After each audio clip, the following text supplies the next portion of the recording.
Two scuba divers are exploring a remote tropical dive site.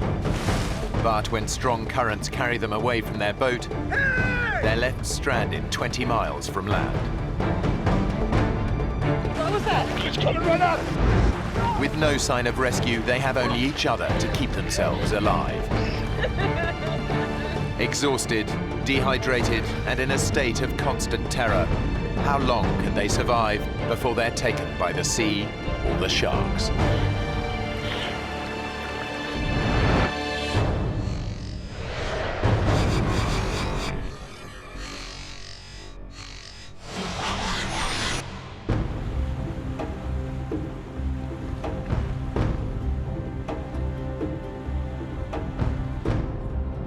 I didn't know what to expect going to the Solomon Islands for the first time. I remember getting off the plane and thinking how awfully hot it was. 35-year-old Melissa Armstrong was a hotel manager in Toronto.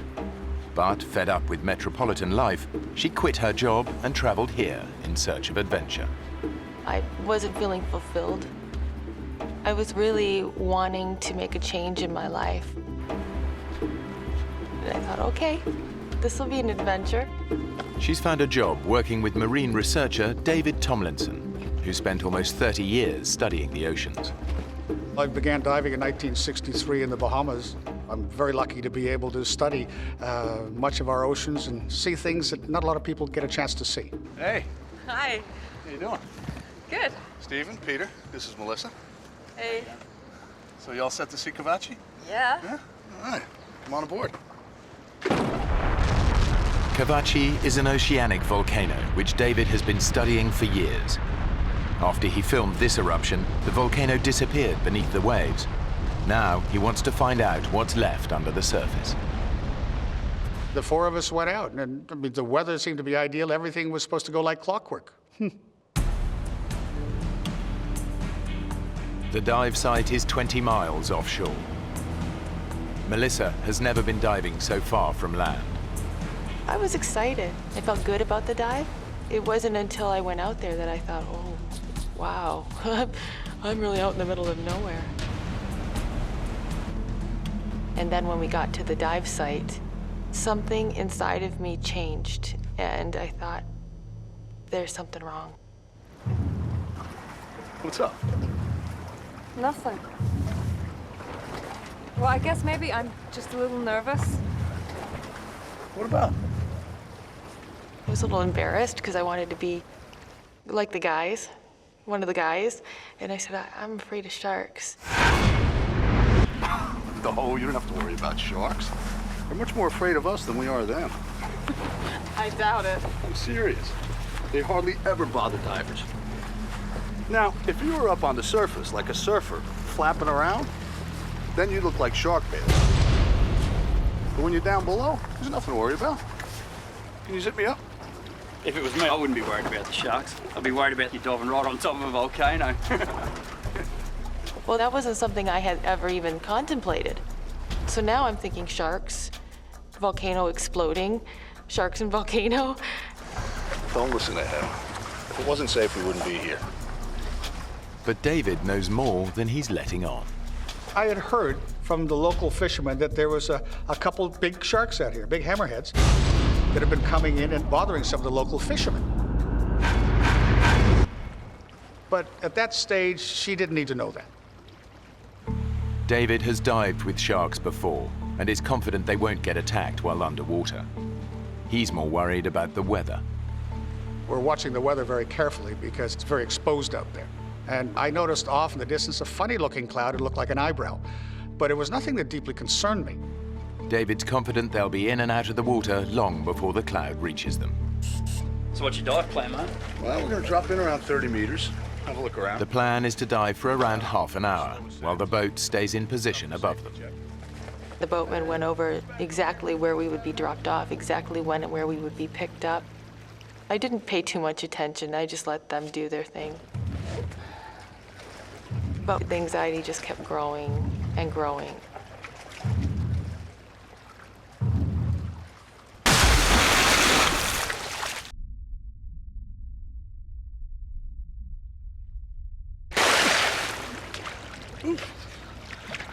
Come on in, the water's fantastic.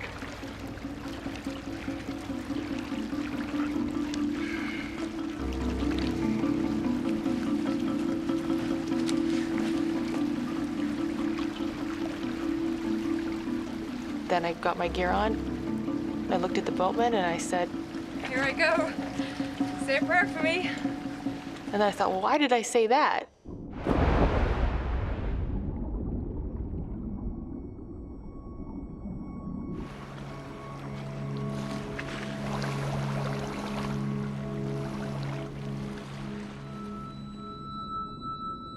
The dive was completely different than anything I'd ever experienced. It was amazing.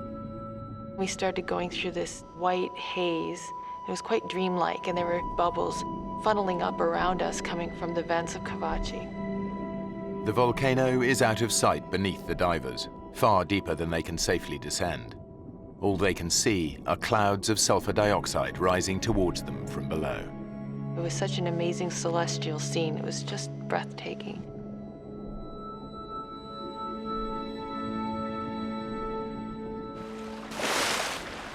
After 30 minutes, the divers surface. That was amazing, wasn't it? It was awesome. The weather has changed dramatically.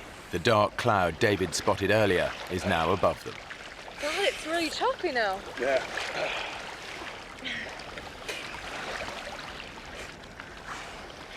There's the boat, it's miles away. Yeah, the current must be really strong. Hey! Hey, guys! Hey! We're behind you! Hey! I remember thinking, oh, okay, that's no big deal. I was just looking forward to getting in the boat and putting a towel around myself. And then they didn't turn around. They got the engines on. I can't hear us over the engine. Turn them off! Cut the engines! Turn it off! Hey! I said, David, why aren't they turning around? And he couldn't answer that question. You're yelling, you're screaming at the top of your voice. Why isn't he looking? We're here. Can't you see us? The boatmen know the divers must be out of air by now. They expect to see them surface, but the dark sky has made the divers impossible to spot.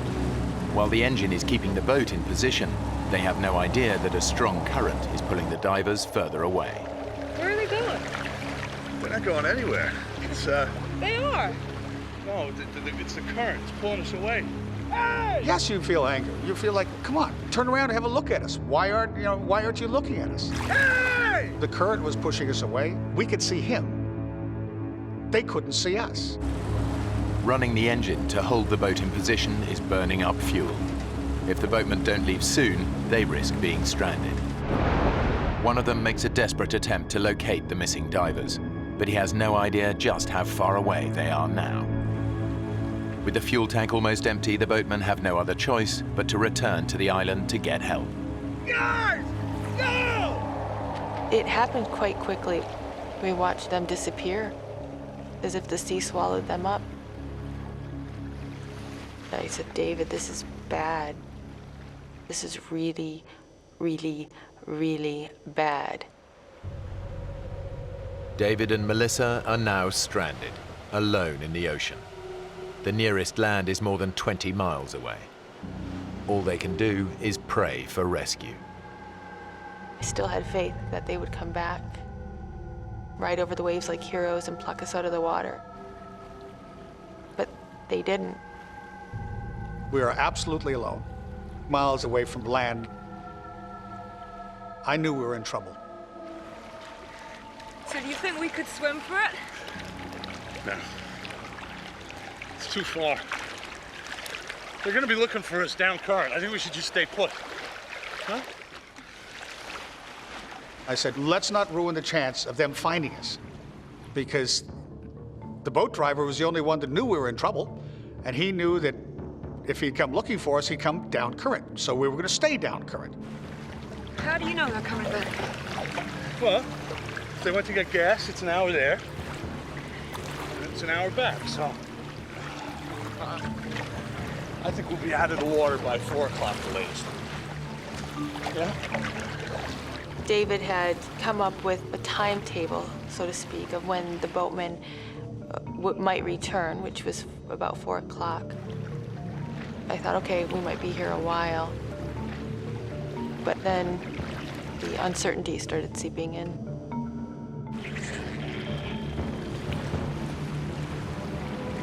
David, are you looking for something? Just being aware, that's all. I really, really, really do not want to get eaten by sharks. Hey, you need to calm down. I think at that point, a bit of anger was coming in.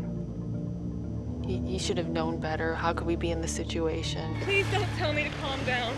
We're in the middle of the ocean. You've lost that boat. I think I have the right to vent here. I won't say what I said, but I swore a little bit. Melissa's reacting as one might expect. She had a little bit of a dummy spit, and she was swearing profusely. She's relying on me to ensure that everything went smoothly. And at that stage, I'd shot myself in the foot, big time. And it just was turning sour as the moments went on. David and Melissa ignore each other, forgetting they're floating in a powerful current. David! David! The current pushes that far away. It was scary. Come here. We had to try to swim against a knot to a knot and a half current. Swim to me.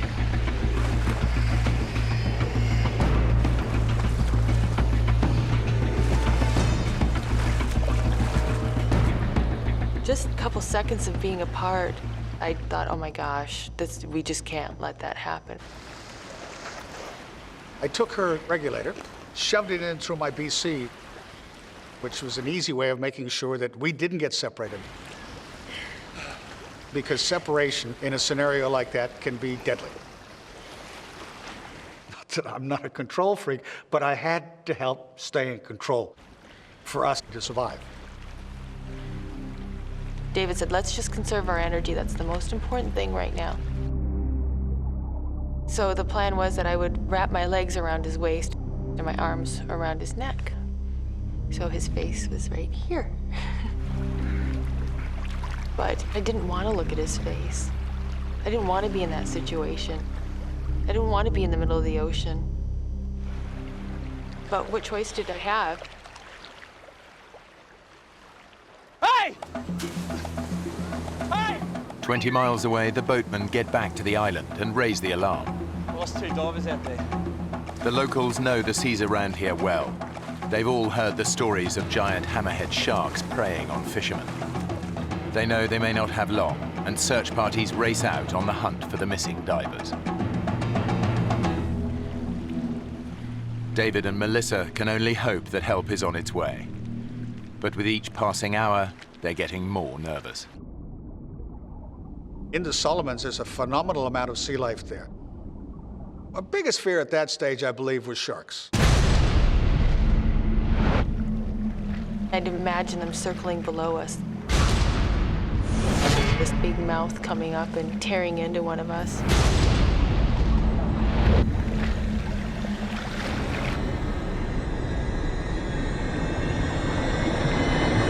What was that?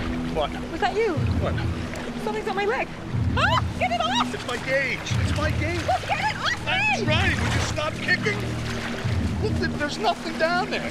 There's everything down there. If there's anything dangerous down there. Like sharks, you mean? Yeah. Just say it! Yeah, and you keep kicking and splashing, the sure as heck gonna come and check us out, right? All I could think about was sharks. One nibble, one drop of blood in the water, and then we're gone.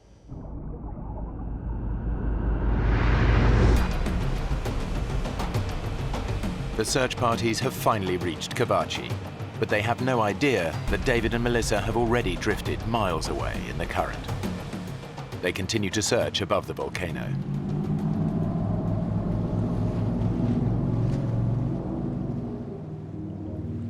David was convinced they'd be found by 4 o'clock. Now it's almost 5. They're still 20 miles from land, and there's no sign of rescue. It was very clear that David wanted to stay still. He didn't want to move. He wanted to conserve his energy. I remember turning around and just looking all around me and just seeing all this water. And then looking at the land again and thinking, there's no other option. I really think we should try and swim. David looked in my eyes and he knew at that point that there's no arguing. We're gonna start swimming. Okay. Take it nice and easy, okay? No splashing. I'm gonna keep my head underwater and keep looking, okay? Nice and easy. Okay. I remember him saying, let's just get very slowly, peacefully on the surface, just moseying through. There's no reason to bring attention to ourselves, and don't kick too hard because we'll just get exhausted. With 30 years diving experience, David knows that splashing about on the surface creates its own risks. I didn't want to become part of the food chain because having watched the oceans and observed what happens there my whole life, there was a pretty strong likelihood that some sharks would come up and have a good look at us. You're on edge, totally. It was not a good feeling, not at all. While David keeps watch below the surface, Melissa scans above for any sign of danger. You see these pointed gray waves, and then all of a sudden you think you see fins. Look, what? And so your mind plays tricks with you. What? Nothing. Sorry. It was a constant battle to not let my imagination go. But the dangers beneath the waves are not just in Melissa's mind.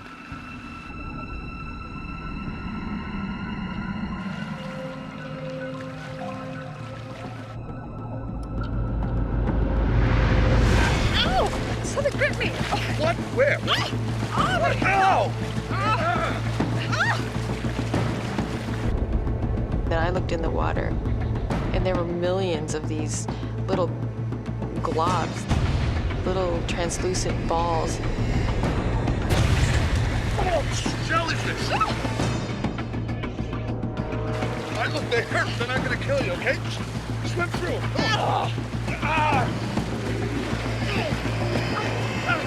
We were swimming through countless amounts of them. We were getting stung all over the place. I remember trying to count the stings. I got up to 64. But then it all blended into one. It was just the zapping pain that was shooting through my entire body. Oh, my lip is killing me. My hands are on fire. That's okay. I'll go down in about an hour. Are you okay to go on? Yeah. Yeah? Desperate to escape the jellyfish, the divers splashed around on the surface. They've broken David's golden rule and become a magnet for predators. As I'm looking around, I'm looking straight down, and I see this little dot coming. I felt David, he pulled me to the right, abruptly. David, what are you doing? And I pulled back, and he pulled me, and I'm like, what? It was coming straight at me from the depths, literally, from what I could see, straight at my face.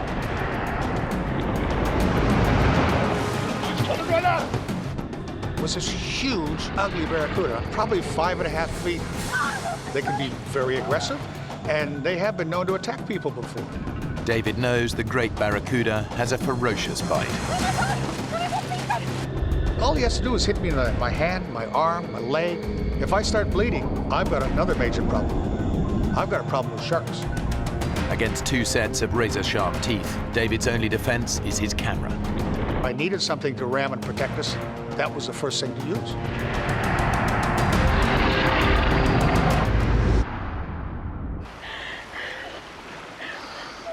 It circled around us, and then it went off. He couldn't believe it didn't do anything else. It's gone. But I kept looking for it because I just didn't want to be caught by surprise by one of those.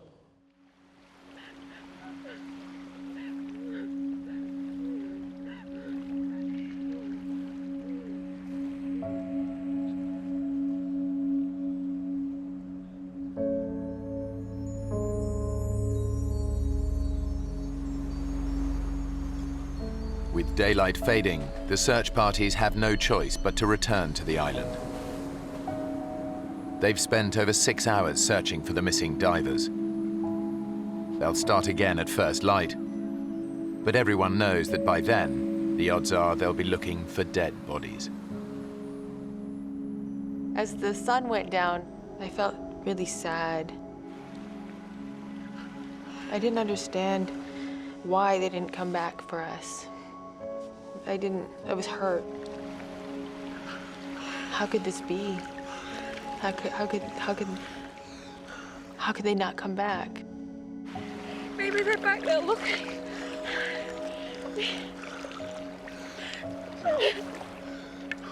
We should just keep swimming. Oh, come on, we're covering good ground. Outwardly, you're bold and brave, and you're sort of smiling, and inside, you're packing it. Sun was starting to set, and that was the part I was dreading. With night coming, that was a total different scenario because a lot of animals come up to the surface and feed at nighttime. I found myself thinking we were there to get eaten.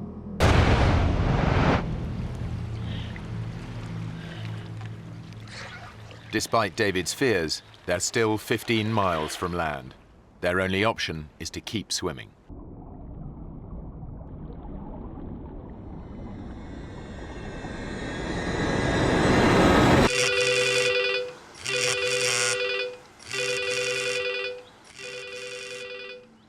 Over 1,000 miles away, David's older brother Owen is at home with his family. It was about 6:30 at night. I just sat down to dinner, and I got a phone call.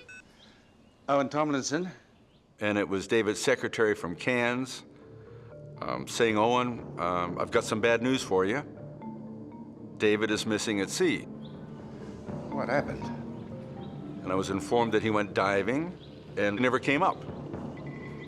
We just lost our younger sister with cancer about 4 or 5 months previous.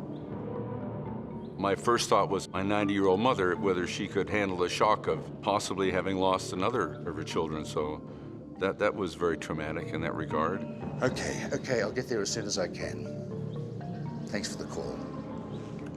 As David's brother, of course, the family bond is strong that your first reaction is, what can I do to fix it? Hello. Yeah, I'd like a flight to the Solomon Islands. The first flight available was 3:30 in the morning, 8 hours and a bit off. And I felt inept, I guess, as impotent, whatever word is applicable, that I couldn't do anything that time span. Thank you. Bye. And David was wherever he was, out at sea somewhere.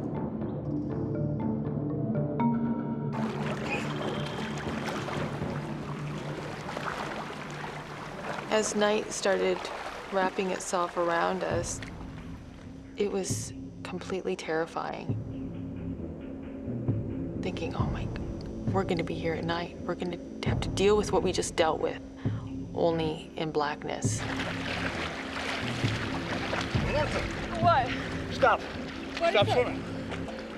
Look, in the water. All of a sudden, I find that every time we move our arm or our leg, the water's glowing.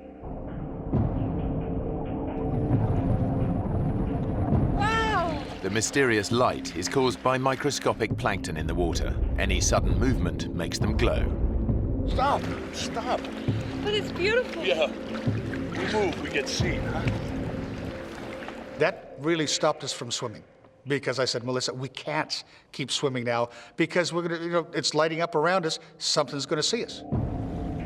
But when the divers stop swimming, their body temperature plummets. I was just shaking so hard. I was so cold. You've got nothing to stand on. There's nothing to sit down on. I just wanted to be out of the water.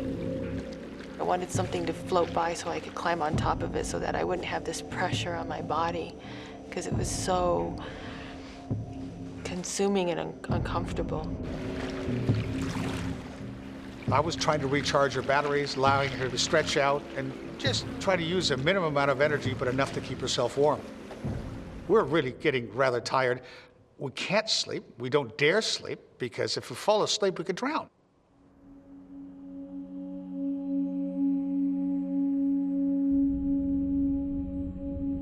I had taken my mask off. And I remember putting my arm through it. I went to reach for it and it was gone. Oh, God.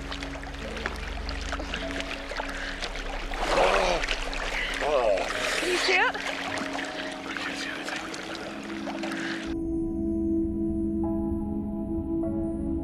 That's horrible, because as far as survival is concerned, that's such an important tool.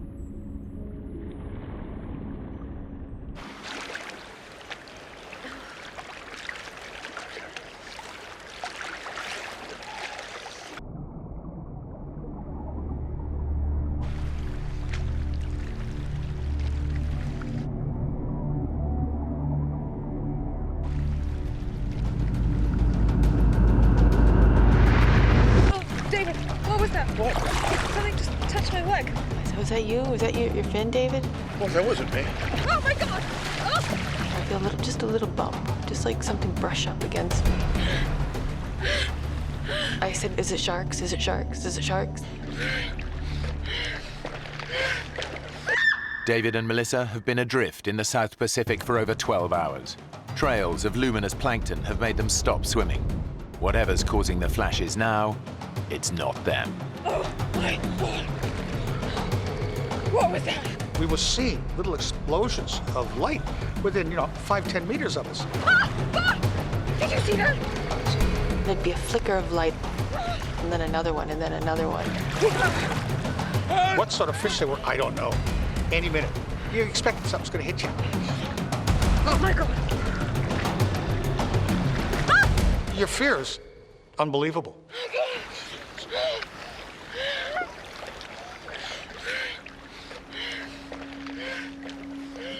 The night was the most stressful time I've ever had in my life.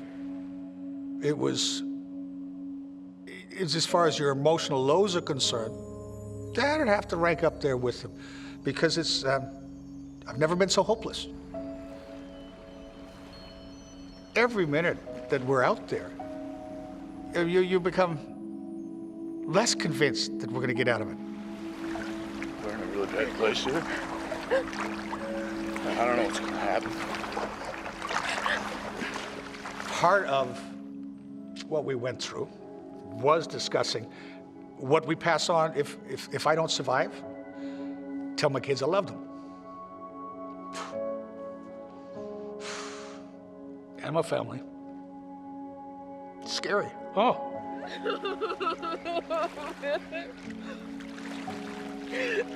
It was really important for me that if he were to survive, I wanted him to tell my mom and dad that they were good parents.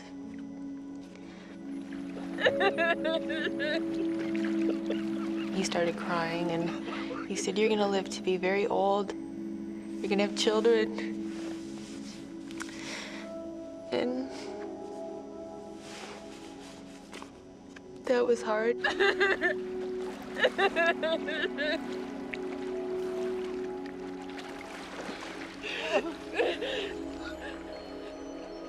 I had fought against the idea of death.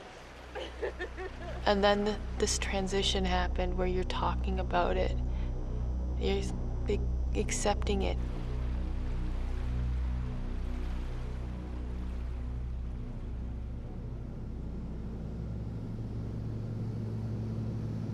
David and Melissa were 19 miles out at sea. I'm looking out the windows of my plane and it's black. And I'm thinking they're down there in the water somewhere and it's black. You really feel very useless because there's nothing you can do. A lot runs through your mind, it really does. I kept thinking that this is kind of like a bad dream and everything will, you'll wake up and everything will be just the way it was. Obviously, I hope he's alive and he's floating somewhere. If not, what do I do? How do I bring a body back?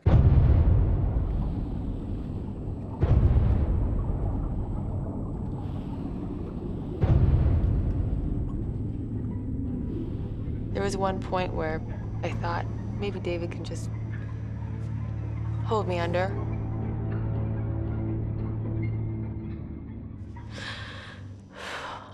And I couldn't allow myself to die that way. I couldn't do that to my family. I couldn't dishonor them. I couldn't do it. I just said, David, I don't care. I don't care if I die. I gotta die trying. I'm not gonna lay here anymore. Gotta swim. We gotta swim.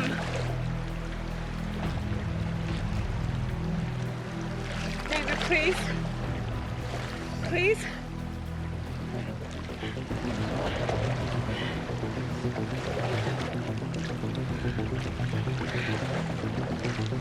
And he said, okay, all right, let's go for it. He said, just go really slow. And so we kicked, and we didn't stop kicking.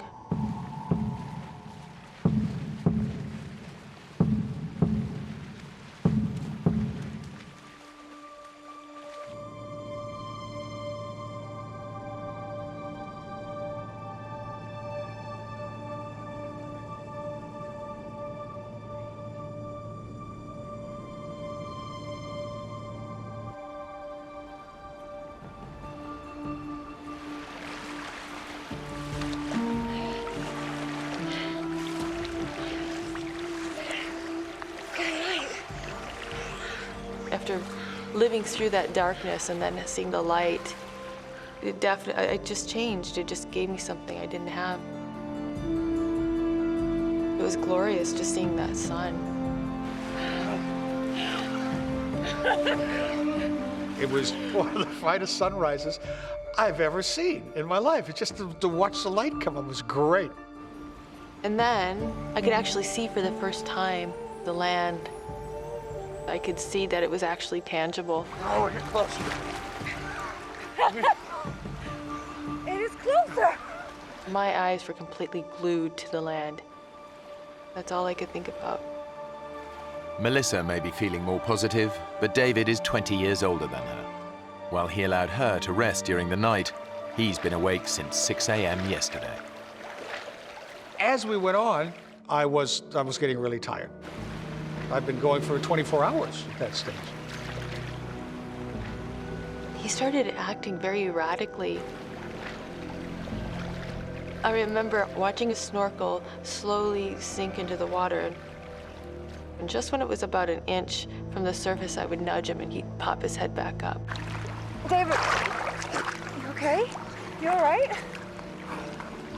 Seeing him like that scared me a lot. I remember thinking, what if he drowns?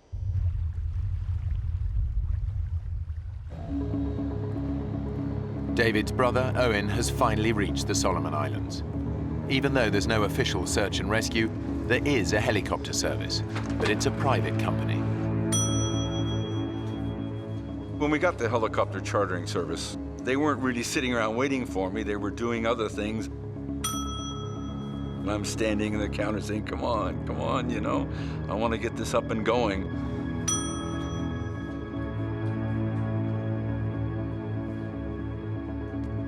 Hi. Yes, sir. I need a helicopter as soon as possible. Okay, what for? My brother's gone missing near Kavachi. I'll have to talk to my boss first. So if you'd like to take a seat, then I'll just be right back.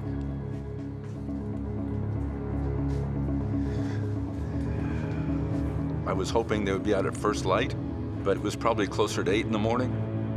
It was a bit upsetting because we wanted to find the two of them as quickly as possible.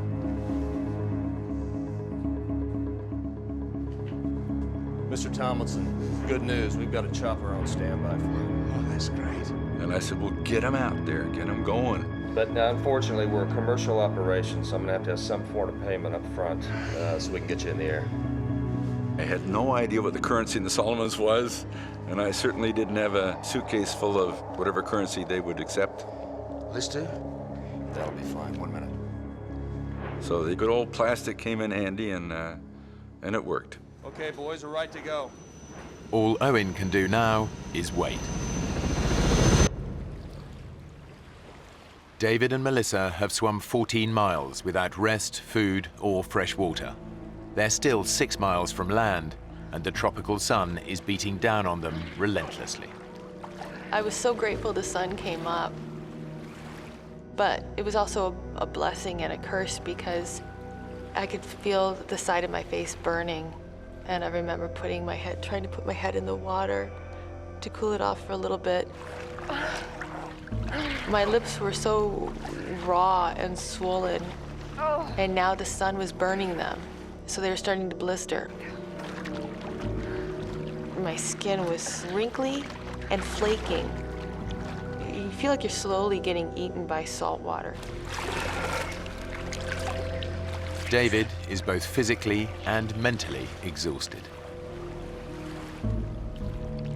I was dehydrated, I was starving. I was running on less than empty at that stage. I was starting not to think straight. All right. David? You okay? You okay to swim on?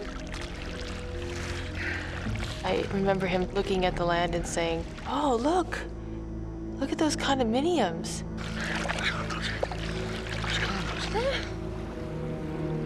And I said, "There's no condominiums."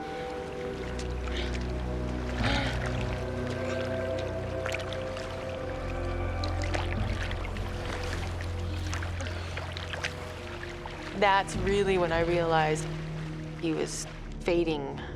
He wasn't making any sense.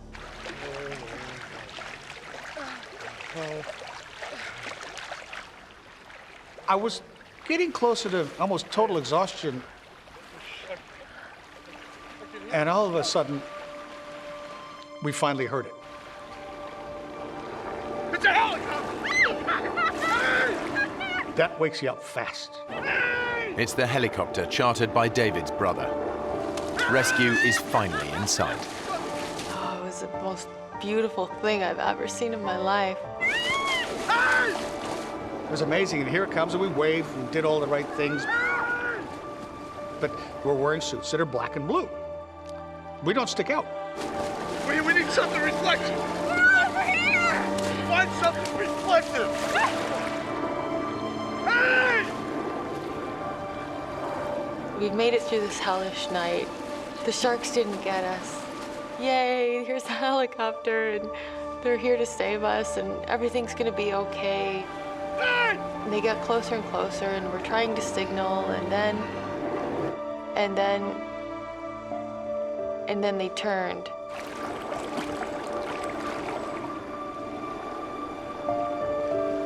They can't see us.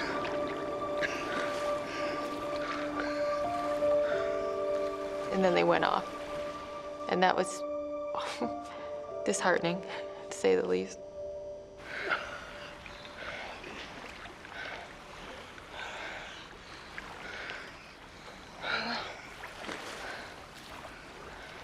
Then we just pressed on towards land. Let's swim. Come on. Because there's no other choice but to keep going. The exhausted divers are only 4 miles from land. But for David, this is the most terrifying part of the entire journey. I didn't totally mention to Melissa at that stage that I believe the greatest fear we're going to have is that last bit, right in close to the shore, because it's an area I wanted to fish, because there's so much sea life there, including your upper major predators. And at the same time, I didn't tell her about 2 big 20-plus foot hammerheads that I heard about that had been bothering the fishermen. So that deeply concerned me, but she didn't need to know that. But what David doesn't know is that his fins have been chafing his ankles. He's now bleeding profusely. Hammerhead sharks can smell 1 drop of blood in 1,000,000 drops of seawater. It's only a matter of time before David attracts attention.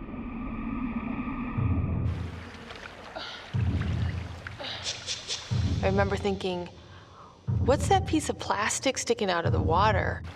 It looks like a sailboat's on its end, or like almost like a kayak sticking straight up out of the water. Well, What's that plastic? Oh, David! David! What? What? I saw fin! That woke me up. What I said, did it sort of look like this? And she says, yeah. And what I sketched with my finger was a dorsal fin of a hammerhead shark.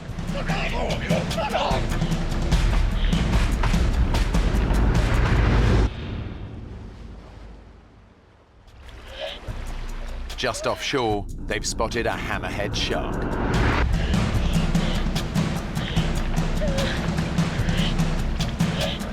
I'd never seen anything like this. It was huge. You're talking a 6+ meter shark. That's a big shark. I figured if it's gonna happen, I want it to happen fast. I hope it doesn't bite my leg. I hope it just sinks its teeth right into my heart. And bang, it's over with.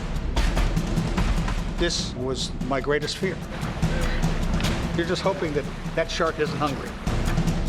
With all the bad things that have happened, a little bit of good luck would be nice right now.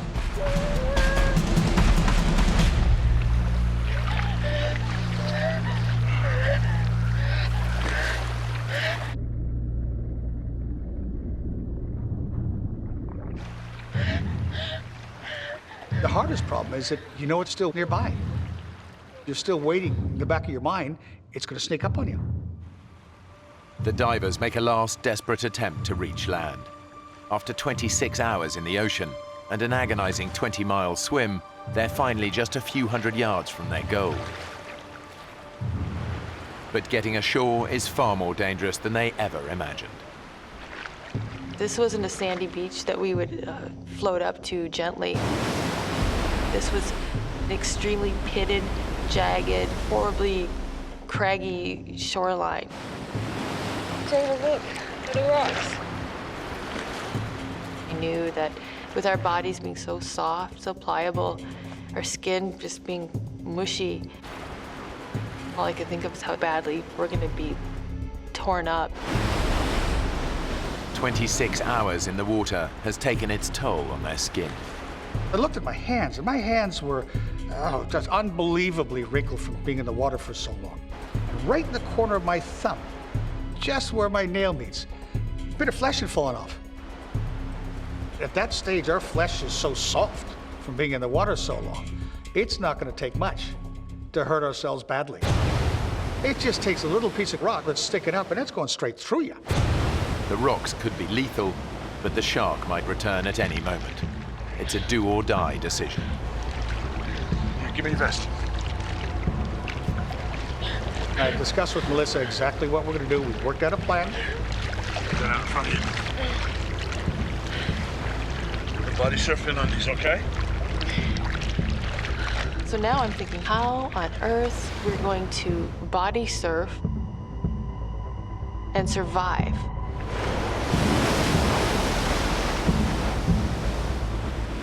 But what choice did we have?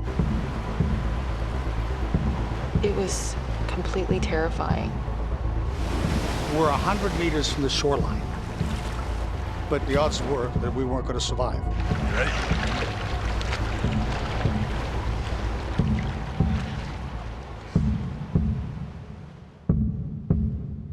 And I just happened to turn left, and I don't know why I turned left and looked. And then I heard him say, "I'll be damned. There's a boat."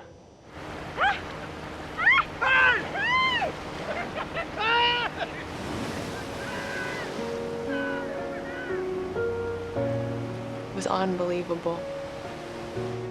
It couldn't have been at a more beautiful time.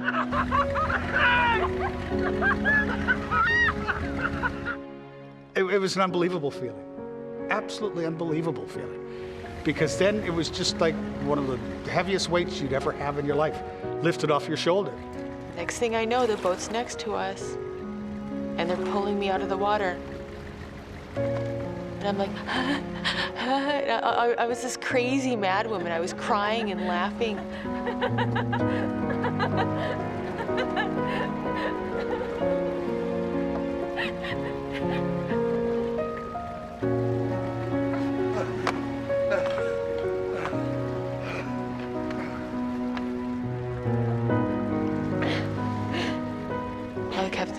was just lost at sea. I was just lost at sea for 26 hours. The sharks didn't eat us. We didn't die. I'm alive. David and Melissa swam 20 miles before they were finally rescued and returned to dry land. There was my brother Owen. Greatest sight in the world. I didn't know whether to hug him or belt him over the head. I really didn't. God, David, what have you done now? But he's a bit sunburned, so I didn't want to give him too big a slap. I gave him a hug instead. I'm Owen. I said, you do this again, boy, and you're on your own. I'm not flying halfway around the world to save your ass. Oh, I'm sorry, kid. And it was just great to see him. It's ever since then, every morning you wake up, it's wonderful to start a day, standing on dry land. David still lives in the Solomon Islands and dives regularly. But Melissa returned home and hasn't done an open water dive since. The two of them remain good friends.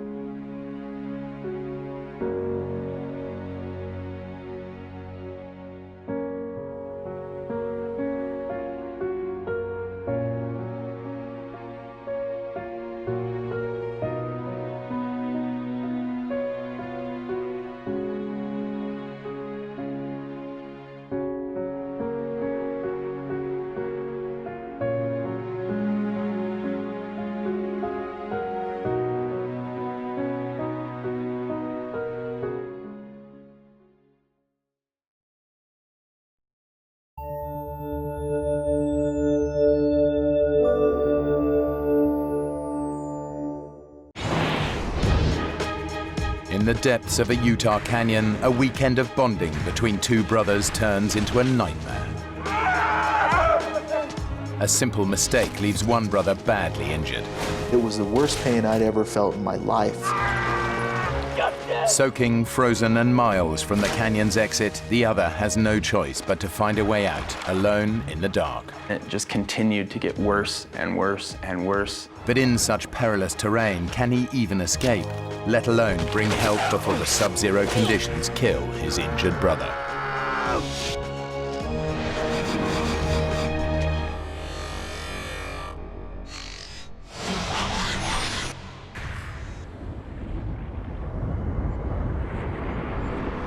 Southern Utah.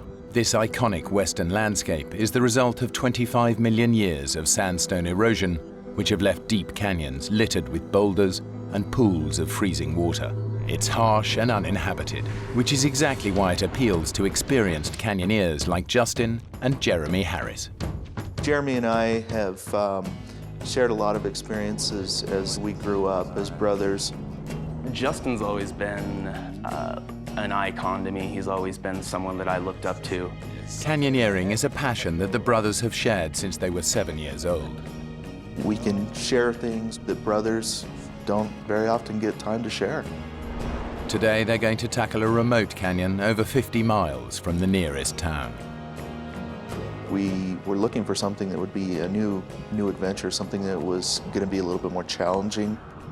They camp for the night and wake up to a freezing winter morning. Hey, little brother, wake up. What time is it? It's time to go. It had been a while since we'd been out on a hike, and November was, you know, it was a little later than we wanted to go. It's freezing. We both had done quite a bit of winter hiking, so it wasn't something that was foreign to us, but it's definitely something that's going to complicate matters. You sure you're up for this today? I thought about that question, and I think, yeah, maybe part of me as his older brother thought that I needed to make the final say. Yeah, are you? Yeah, I'm up for it. You drove all this way, right? I made the decision that we were going to go for it that day. Justin! We started double-checking all of our equipment, making sure that we had all of the hardware that we needed, that the ropes were ready to go. Our route was going to head up towards the pinnacle and then drop down into Baptist Draw. Basically, at that point, you know, it was like a little bit of kind of elation that we'd made the decision that we were going to go forward with this.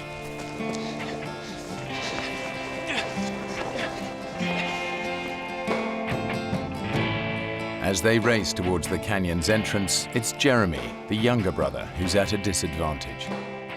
As a child, he suffered from a debilitating hip condition that led to a full hip replacement when he was only 21.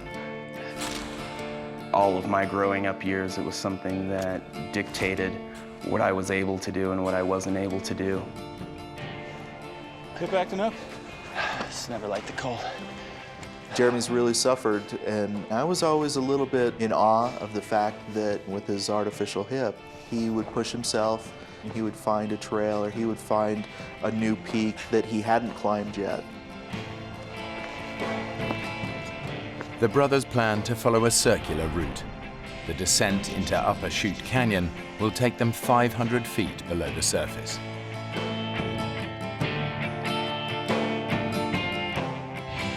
To get back out, they must look for the side canyon at Chute Junction. We were headed down ledges, and we were hopping from rock to rock and just kind of making our way. The trail notes say that the route should take about 8 hours. The brothers know they need to complete it well before dark. The dangerous terrain and possibility of flash floods make a slot canyon no place to spend a night. Are we waiting? What? Are we waiting or what? The water looks way too cold. There's a technique where you put your back against one side of the wall and your feet against the other side of the wall, and you kind of edge your way over the pools down below. As the canyon got a little bit more technical, it started taking us longer and longer to cover the ground that we needed to cover.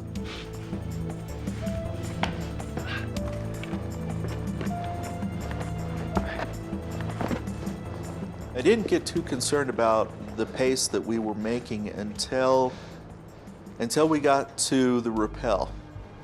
Is this it? That's it.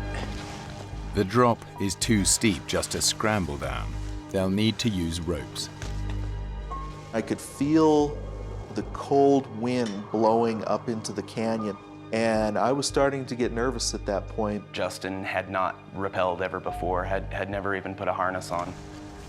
How far down do you think that is? 6,000 to 7,000 feet, at least. You know, you're my least favorite brother. I know.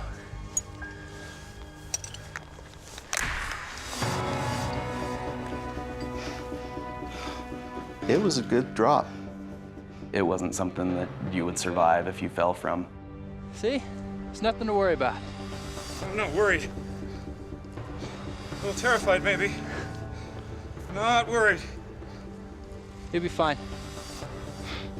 Jeremy was getting quiet at that point, and I don't know if he was having some of the same thoughts I was having about what was happening and how long it was taking us to do this, but I know that things got really, really serious for us.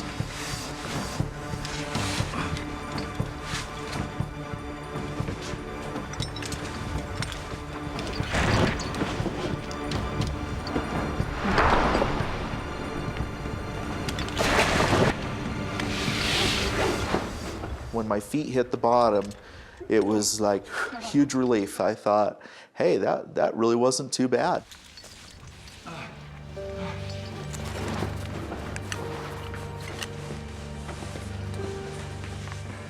The scary element about technical canyoneering is once you go over a rappel, unless you leave your climbing rope there, you have no way back out. You have no choice but to continue. The canyon has proven to be far more difficult than the brothers expected. They're now hours behind schedule. The tension was increasing, the pressure was on. We really needed to get a move on. Well, it wasn't more than 100 yards, and we ran into a huge chokestone. No, that's not on the trail notes. It becomes basically a barrier that you need to climb up and over.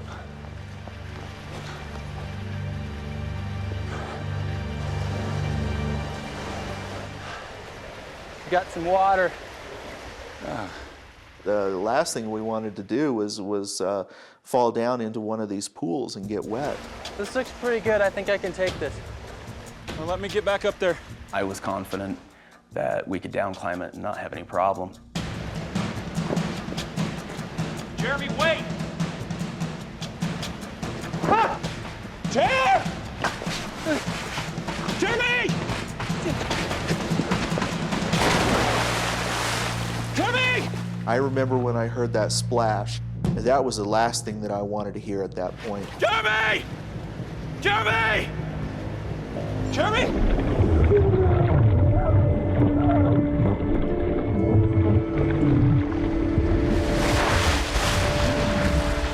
Jeremy, are you okay? Are you okay? I can't believe I just did that. Hold on, dear, I'm coming.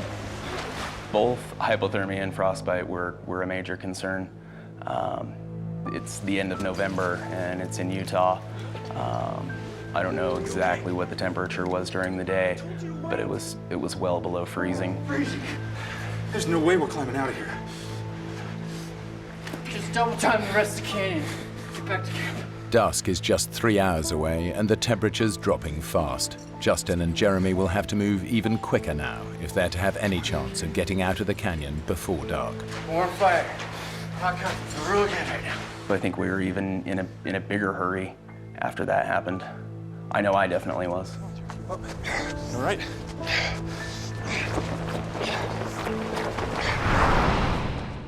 Now the weather, which has been deteriorating all day, takes a dramatic turn for the worse. It probably wasn't 10, 15 minutes before there was maybe an inch of snow. It was very cold. And then we hit another big chokestone. I remember looking down over the back of it and looking at that pool and thinking, oh great, water again. You think this canyon has something against us, do you? Yeah, I think it might just. It was a very tricky down climb, even though it wasn't far. There were very few handholds and very few places to stand on the way down. And footing was a little slippery because of the snow. I'm slipping. I'm glad you were there. And I remember just holding on to his hand because that was the firmest thing that I had to hold on to. Okay. I remember feeling a shift in his movement and believing he was going to jump to the floor because it really wasn't that far. I let go.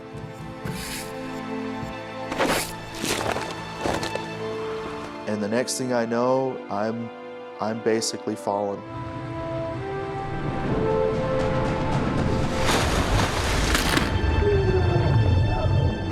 Justin! I knew without a doubt I had just broken my leg, and all I could do was scream. It was the worst pain I'd ever felt in my life. Just stop screaming, you gotta calm down! I had never quite heard someone scream in pain like that. It was a really helpless feeling to hear him scream like that in pain and not be able to do anything for him. Just take it easy, bro!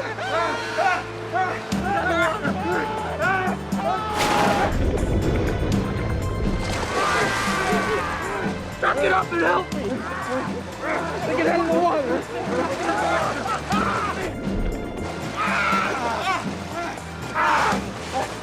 Come on! And I could really feel how bad he was hurt. It was very obvious that that there were things in places where they shouldn't be.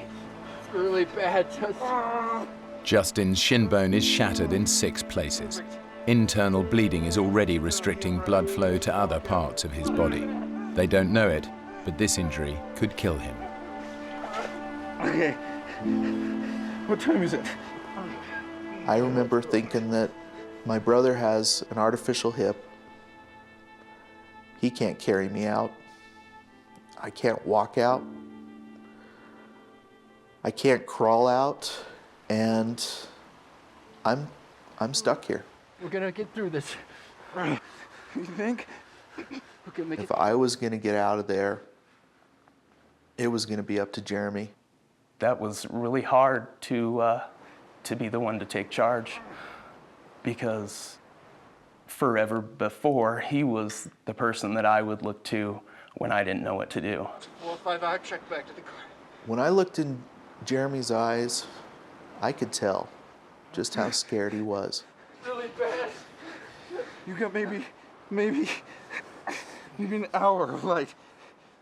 I was gonna leave him there and hike out, which is really hard to do, for the fact that, one, it's my brother that I know and love very much, and two, that real soon I'm gonna be by myself. Okay, you're gonna have to move me. Up against the wall, out of the wind. You ready? Okay, just do it, do it! I think both of us knew just how serious of a situation we were in. Justin's in real danger. Between his injured leg and the freezing temperatures, his chances of survival decrease with every passing hour. Jeremy needs to move on. It's another 4 miles to the side canyon exit, and the light is fading fast.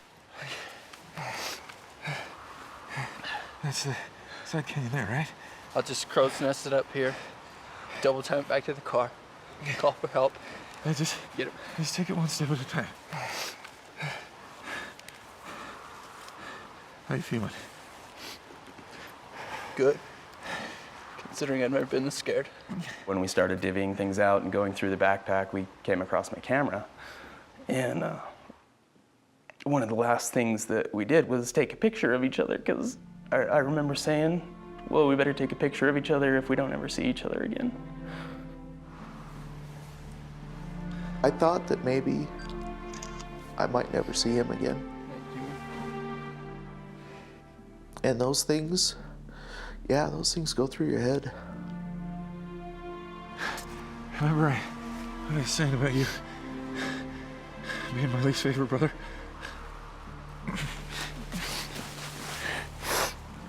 I never liked you much either.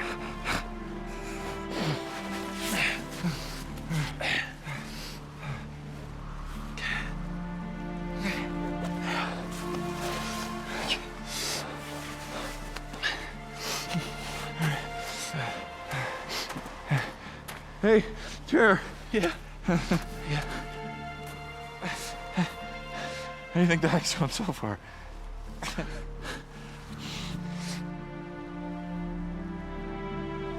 Be careful. Okay.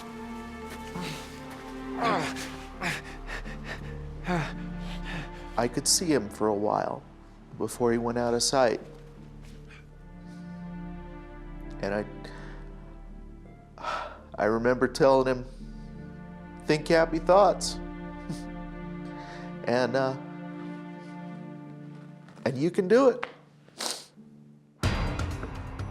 According to the trail notes, Jeremy should be out of the canyon in 4 hours. But so far, the route has proven more difficult and far slower than expected. I think we were both pretty confident that I was going to be out soon and I could call someone and we'd get him out of that canyon.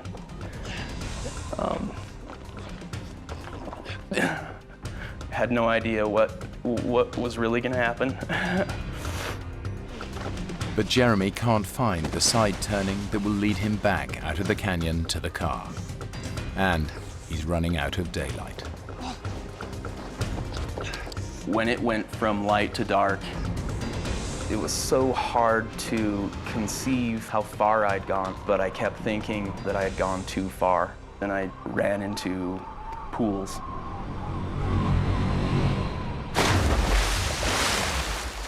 And lots of them. At that point, I didn't have a choice whether I was going to get wet or not. What I was looking for was the last canyon that would take me back to near where we started.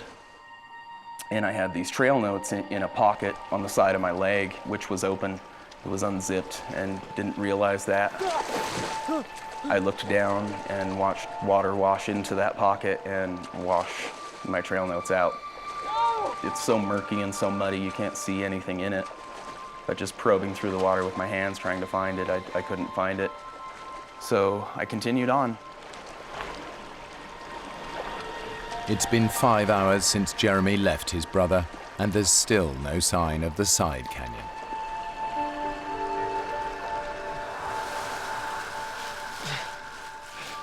The sense of time was kind of messed up for me. But as I'm sitting there freezing to death and trying to stay alive, you can't help but think that we may have been a lot better off going golfing that weekend. And then I hear little scratching noises, what sounds like something's fidgeting around. And it's completely dark and I can't see anything.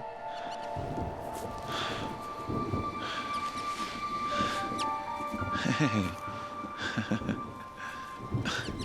What are you doing down here?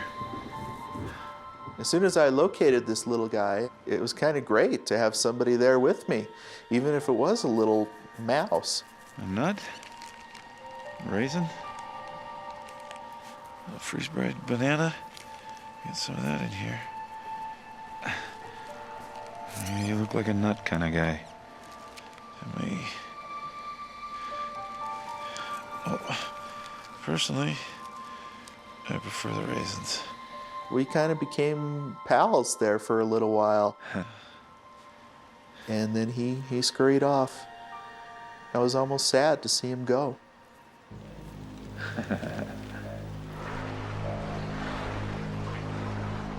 Jeremy has now been searching for the side canyon exit for more than 9 hours. When you're in a pool of water that's that cold and you're having to put out that much energy, it's exhausting.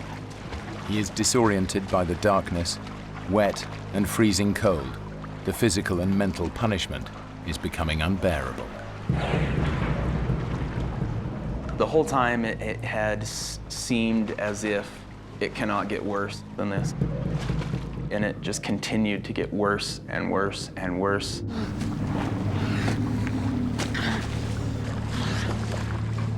It was so cold outside that I wasn't really wet, more like frozen. And I would have these clods of ice that would build up that I would have to break off in order to just continue moving. Jeremy is close to collapse. He desperately needs to rest and dry out. I decided it was time to rest. And there was driftwood that looked dry, and built a very large fire, a fire that's about 4 times the size as I would normally build. But it was so cold that I had to be so close to the fire to get warmth from it. Almost had to lay in it. I just wanted to feel dry for a minute. And at the same time, it was very hard to do. I felt really guilty stopping and building a fire. More guilty than I'd ever felt before. Jeremy needs to get going again as soon as he can, but exhaustion gets the better of him, and before he knows it, he's passed out next to the fire.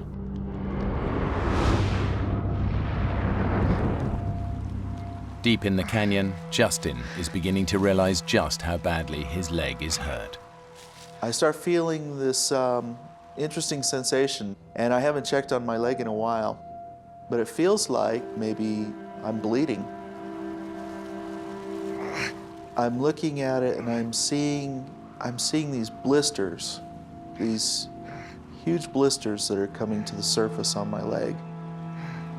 They're rupturing and the fluid is running down my leg.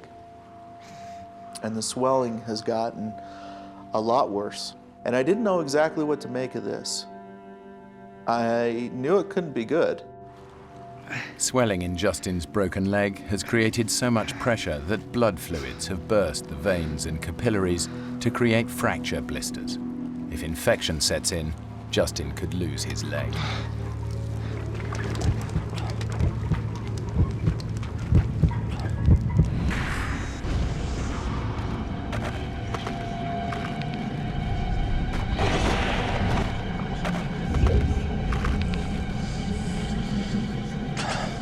Hey, little brother.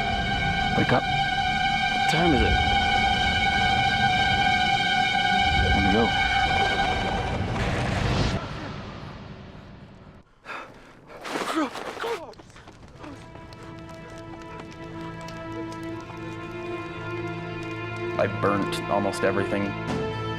Burnt my pants and burnt my jacket, but thankfully didn't start on fire myself. So I put myself together and headed back to where I'd left off. Jeremy should have been out of the canyon by now, but in the dark and without trail notes, he has missed the side canyon exit. Now his every step takes him further away from civilization and any hope of rescue for his brother. Justin is starting to succumb to the effects of immobility and bitter cold. He can feel himself slipping into unconsciousness. I know that if I fall asleep, if I get too comfortable, I might not wake up. And I'm thinking, I have to come up with something that's going to keep me sharp, that's going to keep me from going into shock. And so I'm sitting there and I'm thinking about my family, my wife, and my 4 children. And the thought comes to me, just repeat over and over again their names and their birth dates. Madison Patricia Harris. April 5th, 2000. Tanner Justin Harris. July 28th, 1996. Mackenzie Susan Harris. Mackenzie Susan Harris. May 1st, 1995. And my oldest boy, Skylar Christopher Harris. Skylar Christopher Harris, December 3rd. And I knew if I can do this 100 times and I don't get anything wrong and I don't forget what I'm doing, then I'm doing okay.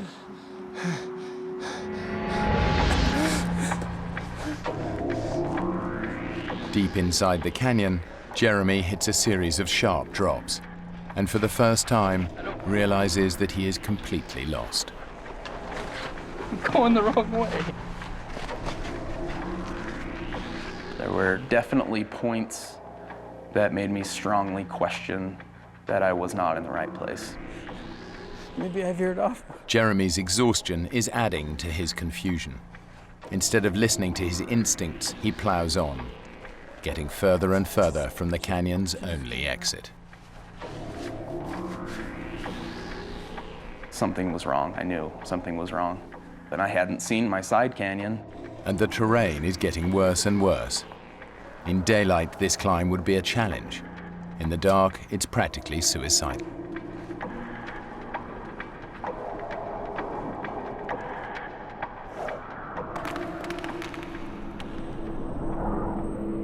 Patricia Harris.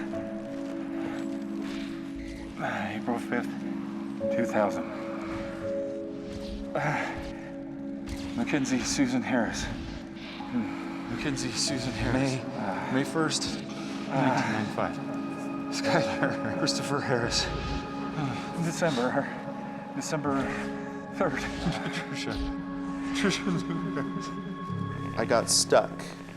And all of a sudden I realized that one of my worst fears is happening, that I might be starting to lose grip on the situation.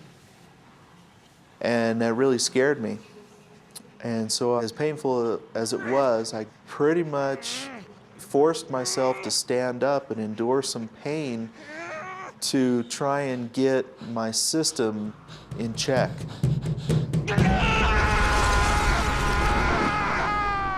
Pain would just shot right up in through my nerves, right up into my knee. It was terrible, but it woke me up.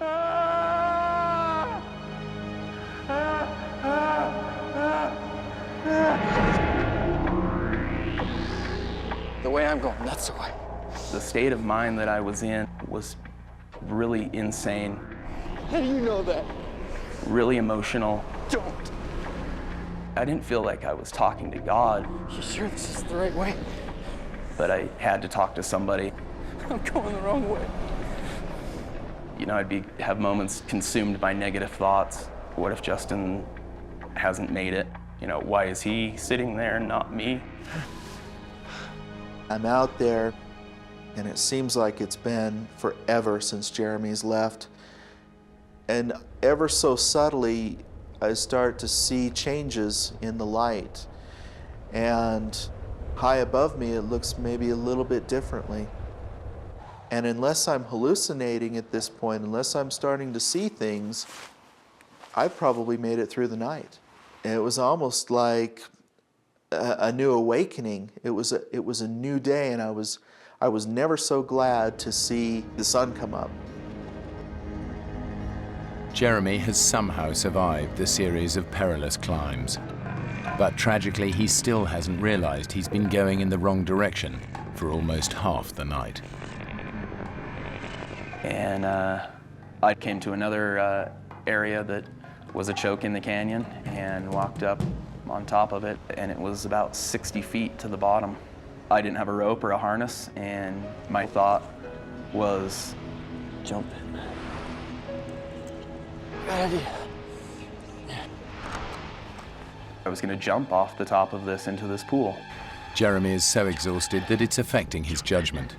There is no chance that he will survive this jump. Jump in, jump in, jump in. Yeah.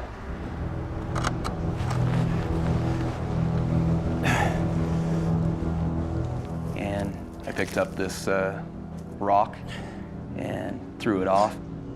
I remember watching that rock fall through the air and hit the pool. I instantly, my mind switched. I was like, no, what are you thinking? That's impossible. That's ridiculous.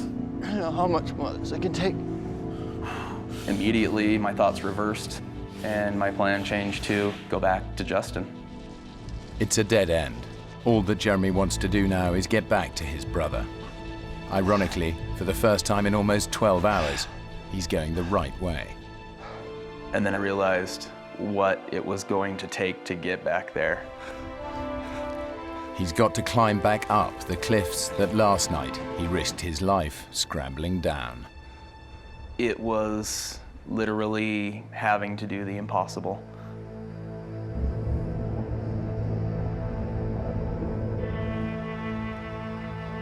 For Justin, daylight brings a new sense of hope that rescue is on its way. I could see the sunlight on the cliffs above me changing, and it's getting closer to me. And it's warming up a little bit. For the first time since I had been out there, it was almost bearable. And I'm sitting there, going through the hours and the calculations in my mind, and I'm feeling really good about where I'm at, and I'm feeling great about where Jeremy's at. I'm thinking in my mind that he's probably back to camp, and he's got help coming, and I'm gonna get out of here, and I'm gonna have one heck of a story to tell. And hopefully my wife won't kill me when I get home. And I'm laying there, and I'm just about as relaxed as I've been the whole time. And then the sun goes away.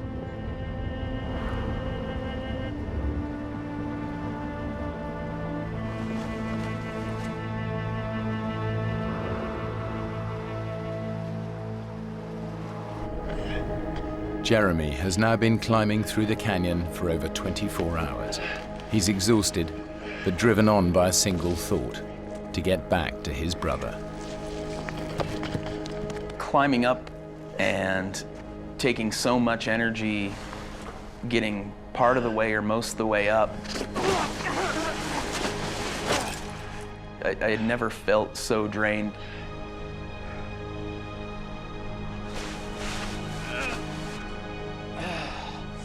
It was extremely hard to climb. Some of the hardest things that I've ever had to climb up in my life.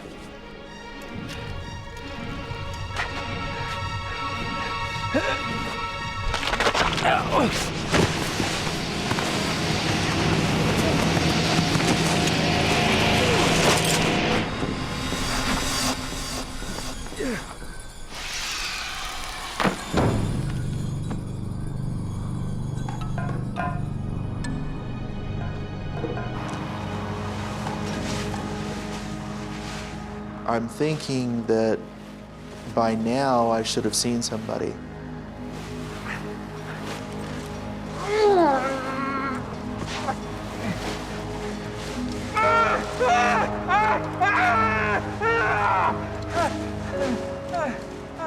I had to accept the fact that as positive as I was about the situation and as hopeful as I was about my situation, that it wasn't looking really good for Jeremy.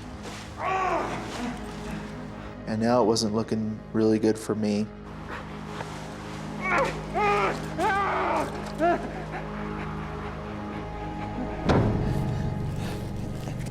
Looking back on it, climbing up these pour-offs, what I remember of it, maybe faced with knowing that it was impossible, I was able to find strength inside me somewhere and abilities that I didn't believe I had or existed.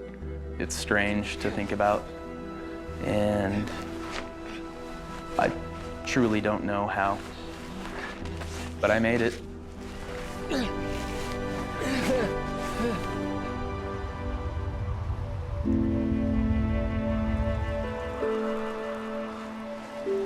Jeremy? Jeremy! I'm thinking about my brother out there somewhere, and I'm picturing him frozen somewhere because it's too cold and he just can't make it. And I'm starting to lose hope. And I started to think that maybe he was dead.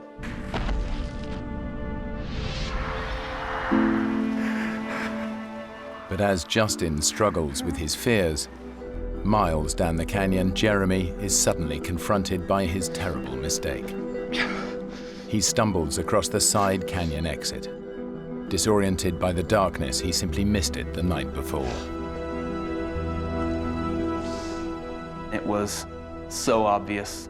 I can't conceive how I would have missed it, other than just the state of mind that I was in. I definitely should have seen it.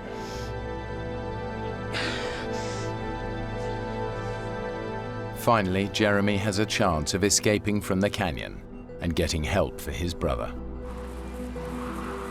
Yeah.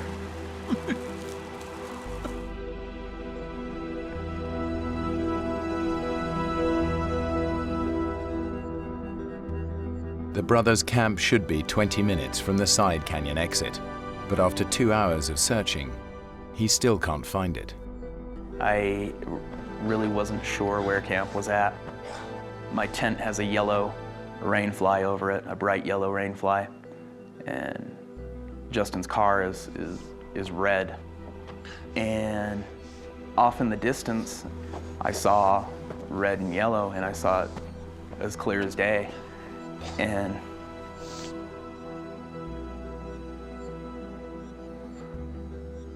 literally dropped to my knees and was so thankful that I was back. And I'm on my knees and I look up and it wasn't there. I wasn't seeing what I thought I saw. It was kind of just the roller coaster ride continuing. Jeremy may be out of the main canyon, but he cannot find the trail back to his camp, and in just 2 hours the sun will set. At the bottom of the canyon, Justin's battle for survival has become one of sheer will and faith in his brother. I knew he would do everything that he possibly could to get out of that canyon and to get help in for me. I knew he wouldn't give up,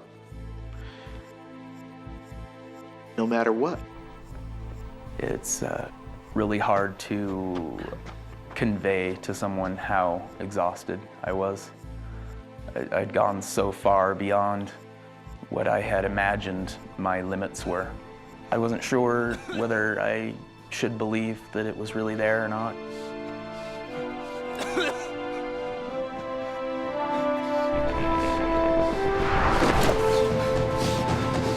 And I approached it, and it really was. I hadn't really even thought about my own physical condition. I was a wreck and kind of amazed at the fact that I was even alive.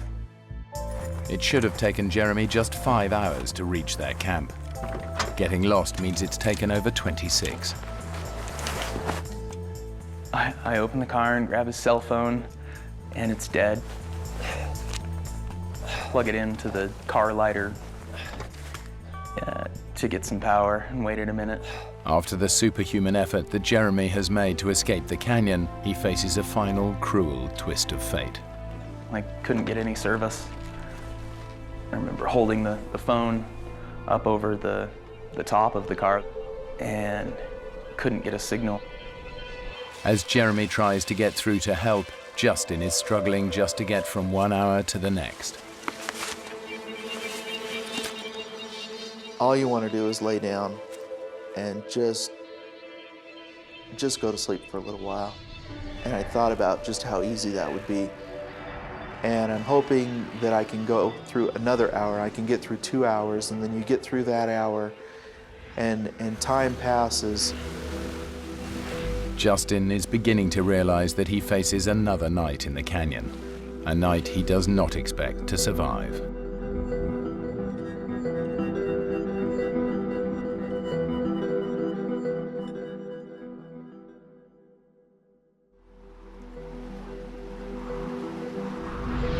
As the sun rises after a second night exposed to sub-zero temperatures, and with no idea if his brother is alive or dead, Justin knows he cannot survive much longer.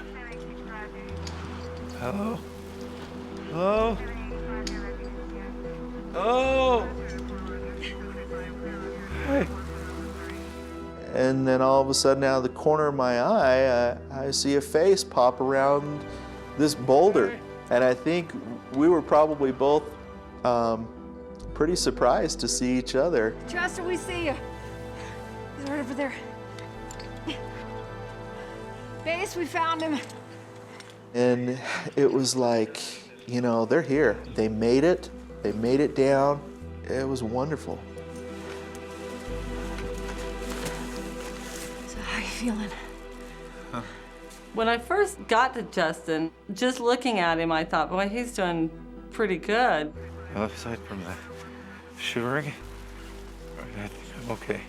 Shivering, it means that he is maintaining his core temperature on his own, so that was a good sign to me. My brother Jeremy, where's he? He needed some medical attention. Why, what happened? No, he just got into a little disagreement with the canyon over who was tougher. But he's gonna be okay.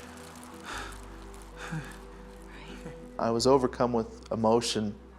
For the first time, I knew that you know, he was out for sure, and I'm getting out of here now. Right. Let's take a look at that leg. I cut up his pant leg just enough to expose the injury where his leg was, and it just totally took me by surprise. As soon as I saw his leg, I knew that we had a very serious situation. Although Justin seems okay, toxins and poisons have built up in his shattered leg to such a degree that moving him risks releasing them into his system.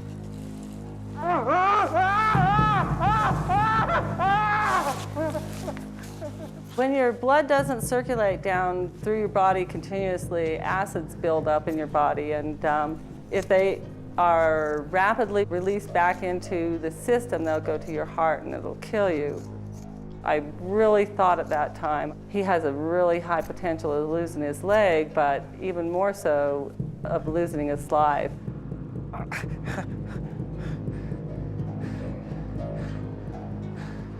How bad is it?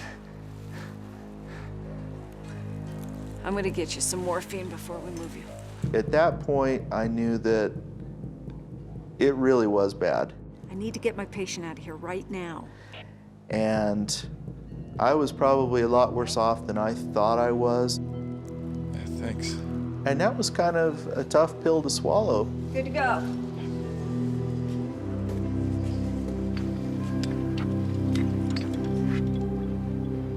I'm laying flat on my back, and you know, for the first time, I'm getting a pretty good view of the canyon that we came down to see, and so I'm kind of looking around, and it's a nice canyon.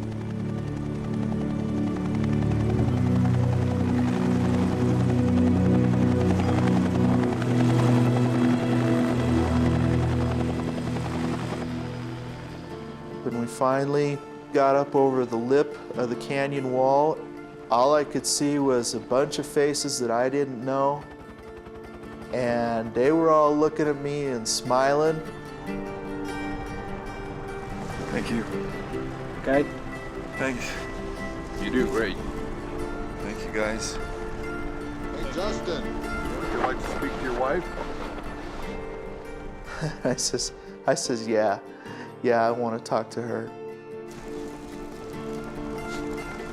Trish? And Tricia says, hey, are you okay? And I says, yeah, I'm alive. I love you, and I'm alive.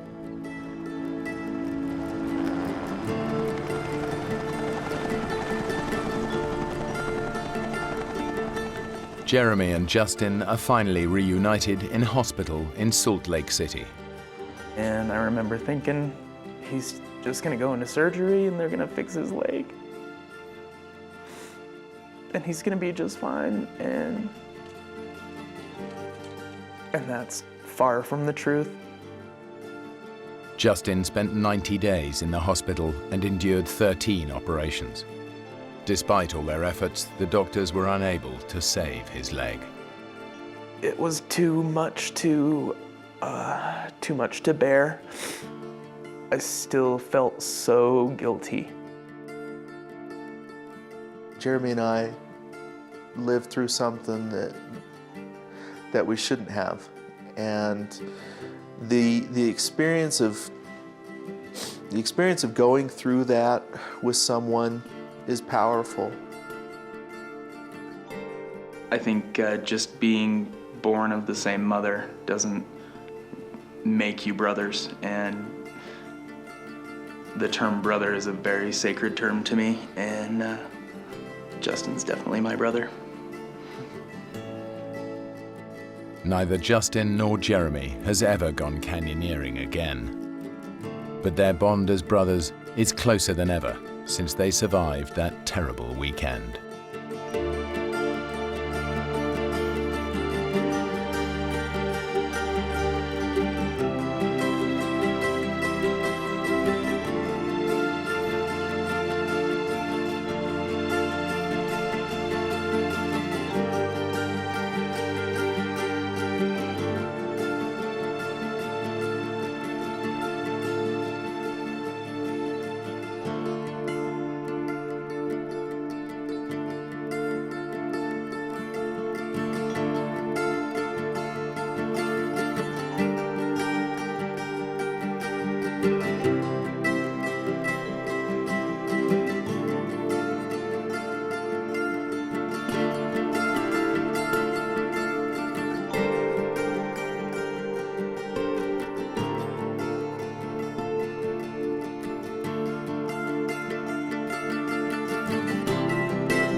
When two former college lovers set off on a trip of a lifetime, they have no idea they'll end up fighting for their lives. Dave! Lost in the rainforest without food or water. Snake. They're easy prey to predators. There's something out there. With no hope of rescue, Think we should just slash our wrists? they decide to take their own lives. We were gonna die out there. Having control over when we die is all that we had.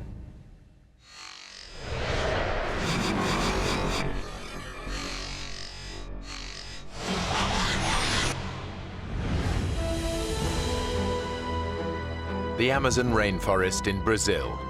It's one of the last great wilderness areas. Home to the largest variety of insects, birds, and mammals in the world.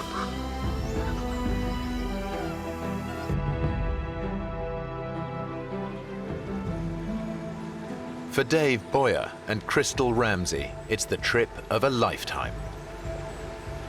Can you believe it? We're actually here in the Amazon.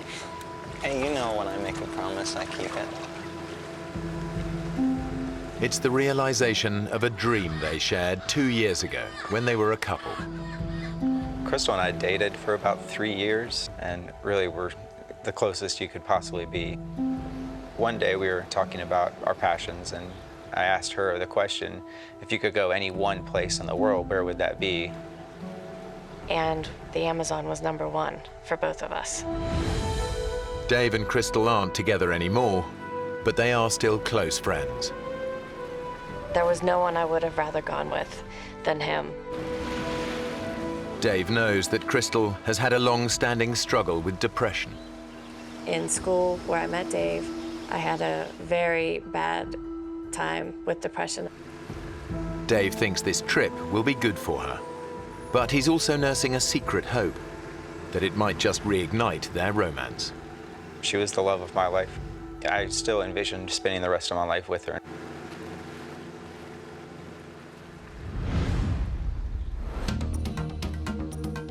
They've traveled almost 200 miles south from the Brazilian city of Manaus to one of the Amazon's remotest backwaters. They plan to spend 2 months exploring the region. Their base, a small lodge in the heart of the rainforest. Around it is a network of clearly marked forest trails. Dave and Crystal spend their first 2 days checking out the shorter ones. Then they decide they're ready to take on the longest. It's known as the White Trail, and it stretches 3 miles deep into virgin rainforest.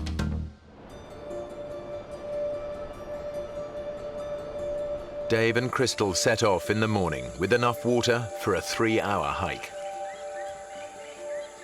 We left just before 10 o'clock and expected to be back in time for a late lunch.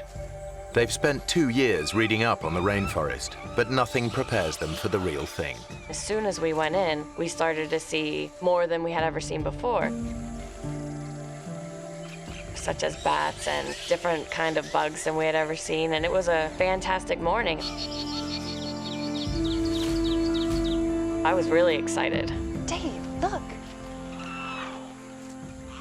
We had tunnel vision. We were focused on one thing, and that was exploring and seeing the rainforest. We were oblivious to any dangers that were involved. They are so absorbed by the sights and sounds of the forest, they don't notice that they've stepped off the marked trail. Our awareness was elsewhere. It was on the trees, on the animals, on the sounds. They are now following paths made by animals. As we got further along, the jungle seemed to creep in on each side. We now had to walk in a single file line.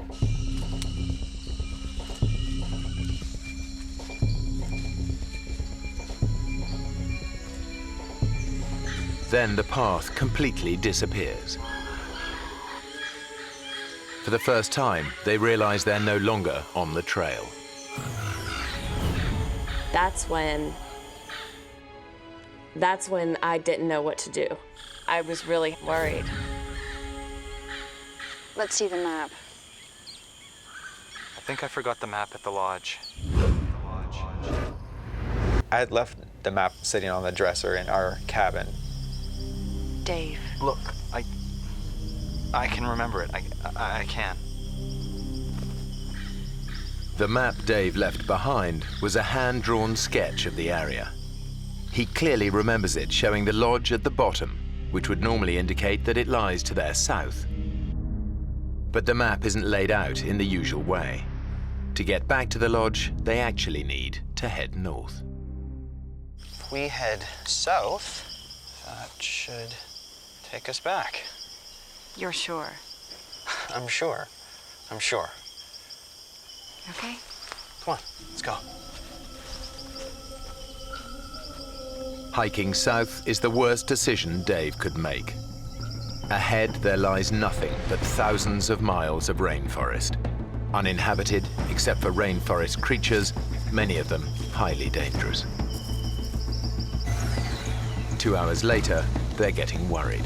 This way.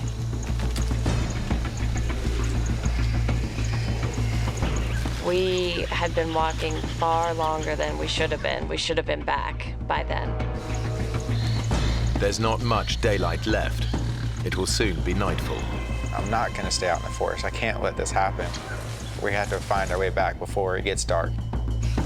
I knew that once it got dark, we weren't going to be able to continue.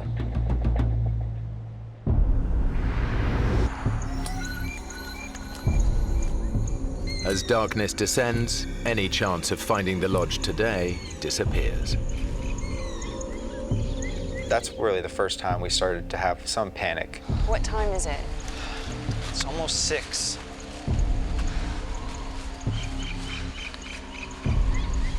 We should be back by now. If we'd been walking in the right direction for this long, we would have... I know. I don't think he wanted to deal with it. He didn't want to deal with even having to think about sleeping out there. I was frustrated at myself. I felt responsible for getting us lost and felt responsible for finding the way back. Crystal, you know what I'm thinking? We're gonna have to spend the night here. Yeah. We just picked a spot to stay, a cleared area, and we just sat down to wait out the night. Chris, I am so sorry about this. It's okay. You buy me a beer when we get back, and we'll call it even. Okay? Okay. But they both know how vulnerable they really are. The rainforest is teeming with nocturnal predators. A lot of the poisonous snakes, they wander through the forest at night. The jaguar comes out at night. You don't have a lot of choices of protection. Dave and Crystal share a single thought. Can they make it through the night alive? Chris, there's something out there. The Amazon at night is a terrifying place to be. Dave and Crystal are totally defenseless, with no way to protect themselves from predators.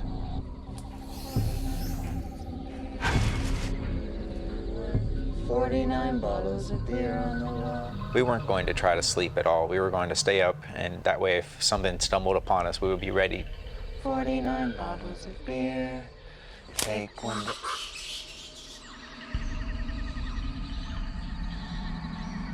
Jeez, did you hear that?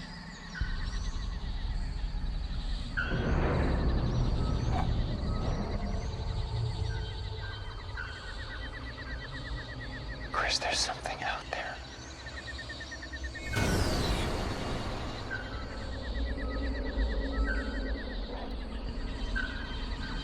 Do you think it could be a jaguar? The Amazonian jaguar stalks its prey under the cover of darkness. It can kill with a single crushing bite to the head.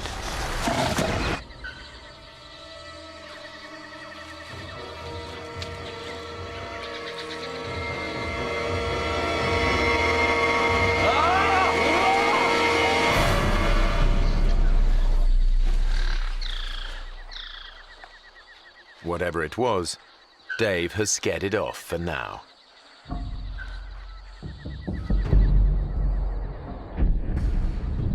They spend a sleepless night, alert to every tiny sound.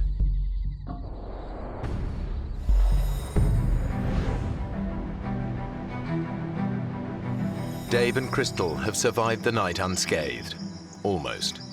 I'm covered in mosquito bites. Be grateful that's all that bit you. Very funny. So, what's the plan? Well, Dave needs to get them back to the lodge fast. Crystal's on medication for her depression, and he knows she doesn't have her drugs with her. She had never missed a day on that medication.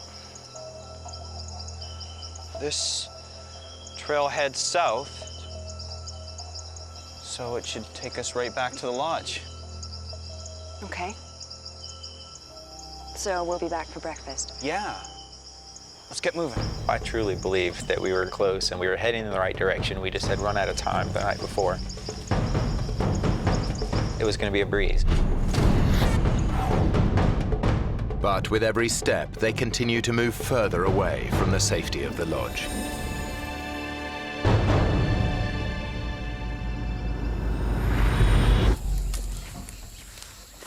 Four hours later, the temperature in the forest has soared. The heat and the way they're pushing themselves mean that Dave and Crystal are sweating out almost 4 pints of fluid an hour. We were starting to get depressed about our situation. We were starting to get frustrated. The temperature was rising really fast. It was getting up to 95 degrees. We were sweating profusely. Let's take a break.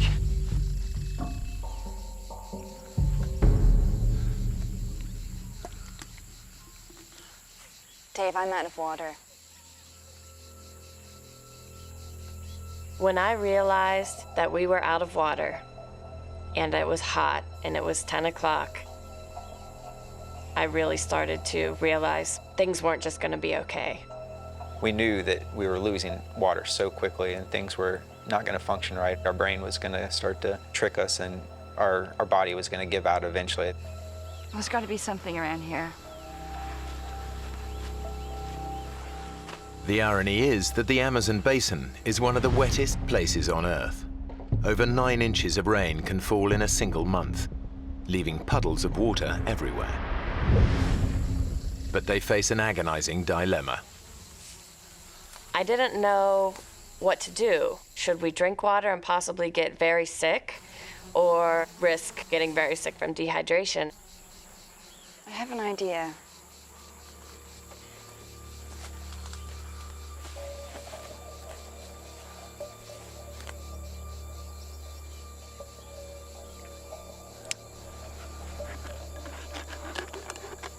Give me that. My plan was to use my sports bra as a filter. Okay, now I want you to pour that through the top here. Crystal's bra could actually filter out a number of nasty parasites.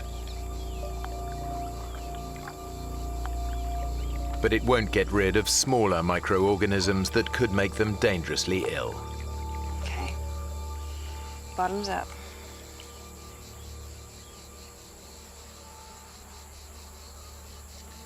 I don't know about this. We don't have a choice. Well, cheers. I took a small sip and kind of let it sit in my mouth for a second to taste it. Tastes okay. Kind of chalky. We were both worried about drinking water, but in the end, when it's 95 degrees and you're sweating like that, it's going to be more painful not to drink it. Rehydrated, Dave and Crystal pick up the pace. But they must stay constantly on guard. The forest is alive with creatures that could kill them with a single bite. We're consistently listening to sounds and trying to figure out what was in the forest around us.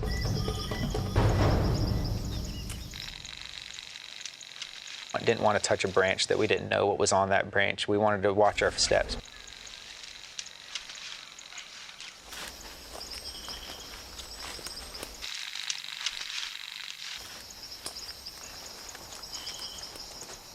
Whoa. What is it? A snake.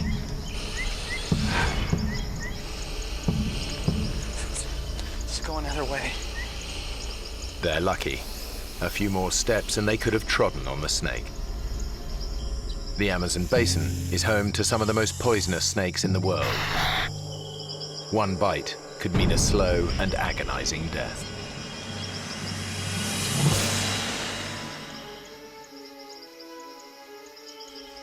By mid-afternoon, Dave is resorting to a new desperate tactic in his search for the lodge. I was trying to keep us in the same area of where we got lost in, kind of zigzagging back and forth, hoping to stumble upon the trail. Let's try over there. Crystal was starting to get a little bit frustrated with that strategy. Dave was literally almost walking in circles and didn't realize that that's what he was doing. Crystal is starting to feel the pressure. My brain was saying, things are going downhill. Now, which way are we going? East. East.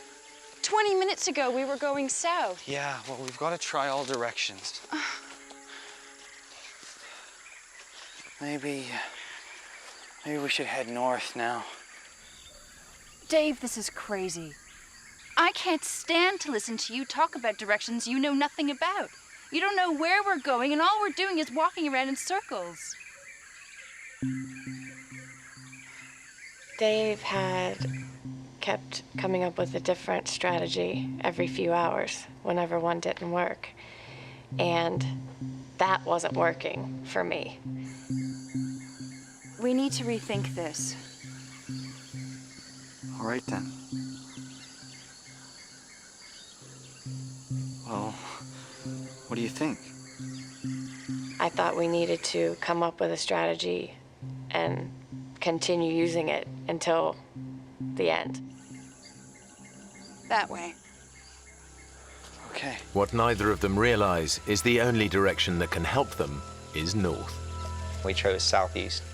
We will walk in this one direction for as long as it takes. If it takes us 40 days to get out of here, we're gonna walk southeast. Hours later, and the jungle is just getting denser. We were getting down. We were getting scared and worried.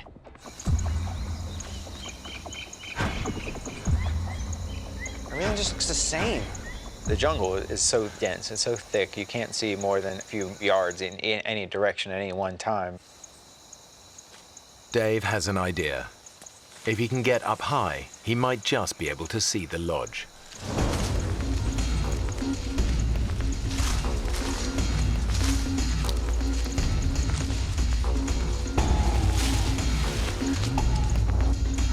The knots in the vine were ripping at my hands, and it was hurting me. My arms were tired. I was exhausted. And I looked up and I saw that I had not made any progress. It was still 150 feet up to the top. He is weak from 2 days without sleep or food.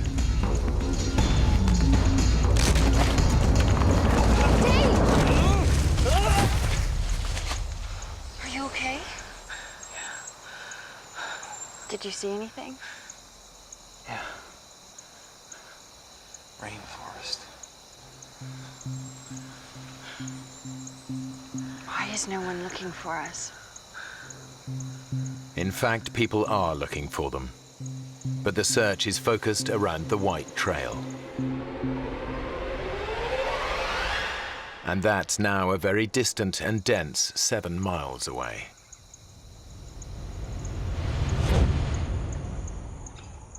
As darkness falls, they realize they must endure another night.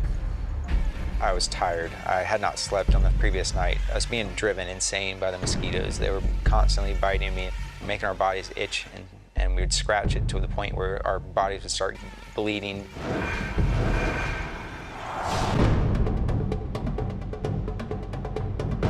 The next day, they're still heading in the wrong direction, getting even further away from the area where rescuers are searching for them.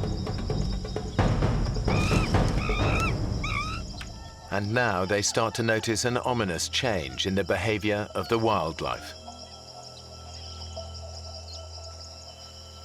If we were anywhere near civilization, these monkeys would be running away from us. They would be fearful of us, that we would hunt them. But these maybe had never seen a human before in their life and were just curious. And that was terrifying, that we were getting deeper and deeper.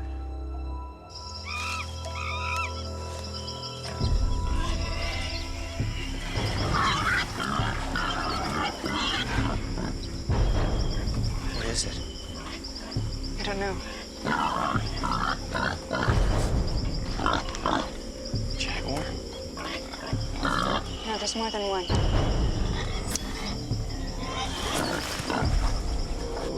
They've stumbled on a pack of wild Amazonian pigs.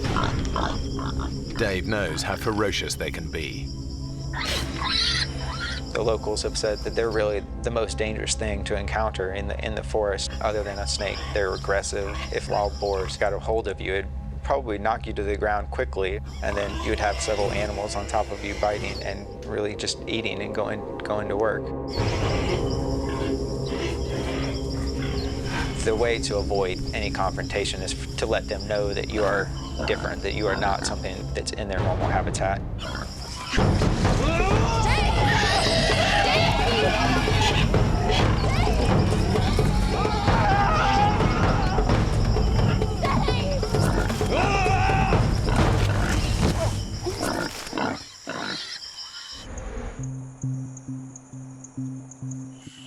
Their encounter with the pigs leaves them jumpy and exhausted.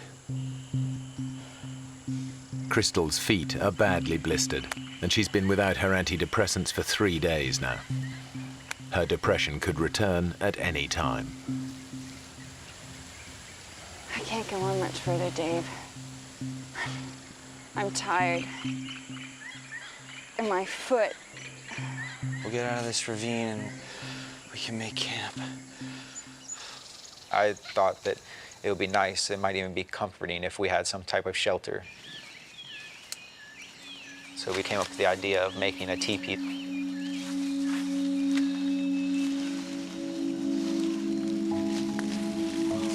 Excellent. Yeah. It was drawing us closer together. She told me that if I was as I was while we were lost, if we had always had that relationship in that past year, that we would still be together, that she saw all the things that she had fallen in love with in the first place. It looks good. We were trying to get our minds off of what we were going through, and we got even closer. My feelings had not changed since the day I met her. I was still in love with her. I still wanted her to be in my life and with me forever.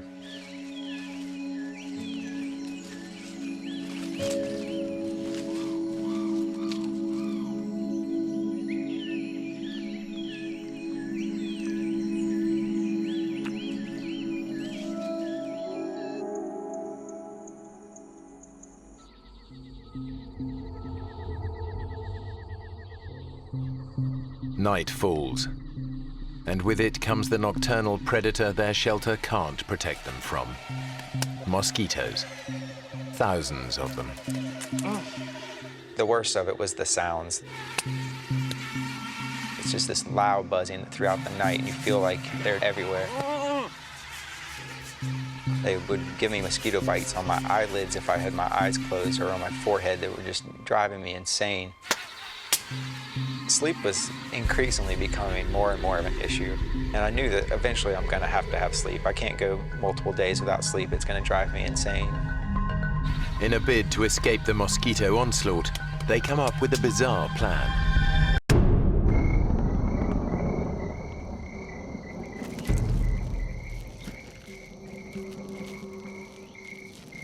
Crystal said, well, we should cover our bodies in mud. That would work well at keeping the mosquitoes off of us. We got inside the hole and pushed the mud in on top of each other, covered our faces, and we laid there in the mud and tried to be as still as possible. It actually felt pretty comforting laying there, and I felt like I was completely covered. I felt like I was going to be safe from the mosquitoes. I thought it was going to be a great night. But Dave couldn't be more wrong. A massive tropical thunderstorm is building in the skies above them, and it's about to put them in the greatest danger yet.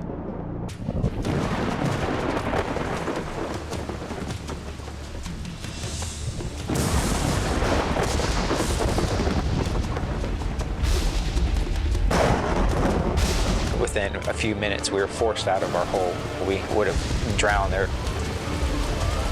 They've never experienced anything like it.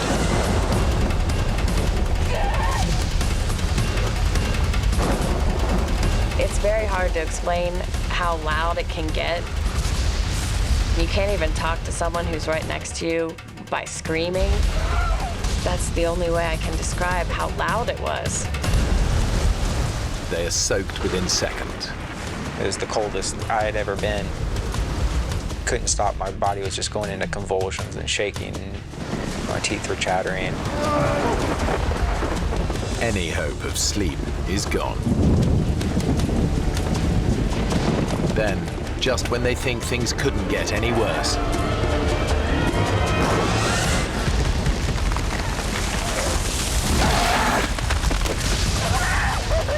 lightning brings down a huge tree dangerously close to them.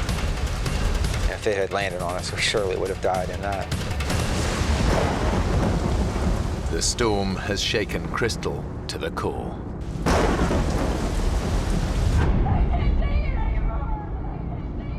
There's never been a worse night in my life than that night.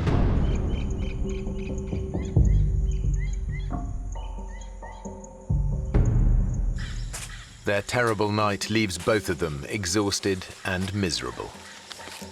But it's pushed Crystal close to the edge.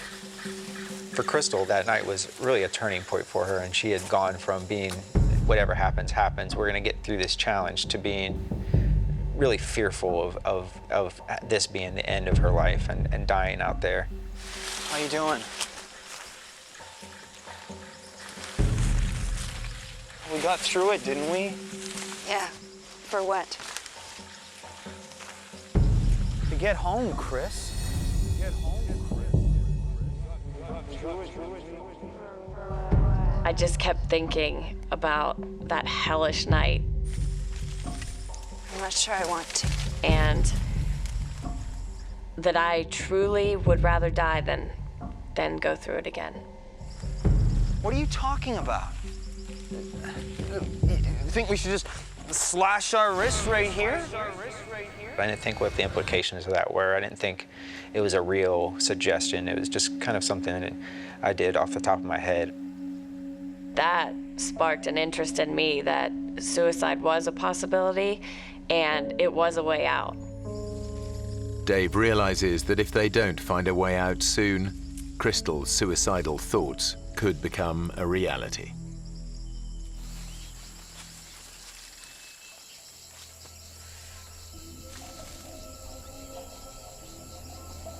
Chris. Her brain was going through some nasty stuff, and she was feeling the effects of that physically and emotionally. I knew that as the days go on and her withdrawal from her medication gets worse and worse, that it's going to become very difficult to keep her going and to keep that survival instinct inside her. I was so overwhelmed and so frustrated and so confused that I felt crazy. I felt like I was gonna lose it. Dave, where's the knife? It's here. I want to see it. Chris, you're really freaking me out with this. I want to see it.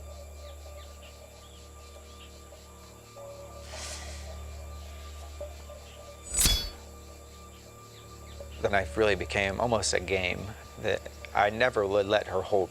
She would frequently ask me, "Where is the knife? Can I just see it? I want to know that you haven't lost it." I think my own mind was more dangerous than anything that the jungle had.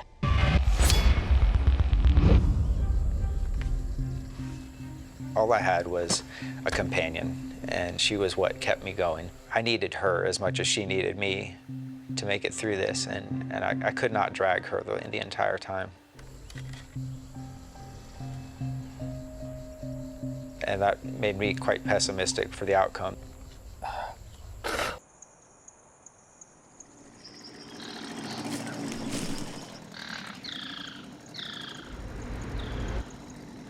Then, after days of hearing nothing but the sounds of the rainforest.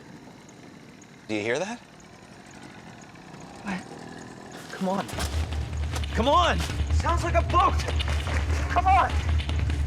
I was saying, "Come on, Crystal, this is it. We're rescued." Hey, we're over here! There's a boat really close. I can hear it. We're over here! This is over, like just so happy, cheering to each other. Yeah, here! Hey! We're here!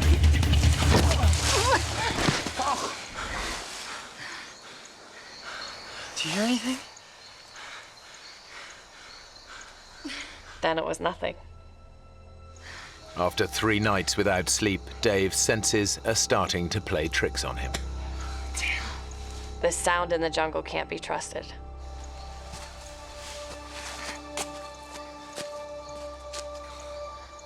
We thought that we were rescued. To have that taken away from us and our hopes just ripped from our hearts, it just killed us.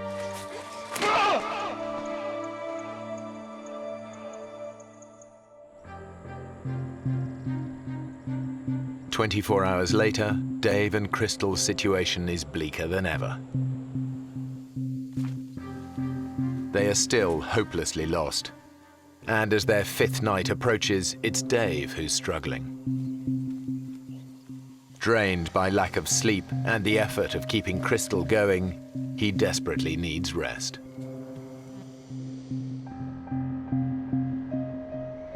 Dave was exhausted. I was very worried about him, but there was nothing I could do to make him sleep. Damn it. There was no way I could help him.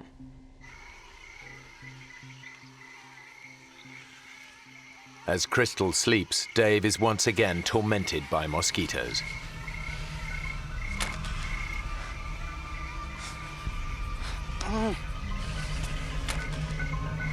I could not get a grip. I could not get control of what I really needed, and that was to get to sleep.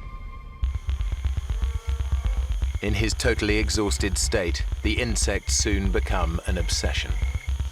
The only way to get me through that night was to find a way to keep moving, keep myself occupied. I would go through this pattern of swatting the mosquitoes on my arm, swatting them on my back and my neck, and I'd start counting these cycles. I became obsessed with time.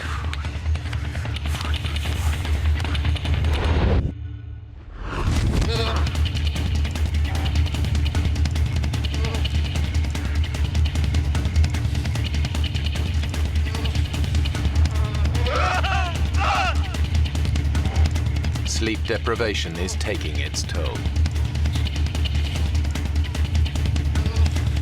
Dave is beginning to lose his grip on reality.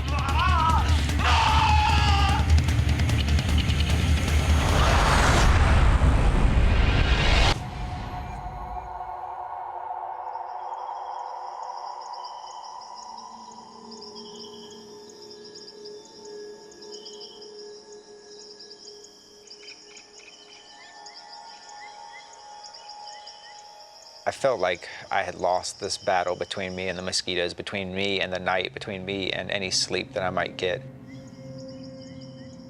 For the first time, Dave thinks they might not make it out of the Amazon alive.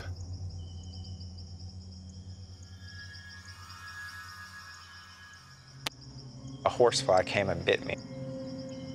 I reached down and picked up the horsefly.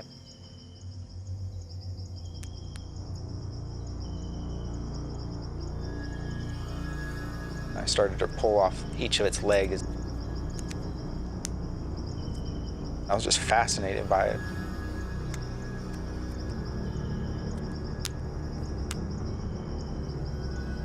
And it kind of led me to look over at Crystal and imagine our bodies laying there dead, and all the things that would come, take our bodies apart, eat from our flesh and drink from our blood. If we were going to die out there, I wanted to have some record of what we went through. So as Crystal was laying there in the sand, I wrote in the sand next to her, 6th day lost.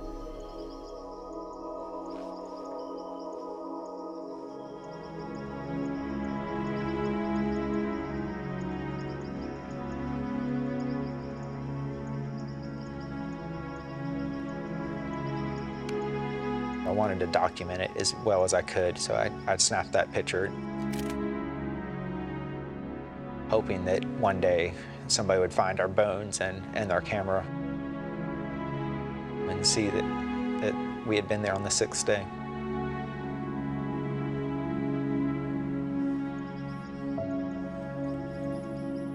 That's when I started to think personally about my life. I did not have a close relationship with my family. I had never told my mother that I loved her. I had never told my family how much they meant to me. It was killing me, and I wasn't going to have that opportunity if I died out there.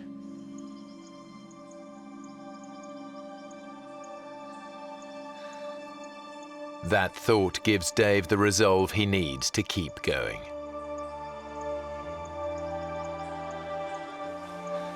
Come on. Wake up, it's time. I don't want to leave.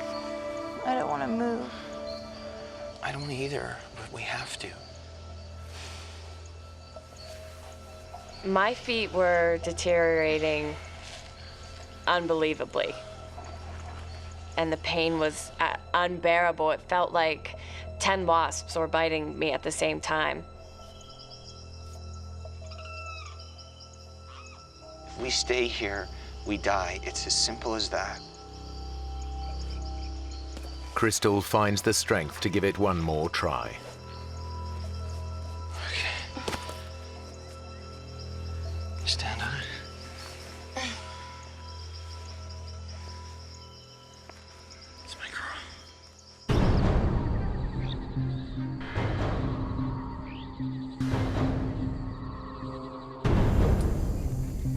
They push on.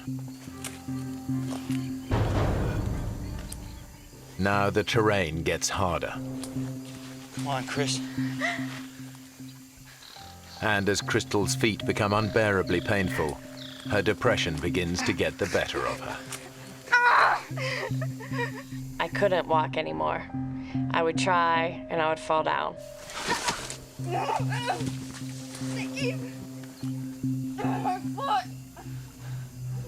I felt like that was telling me it was time to just end it myself. I don't want to go. Crystal's depression is back. Now she can see only one way out of the nightmare. You can! Come on! I decided this is it. I can't keep going!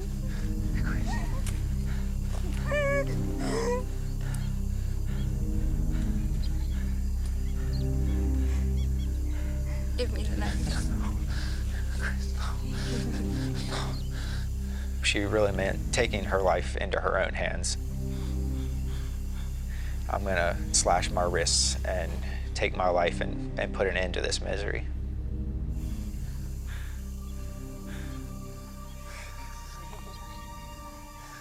This was the woman I was in love with. This was the person I wanted to spend the rest of my life with. I had no thoughts of ever abandoning her. I'll make you a deal, okay? I'll make you a deal. I told her, you don't want to go through another night, I know that. And if it gets to be tonight and we have not made our way out, I will give you the knife. You gotta give me everything you got today. Crystal accepts Dave's deal.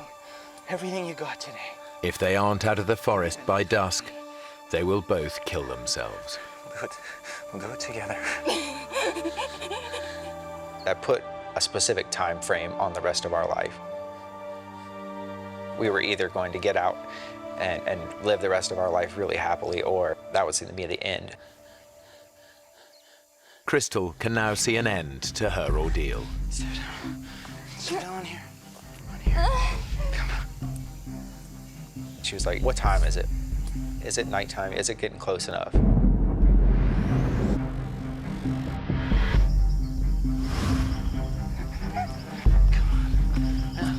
Come on! But Crystal can't keep going. Come on. Come on! She decides she can't wait until nightfall. She wants them to end their lives now. It's time. When I said it, he agreed. And he said, okay, now we can do it. We were going to have to go through with this.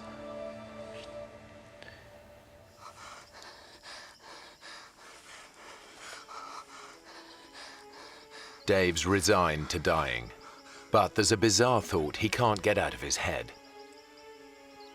I wanted to wash the mud that was on my arms. I wanted to wash my face and have a clean body, a clean approach.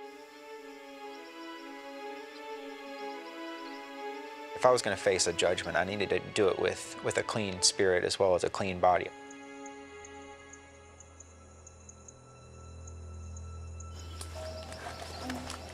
He begins to search for water to wash himself.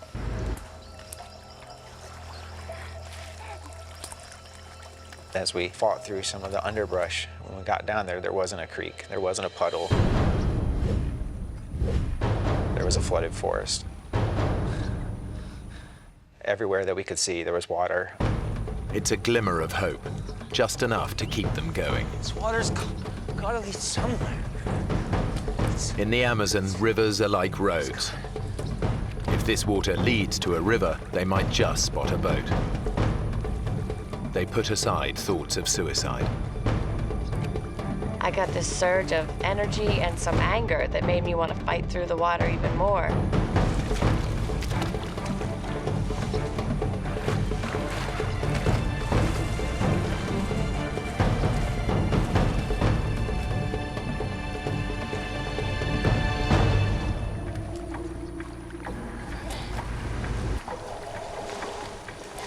As we were going through the flooded forest, we kept telling each other, don't talk about any hopes, just go, and go as fast as you can.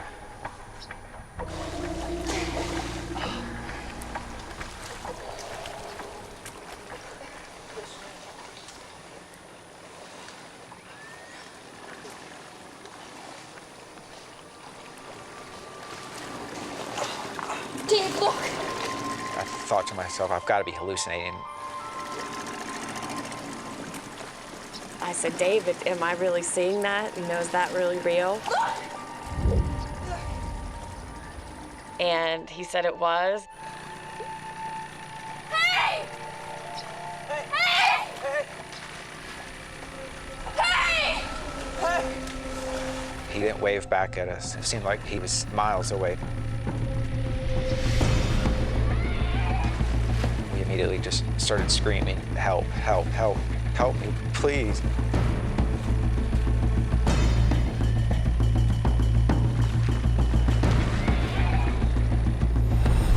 Here! We're here! Help! And he didn't respond. Help!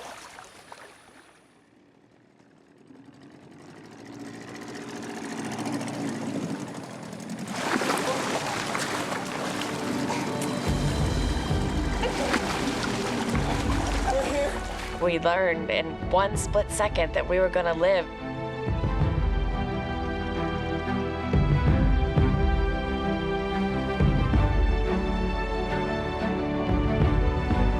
I was screaming and crying and just definitely the best moment I've ever had in my life. The sun's setting, the whole sky is bright pink. And Dave and I are just looking at each other, and the tears are just running down both of our faces. And inexplainable joy, and we just looked at each other and looked up at the sky, essentially, and we're just so thankful to be alive. Dave and Crystal are incredibly lucky. Their rescuer chanced on them in a waterway that local boats hardly ever use. They find out later that search parties spent 4 days looking for them.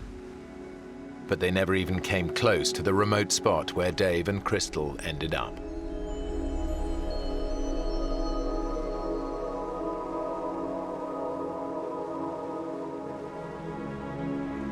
When we got out, we talked about, you know, all the times that we had in the jungle and how we talked about getting married, but when we were finally saved and getting better, we realized that that isn't the thing that we're going to do at this time. In the forest, we kind of had said, if we get out of this, we're going to live the rest of our lives together. And when the reality of being out was there, she did not feel that way. That was not what she wanted. And that was a bit of a disappointment to me. And that continued to be a disappointment for quite some time.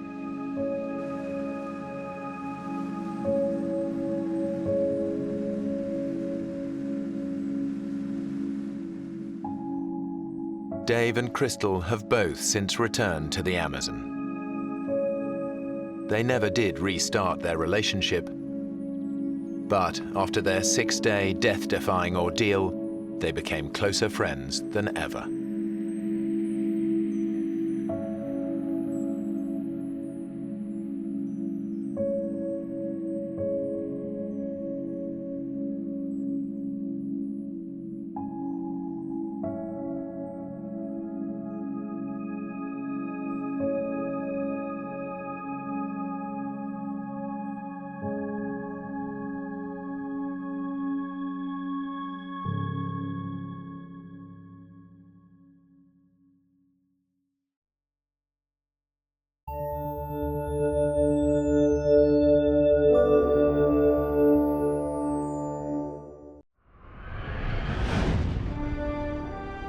In the heart of the Alaskan wilderness, a father and son set out on the trip of a lifetime. Then, disaster strikes. Watch out, Flint! Hold on! Swept under an ice shelf, they fight for their lives in freezing water.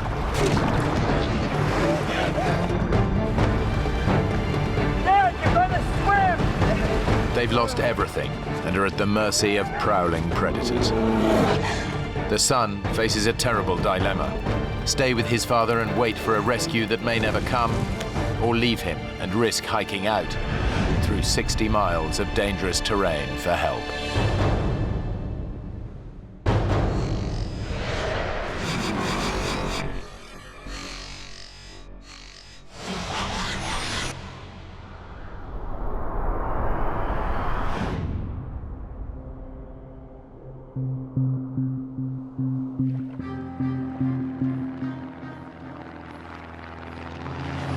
A specially chartered plane has dropped Blake Stanfield and his father Neil in a remote Alaskan wilderness 60 miles from the nearest settlement. How's the raft coming? We're almost there. Good. Get the coffee on. Neil runs a building management firm, and Blake is a doctor. They'd taken leave to spend some time together. My father and I started backpacking when I was a young boy. Always ended up loving that. He taught me to appreciate the outdoors. Isn't it beautiful, Dad? Well, a long way from Oklahoma City. Blake and I are good friends. We talk every day and share our experiences. He's always been a good kid. Blake's organized the rafting trip as a gift to his dad to celebrate a very special occasion. For my father's 65th birthday, I had planned this rafting trip to the gates of the Arctic as a present to him. Although Neil's been looking forward to this, he knows it's going to be tough. Hey, Dad. Yeah? Man over here? Sure.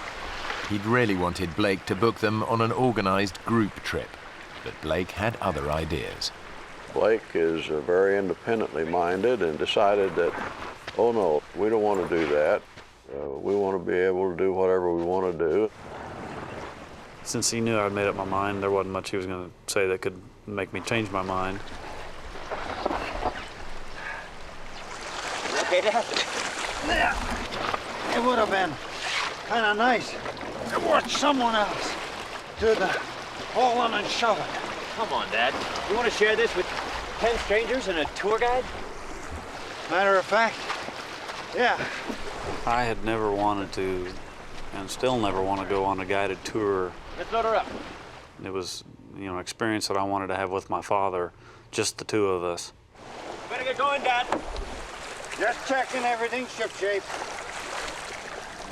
Where in the world did I put that lighter? I got it. Very repellent. Extra strength, very repellent. Almost anywhere in Alaska, you're going to run into many different types of wildlife, which includes bear, and of course that's something that you always need to be prepared for. The gates of the Arctic National Park is spectacular but dangerous. It's home to hundreds of black bears and grizzlies, not to mention roaming packs of wolves. It's 13,000 square miles of near untouched wilderness. Father and son have no way of contacting the outside world. They've packed no radio or mobile phone. Blake's itinerary has them traveling south by raft down the Koyukuk River to the town of Bettles. It should take around 6 days. Let's go!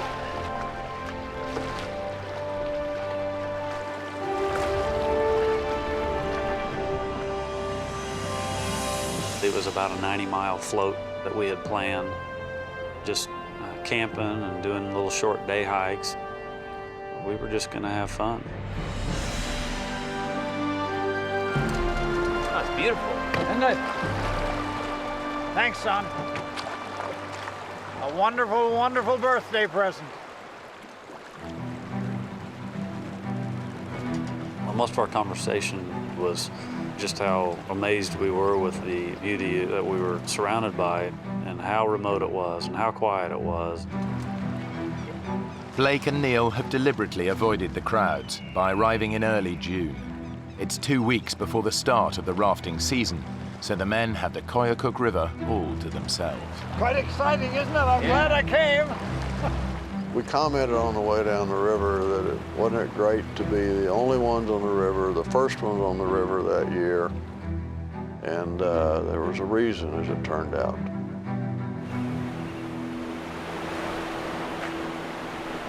They've been rafting for just a couple of hours when they notice that the river is changing. Blake, ice.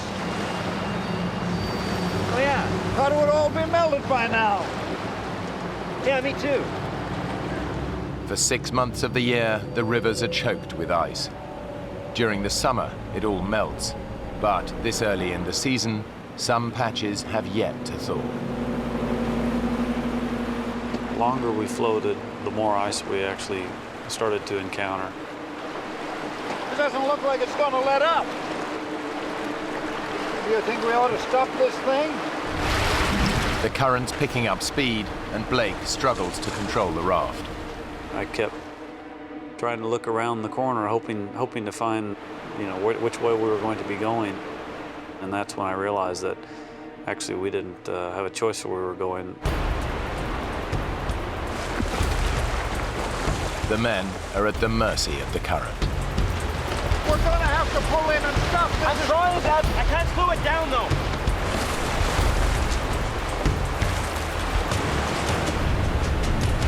We're going too fast. Let's slow it down, Dad.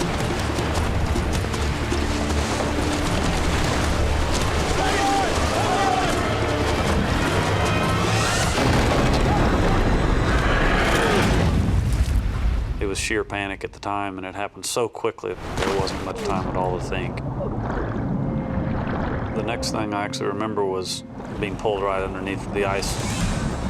There was so little time to realize what had happened, except that it was a real problem.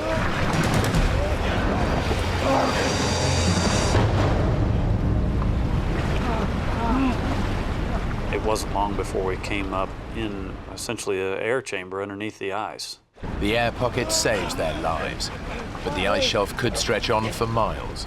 I remember looking over at my father, yelling at him. Blake yelled. Dad, I'm sorry. Of course, it wasn't his fault. Give me a hand. Blake manages to grab Neil's hand, but the current's too strong. His dad is swept away beneath the ice.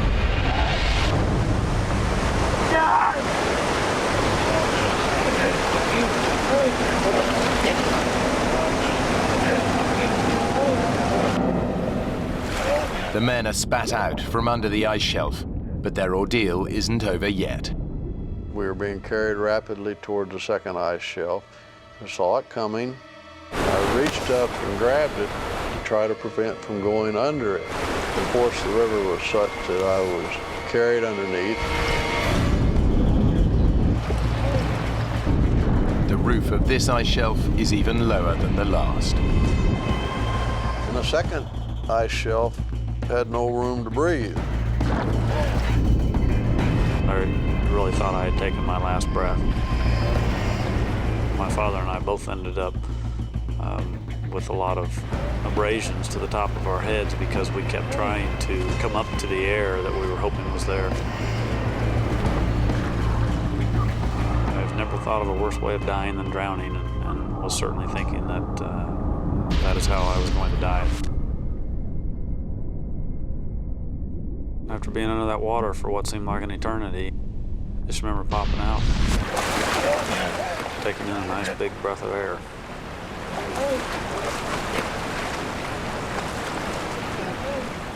At this time, I had no idea where my father was. He had been pushed up against something and trapped.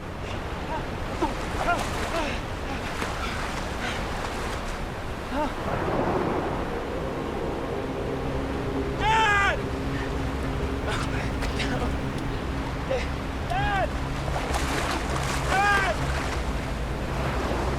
I don't know how I would have been able to face my mother and the rest of my family, letting them know that my father had perished, you know, when I had made it.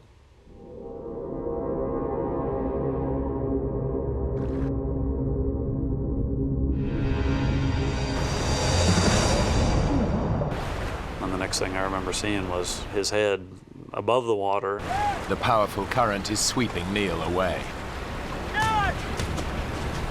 It didn't appear like he was making any attempt to get out of the river, and for all I knew, he was injured and couldn't.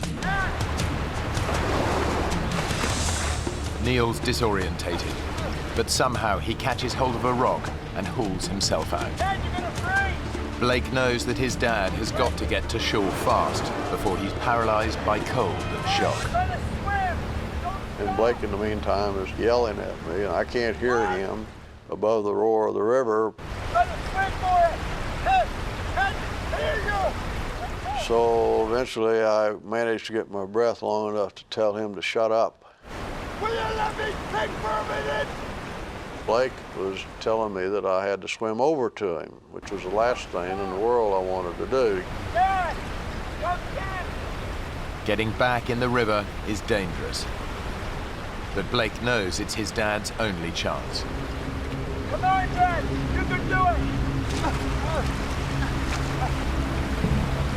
can do it, Dad! Dad!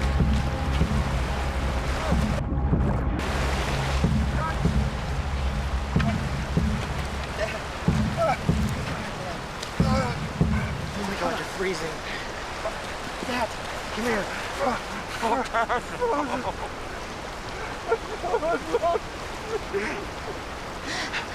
I'm so sorry, Dad. It's okay.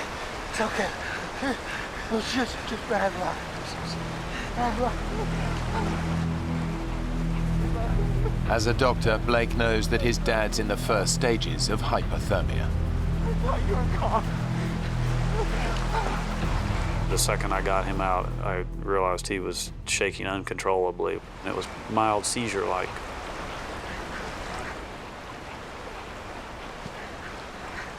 We gotta warm you up, Dad. We gotta warm you up.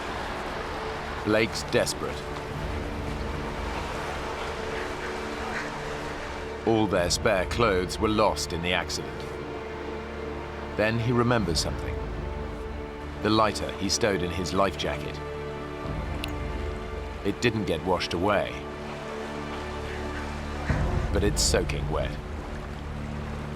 When I pulled that lighter out of my pocket and hit the button, that torch lit up, and maybe we were going to be able to have a fire.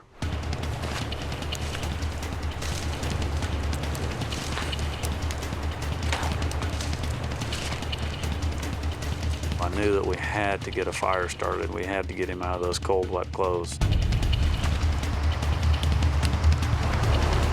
We gotta get you dry.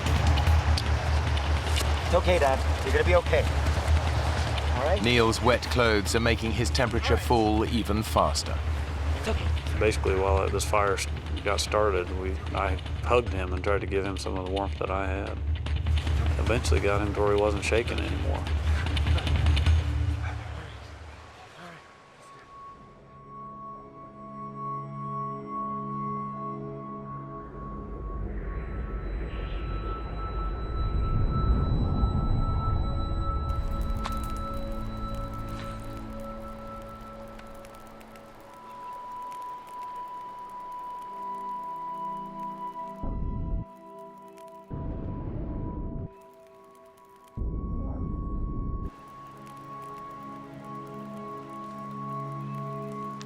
Blake had in his life vest a picture of his wife and son, and been so worried about ever seeing them again.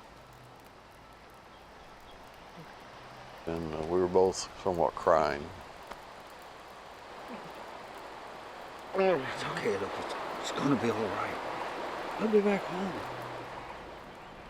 But Blake knows their prospects are bleak. They're stranded in a remote wilderness and nobody expects them back for at least a week. Their raft is lost, along with all their food and gear. Worse still, the reserve is teeming with hundreds of wolves and bears. I think at that point we realized that we got some big problems. Getting colder now, the sun's going down. You think we ought to find a more sheltered spot? Yeah. You okay to move? Guess I'll have to be.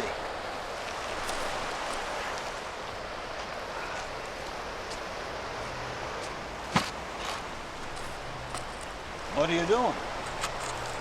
Show people where we're going. Pity there'll be no one to see it. Come on now. Blake and Neil set off to look for shelter. Blake lost his boots in the accident, but his pace still leaves his father lagging behind.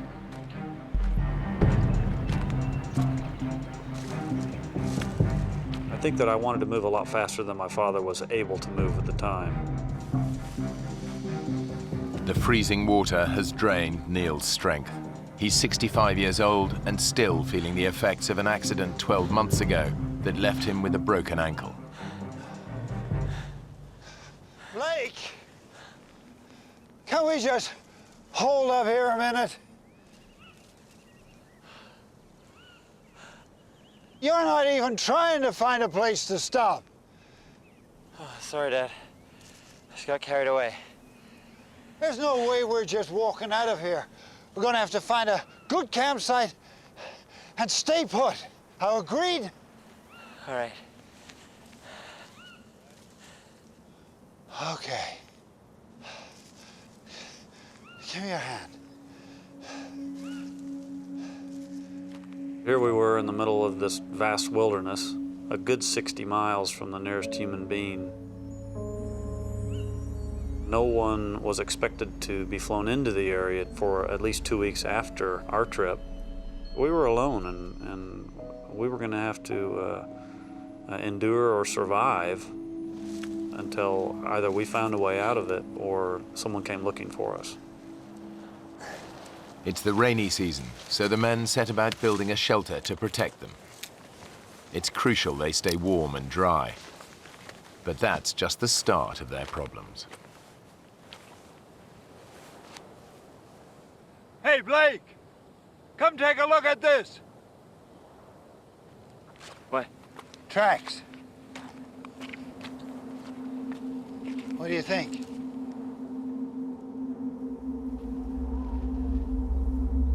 Black bear? Uh-uh. More like a grizzly to me. There's dozens of them around here. Well, maybe they were just passing through. I'm gonna get that fire started. They packed a shotgun, but that's at the bottom of the river. Now their only defense against prowling grizzlies is fire. Their ordeal has left Neil and Blake battered and bruised. Now they have to contend with the cold. We got enough wood? Yeah, we got lots. You get closer to the fire. I'm warm enough. There. My father and I took turns laying towards the front of the shelter where the fire was. Try and get some sleep, okay? Yeah. And then whoever was laying in back would bear hug the person in front. Sleeping won't be easy. It's summer and the sun barely dips below the horizon. But during the few hours of darkness, the temperature can still get close to freezing. I shivered myself to sleep, because sure my clothes were still damp. But Blake can't sleep. He knows it'll be at least a week before anyone realizes they're missing. If they stay put, their chances of survival are slim. The only alternative is a grueling 60-mile hike to the nearest town. It was a long way to the nearest person. It was extremely rough terrain. We only had one set of shoes between the two of us. There were plenty of bears in the area. It was hard to take in the severity of the predicament that we were in.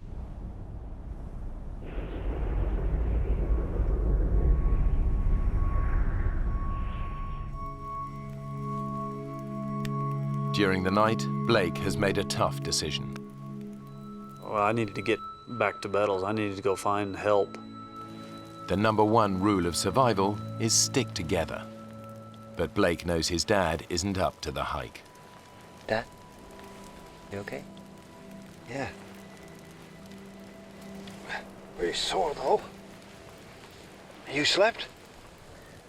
Not so much, no. You know, I've been thinking, we gotta get ourselves organized. We gotta build up a nice big pile of firewood, maybe make some traps. We're gonna need some food. I'm going for help, Dad. Help? From where? Blake had no doubt given it a lot of thought and decided that he could conquer this problem and hike back to Bettles. Bettles is 60 miles away. This is just plain crazy.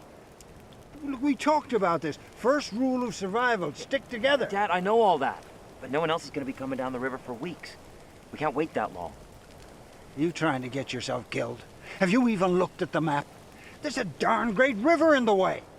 I'd ask him how in the world he was going to get over the Tingayuk River to our south, which appeared to be a pretty good-sized river, and he said, I don't know, I'll find a way.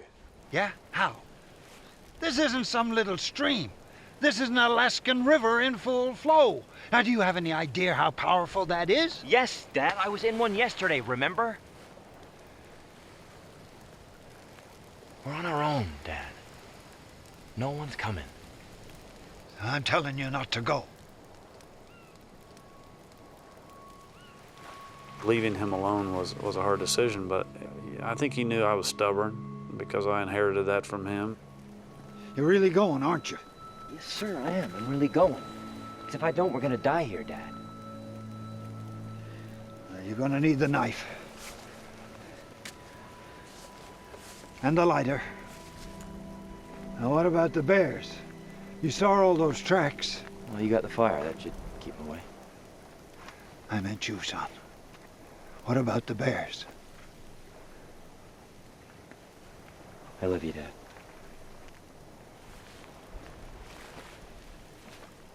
Yeah. Me too. Well, you know I do. I'm gonna come back, Dad.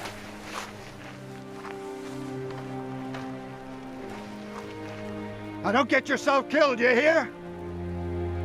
I was emotional when he left.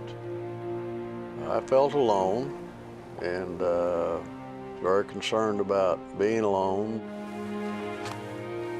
but probably more worried about him and what he might encounter.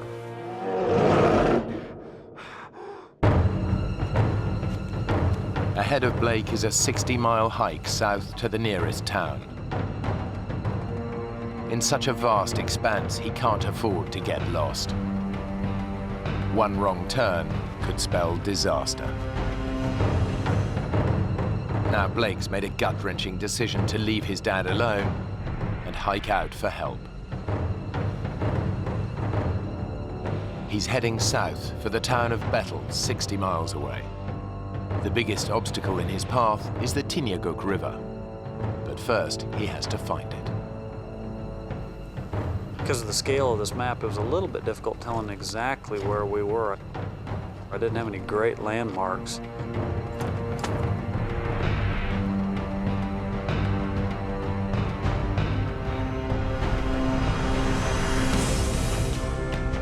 The hiking is taking it out of Blake.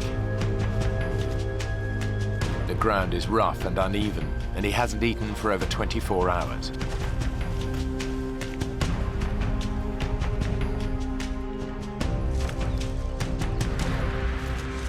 But he's still making good progress.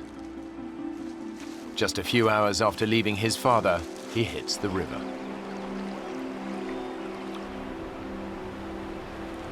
His dad warned him that crossing it would be impossible.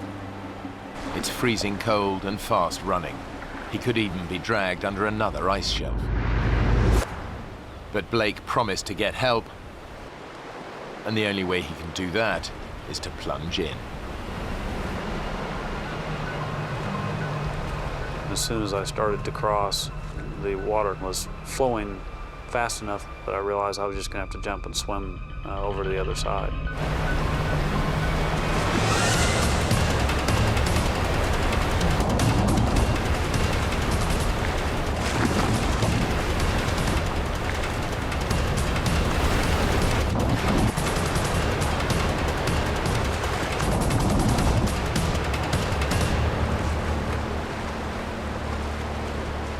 Blake has proved his dad wrong. With the river behind him, it should be a straightforward hike to Bettles.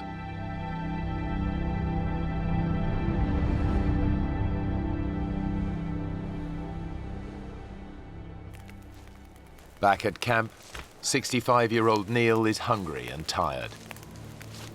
But he can't rest. Blake has their only lighter, so Neil's got to keep the fire alight.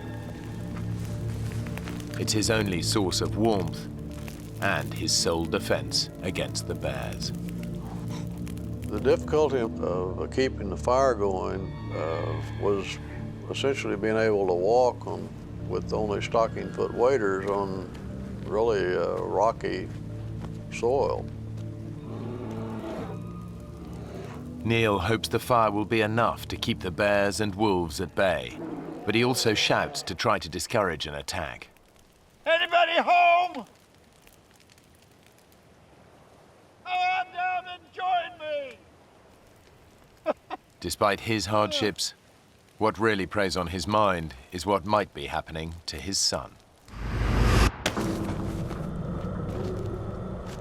I was very worried about Blake and what he might have run into.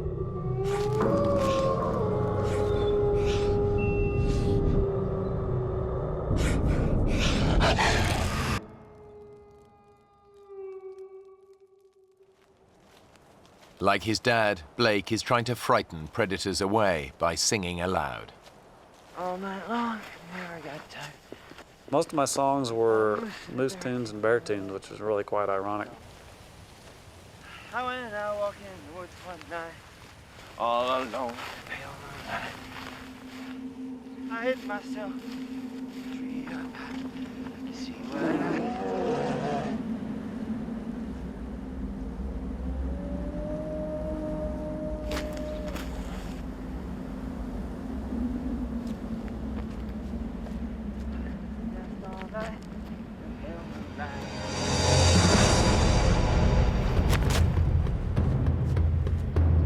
Suddenly, Blake comes face to face with a grizzly bear. A grizzly can tear your head off with one bite, but their claws can rip holes through you like nobody's business, so you don't want to mess with them. The bear is some way off, but even the slightest sound could alert it to Blake's presence.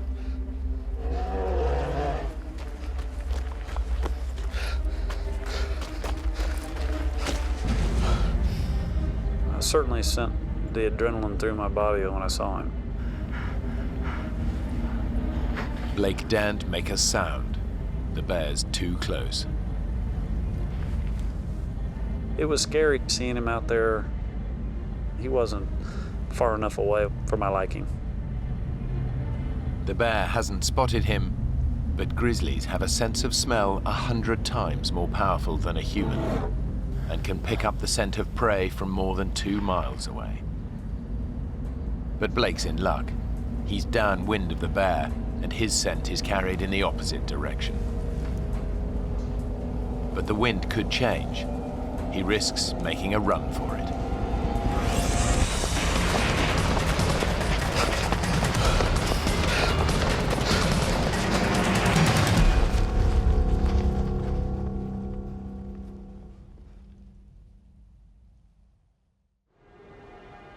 It's a lucky escape, but there's still a long way to go. Blake's making good ground. By his estimation, Bettles is just a day and a half's hike away.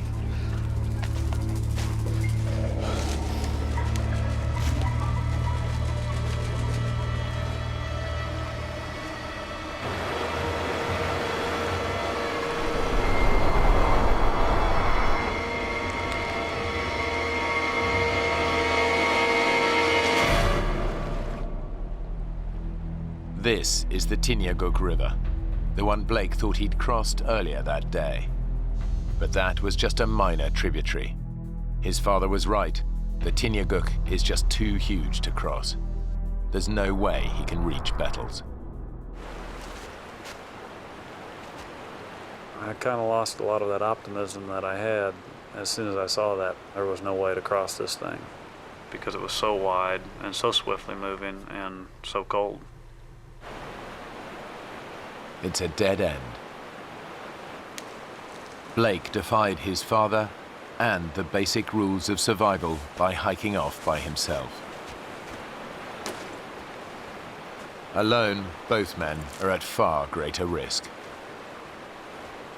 I had a hard time deciding whether or not I should stay there because I knew I wasn't that far from my father. I certainly had some feelings of guilt that I had put him in this predicament.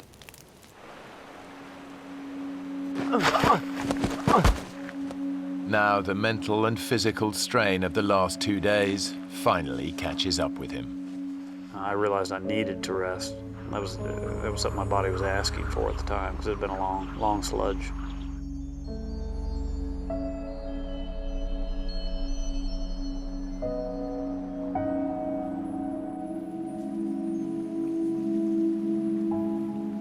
Blake hasn't eaten for 36 hours.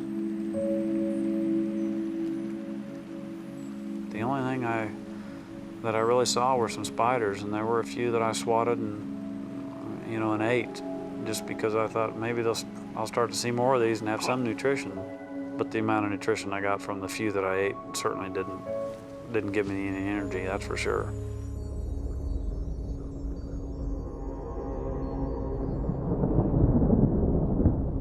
I was awakened by some raindrops that were hitting me on the face.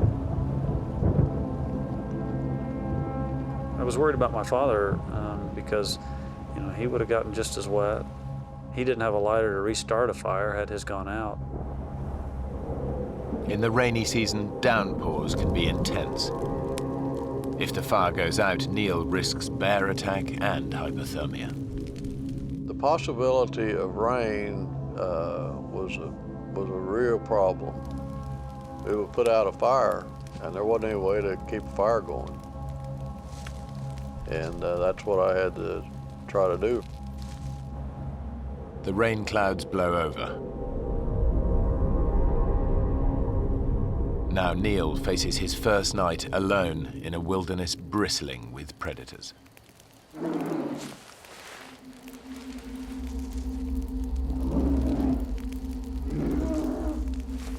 As everyone knows, you try to make noise in the wild with where bears are present. I said a lot of stupid things in order to make noise, and one of them was, "I'm the king of this valley. Everyone who lives here at my pleasure." You want to see me, you have to go through my nights. Blake, where are you?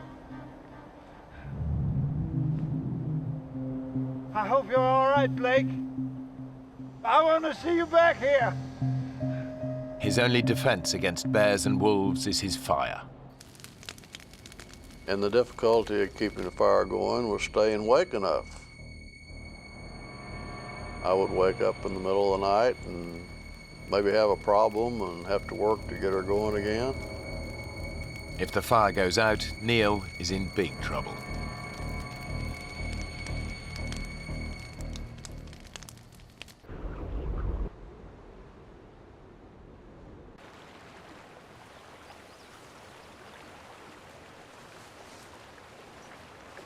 After a fitful night's sleep, Blake confronts the bleak reality of his situation.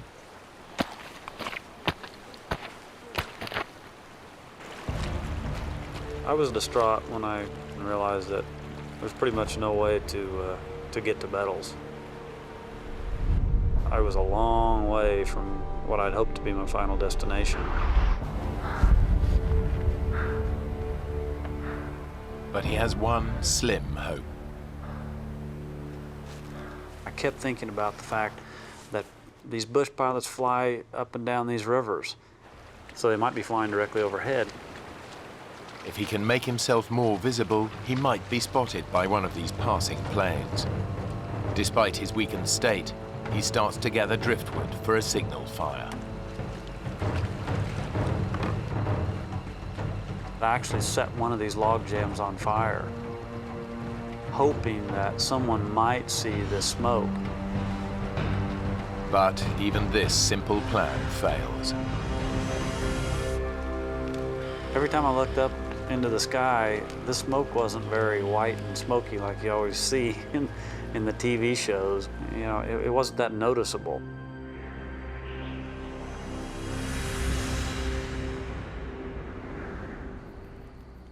It's Neil's third night alone in his brushwood shelter. I guess a spark jumped from the fire.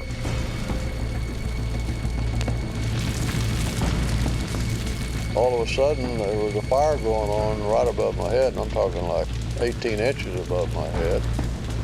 So I had to get out of there fast. He can only watch, helpless as his precious shelter burns to the ground.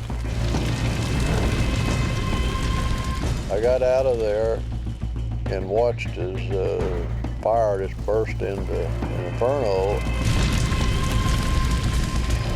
Neil knows he must save part of it to light a new fire. Without it, he'll be freezing cold and have no protection from prowling predators.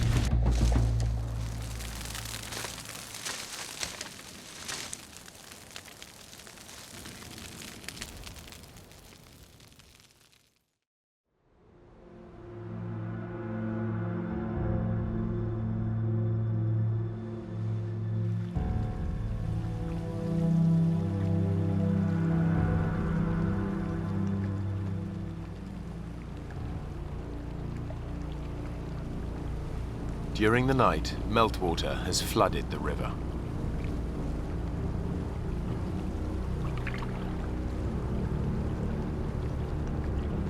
Blake realizes he could be in danger.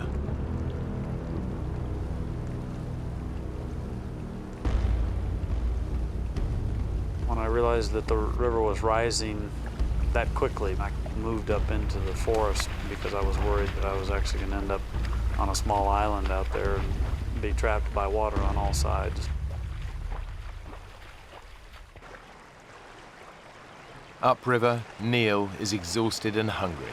His precious shelter was destroyed in the fire, leaving him exposed to the risk of a freezing downpour. Now daybreak brings a new enemy, the blazing sun. The sun was coming down pretty hard, and there was essentially no cover. He needs to build a new shelter. But it's becoming harder and harder to carry out even simple tasks. Ow! There's only so much punishment a 65-year-old body can take. After 3 days without food, Neil is weakening. Blake's decision to hike for help has backfired. Now his actions could cost his father's life.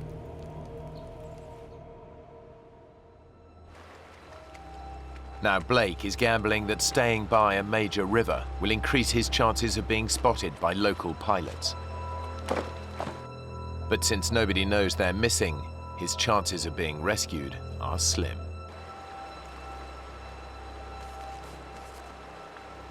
I was definitely depressed about the situation that we were in, especially because I had so much time to think about it. Blake endures another day and night helplessly waiting. His constant fear that his dad hasn't survived his ordeal.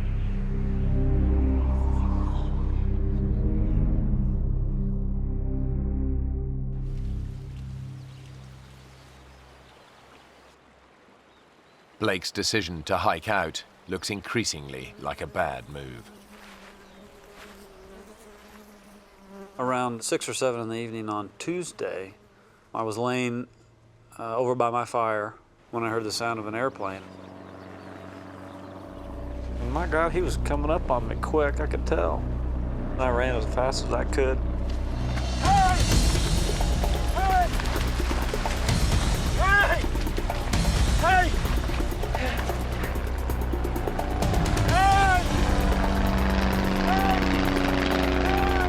I realized that he spotted me. He'd spotted me. Hey!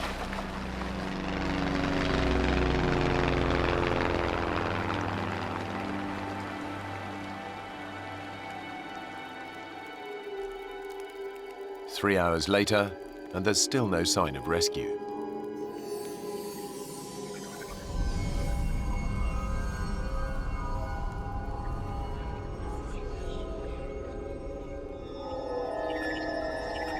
Boy, after a while, I started thinking, did I just hallucinate?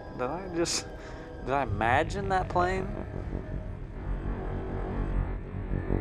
If help doesn't come soon, Blake knows they're as good as dead.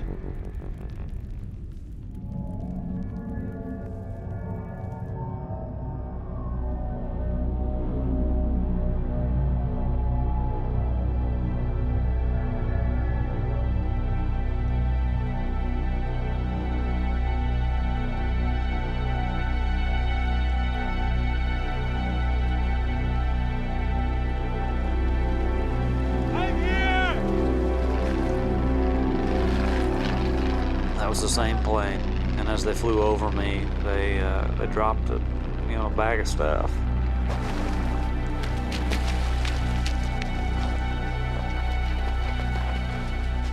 The bag contains supplies and a walkie-talkie. I turned that radio on. I kind of told him what had happened. There's only one thought on Blake's mind. Please hurry! You gotta go find my dad! He's 15 miles upstream. There'll be a fire going. Just see a fire. The pilot launches an aerial search for Neil. And Tango, where are you guys at? Okay, we're gonna head north. A plane reaches the right area within 10 minutes. Neil's camp should be easy to spot. But when the pilot reports back to Blake, the news is bad.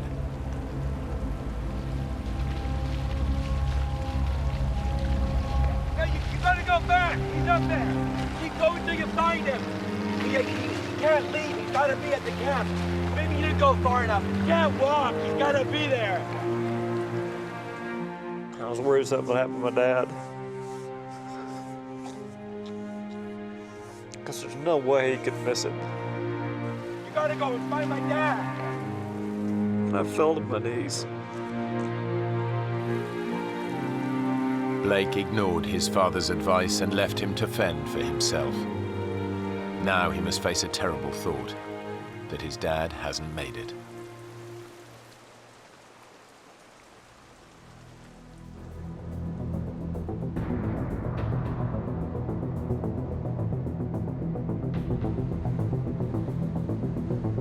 The aerial search continues. But in such a vast wilderness, Neil's camp is proving hard to locate.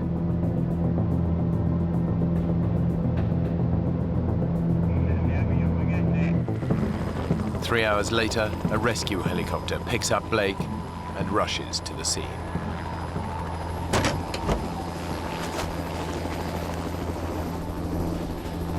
Neil! Neil, you okay?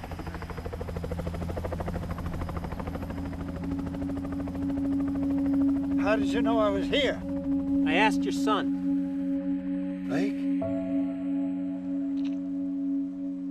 He climbed in that helicopter. Dad! I'm so sorry, Dad. I'm so sorry. Hell, all I could say was, man, you look like hell. Well, you don't look that cute yourself. I was very happy to see him, very, very happy. Can we get the hell home now? Let's get out of here. And then we took off. Together again. The men later learned that their initial camp was not on the flight path of any local aircraft. If Blake hadn't tried to hike out to Bettles, he and his father would almost certainly have died.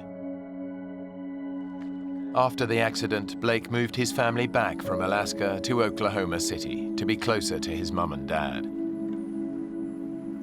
He now runs a GP practice there, while Neil continues to run his building management firm. Blake and Neil still regularly go hiking together, but they've never gone rafting again.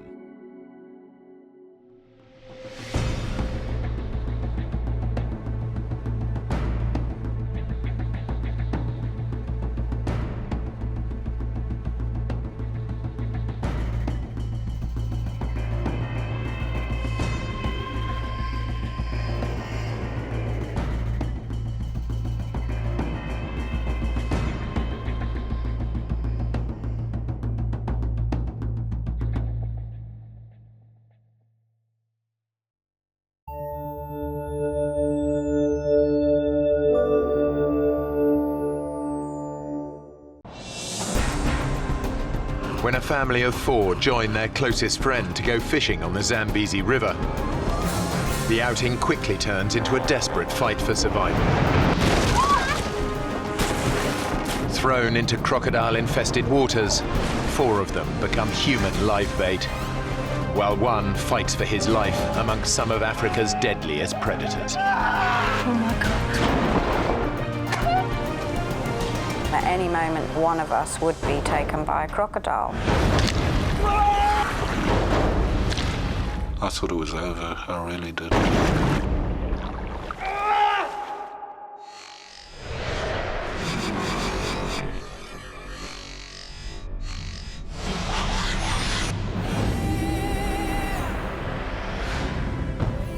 Zambia, one of the wildest countries in Africa, home to the spectacular Victoria Falls.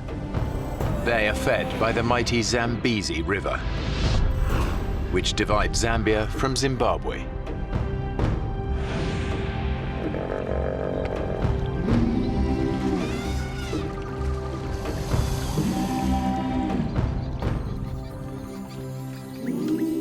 It's here on one of the river's most isolated stretches that 2 friends have planned a weekend fishing trip.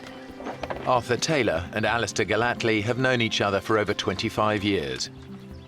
Our kids have grown up together with Alistair. Basically, Alistair's part of the family. He's a very good guy in a crisis and a very good friend. We've known each other a while. We've spent a lot of time together. We go fishing a lot. Where do you want the fish, mate? Usual place. As experienced safari guides, they've lived and worked alongside the Zambezi for most of their lives. Most important. Good enough. Think so? I can't wait to get on the water. Joining them are Arthur's English wife, Faye, and her parents, Clive and Brenda. They're retired teachers visiting from England. Change your mind yet? No, I think I'll just stay here and relax and read my book. Go on. They've both lived in Africa on and off over the years.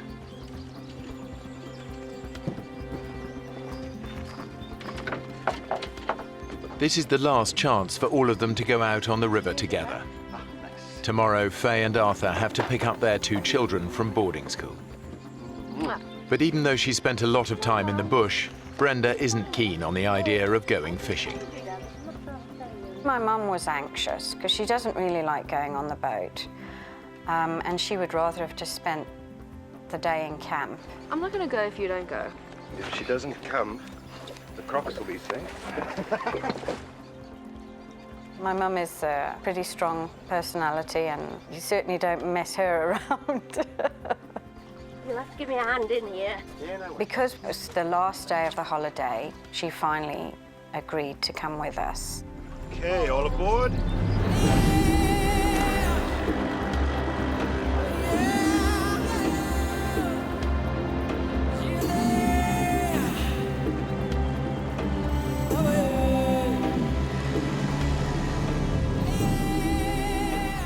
This is one of the river's most remote stretches. The Zambezi is just a fantastic river. It's amazing, and it is so diverse. The bird life is out of this world. You see animals, bushbuck, buffalo, elephant coming down, and in the water there's the hippos everywhere, and huge crocodiles. It's just an amazing river, really is.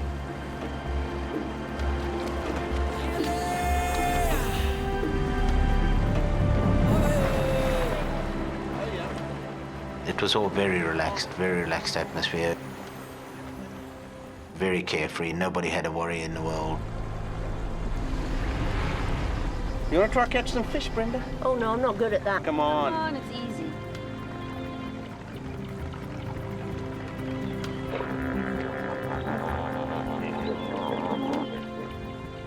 We passed so many schools of hippos, and they're all lazing around. They just look so peaceful and so placid. Most of them are in herds or groups, and then you get the few odd single males. As long as you give them a wide berth, the chances are you're not going to have any problem. Oh, I think I've got something here. Heavy. Whoa. Fishing had been pretty poor that morning, and when Mum caught a fish, it was like, yay, you know. I mean, she's really chuffed. Well done, Mum. I think that calls for a spot of celebratory lunch. But over there, nice bit of shade by those trees. Sounds good to me.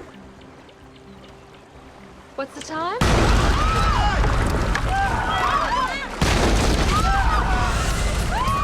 There was no warning.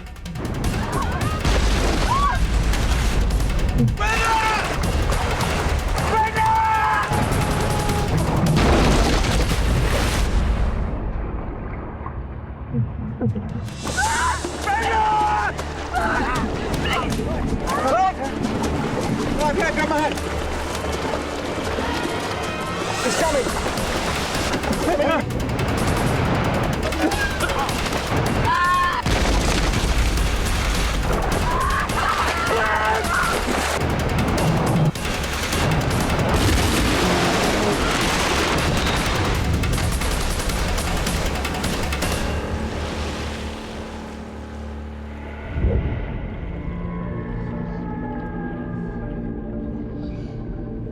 It was just this huge boom, and I was in the water.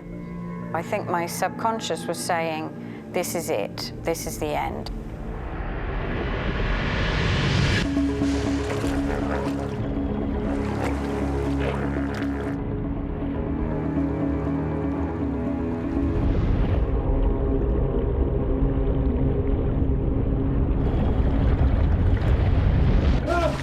It was only when I actually was pulled back to the surface and gasping for air that suddenly then the reality of what had actually happened hit me. They've survived the hippo attack, but now they're in even greater peril. They've capsized in one of the most crocodile-infested rivers in the world.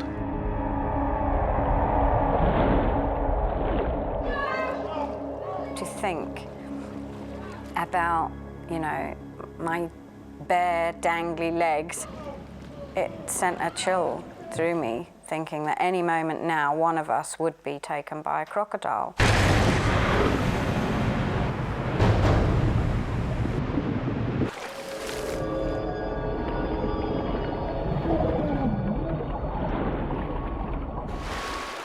Clive Kelly has watched his wife Brenda sucked under the crocodile-infested river.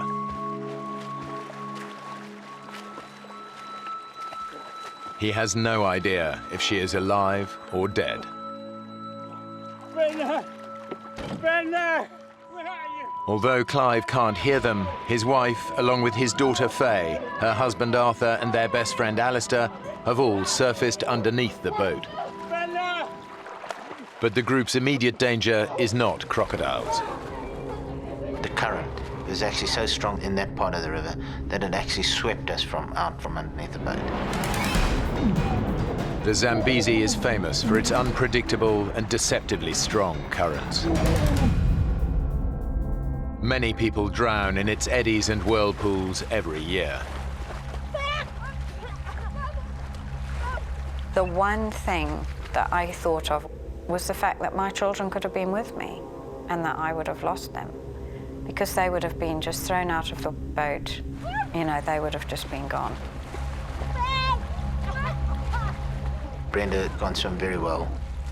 She was screaming and struggling. She obviously needed something to hold on to, and she had swallowed a lot of water and was gasping for air and kind of pushed onto me so that she could get her breath back. And I'm like, you know, Mum, you know, you're pushing me down. Oh, Brenda, I got you. I got you. It's just so strong, and we were being swept away. It was just incredible that Arthur was there when we needed him. Somehow, he managed to keep hold of the two of us. We're all getting washed down together. We basically hung on to each other. It was very hard to swim against a strong current.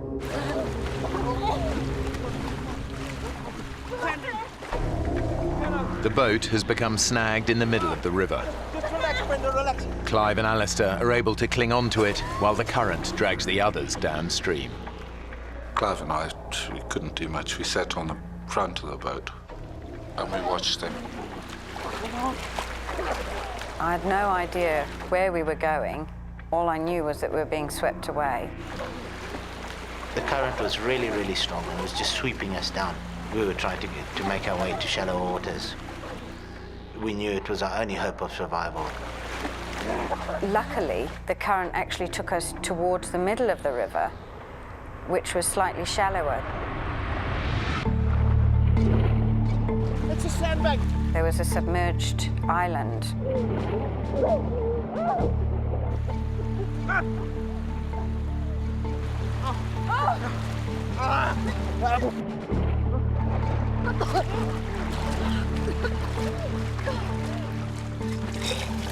The first thing I did is start vomiting because I swallowed half a Zambezi.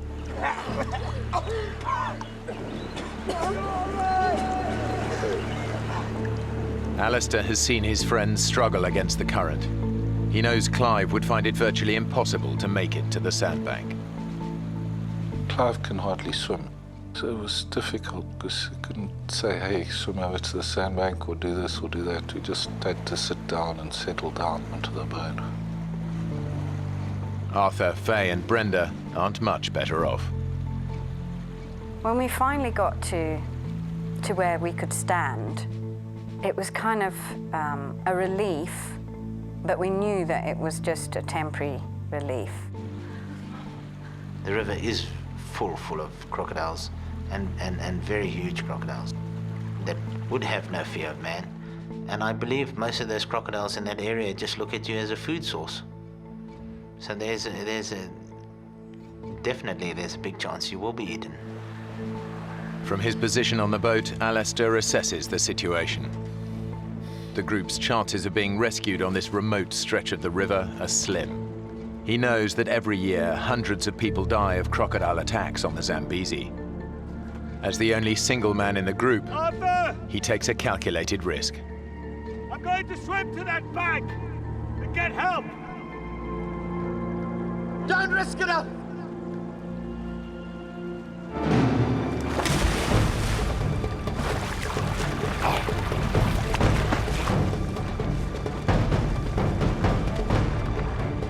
He's crazy. It was quite fast water. I started swimming slowly, I was a bit scared that splashing around the crocs I'd attract crocodiles.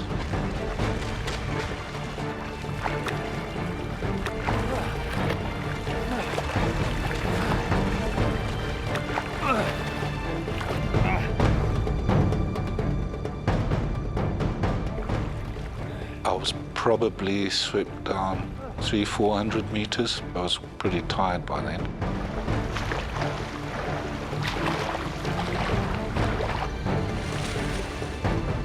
I saw a little inlet up ahead, so I paddled into the inlet.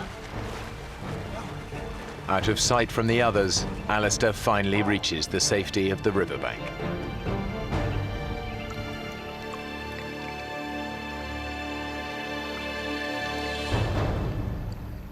As my feet touched the ground, I looked up. About 10 yards away, there was this crocodile in the water just looking at me.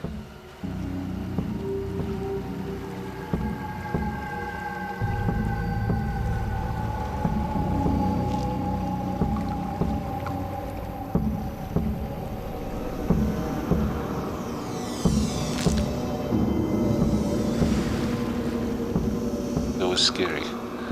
I didn't quite know what to do. I think I actually panicked. I decided the best thing to do is try go for the crocodile and maybe chase it.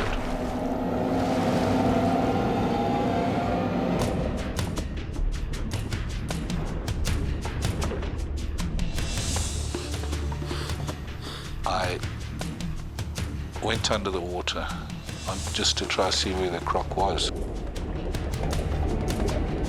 As I started to go towards the croc, it came for me.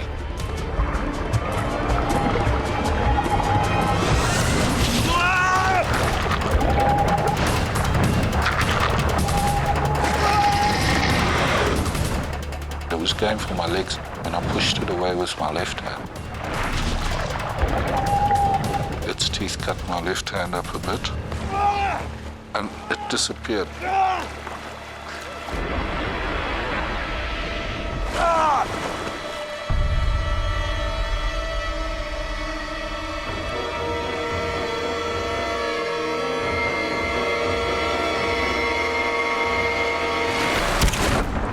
It just latched straight onto my arm.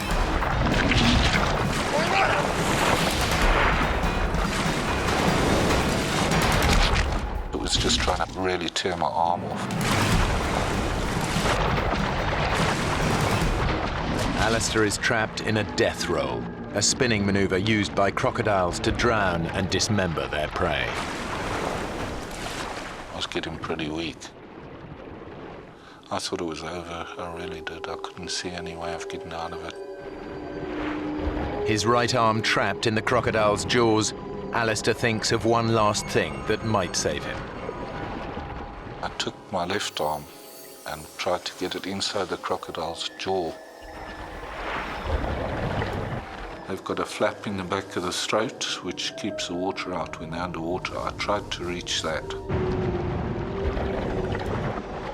The second I did that, once I got my other fingers inside the mouth, it let go.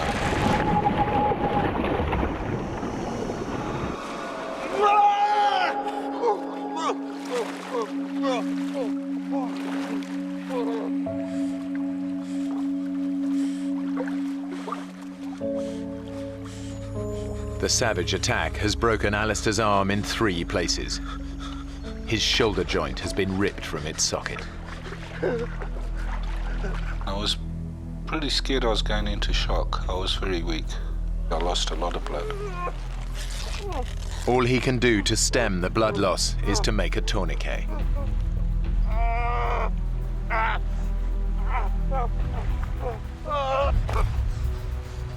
Arthur, Faye and Brenda lost sight of Alistair soon after he was swept downriver. They have no idea that he has been attacked by a crocodile.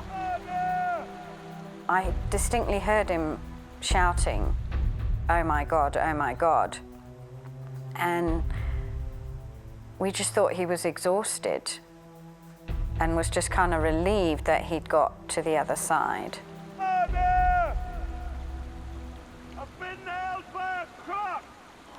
Oh, God.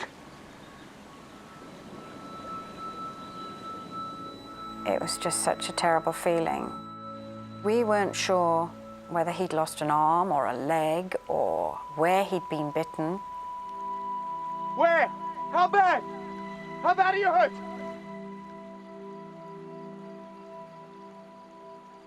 We weren't sure if he was going to make it through even the next hour, let alone the next day. Alistair! Alistair! With their best chance of rescue gone, Arthur decides to take matters into his own hands. Arthur, what the hell are you doing? I'm going for help. I walked towards the Zimbabwe side of the river to see if we could swim across there. He just went deeper and deeper into the water, and I just had these images of him being taken by a crocodile, and I couldn't handle that. Don't go, don't be stupid! Alistair's too hurt, he could die. Well, you're not going to help him if you get yourself eaten, are you?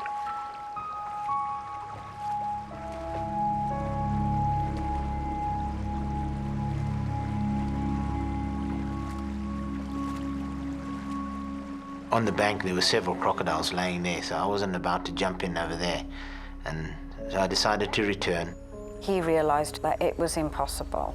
Every 10, 20 meters, there's a crocodile lying on the bank of the river. It's just hopeless. The whole situation was just hopeless.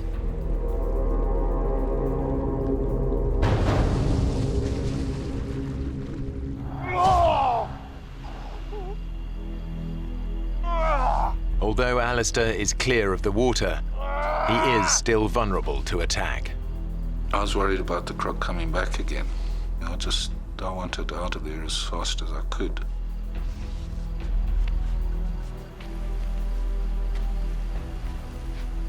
The sun was pretty hot, and there was one tree in this pile of rocks that I went and I sat under to try and sort my arm out.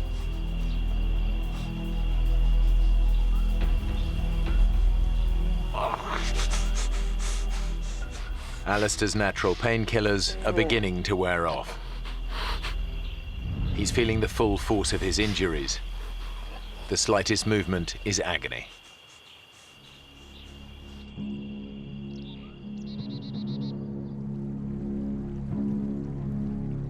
Clive is still stranded in the middle of the river. And now the boat is beginning to sink.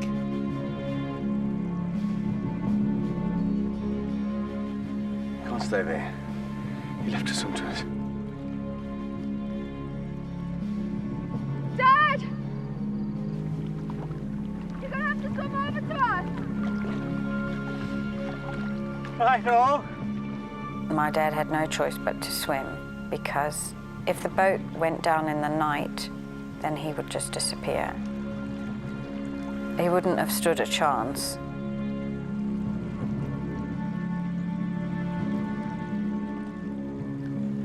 Brenda!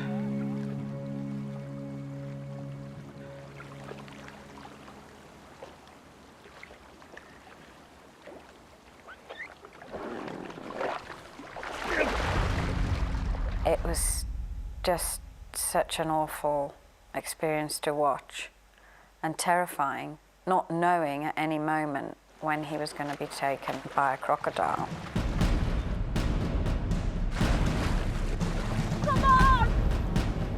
And Clive also has to struggle against the erratic currents of the Zambezi.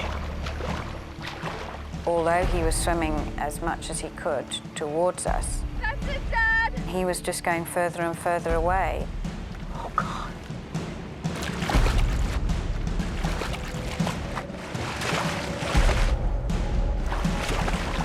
Come on, Clive! Yes!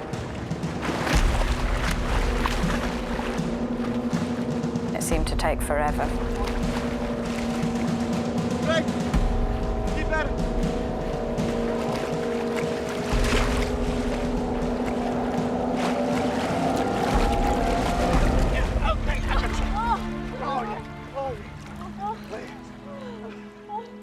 I can't tell you what a relief that was, that my dad was alive and had made it. On shore, only a few hundred yards away, Alistair's agony is intensifying. His wound is becoming a poisonous time bomb. I had nothing to wash it out with properly. The arm was full of rubbish. Alistair knows that bacteria from the crocodile's bite will have entered his bloodstream. Untreated, he could easily lose his arm to gangrene. Gangrene is pretty serious. A friend of mine, he got chewed by a lion. You know, he got to hospital within 8 hours, but he still lost his leg. Too weak to move. If the gangrene doesn't get Alistair, the predators might.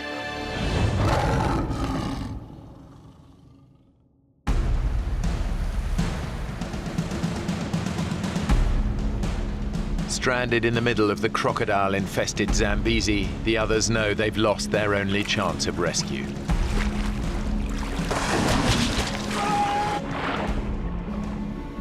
Any hope of being found before sunset is fading fast. What's in your mind? No one's going to come by. The area is so remote that the chances, I would say, are very, very slim. You're very lucky if help does come your way out there. Can't possibly survive in the river.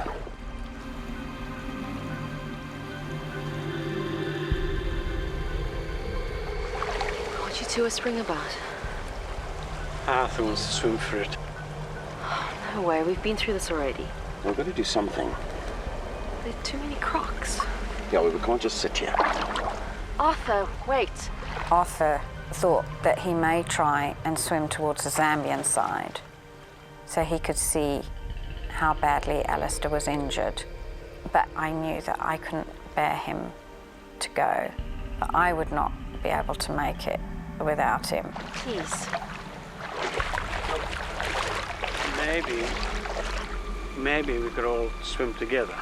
It'd be a big mass then, and that might scare anything off. Mum, do you think you can? I'll try.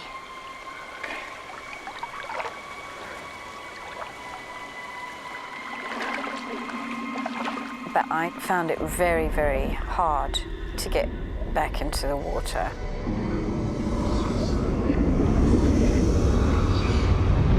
We were all so out of our element. I just freaked. No, it's no use right back. I just started to panic and said, I can't do it. I just cannot go through with this. I can't go across. Sorry, I'm tired. Definitely, you get a sense of, well, frustration under the fact that there's nothing you can really do besides stand there and wait for help. They all face the prospect of a terrifying night with no hope of rescue. It's a terrible feeling knowing that somebody is lying, bleeding to death, and that you are unable to do anything about it. I can't tell you how terrible that makes you feel.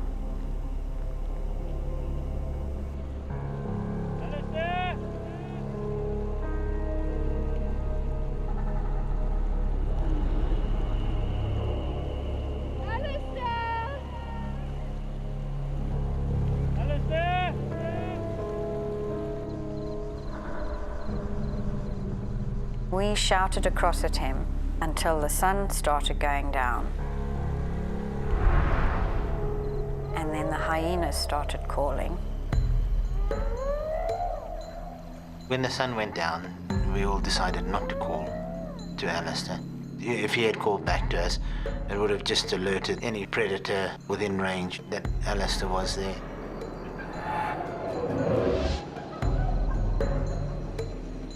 Night is the most dangerous time in the African bush.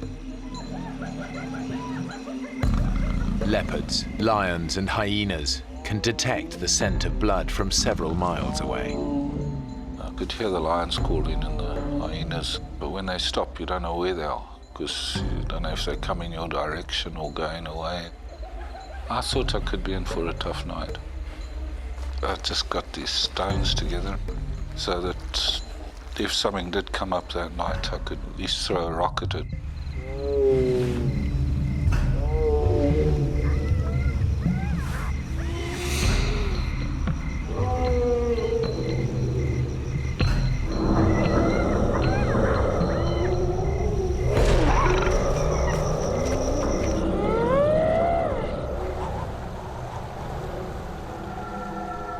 When it got really dark, the wind picked up and it really got cold. I was absolutely freezing and my teeth were chattering and I just couldn't get warm.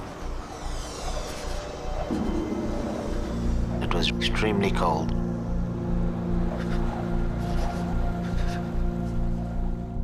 Definitely you are in extreme danger by standing in the river, because there is a very good chance that a crocodile will come and get you during the night. Let's get in a ring. We decided that we'll all huddle together. We're rolling already.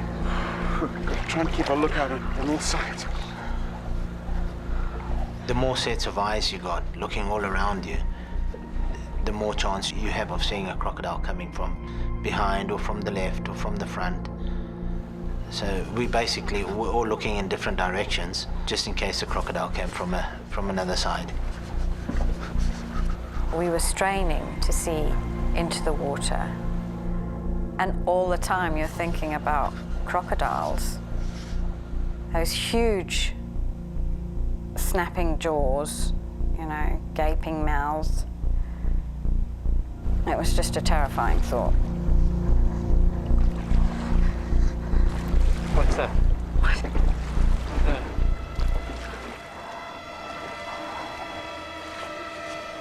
Oh my God. It's coming closer. It's still coming.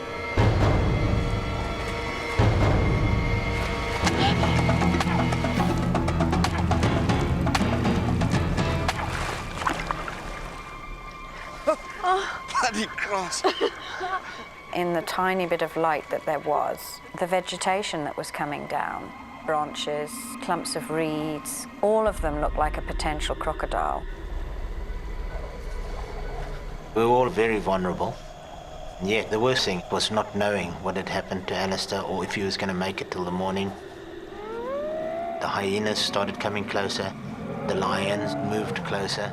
We were just worried that they would pick up the blood trail and by the morning, Alistair would be no more. I was worried I'd left a blood trail when I walked out. And I was worried something had picked that up and come following it. I was worried about the lion and hyena. There's a lot of them around the area. I heard grazing, and I looked up.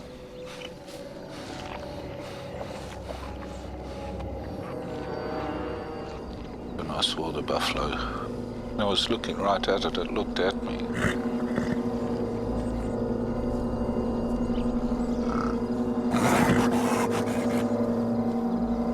If you get into their danger zone, or they're wounded or sick, buffaloes is really pretty dangerous.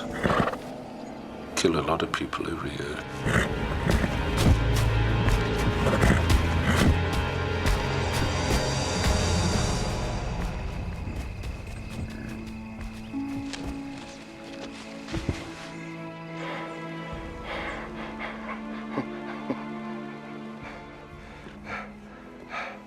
For some reason, it came and lay down, like 10 yards away.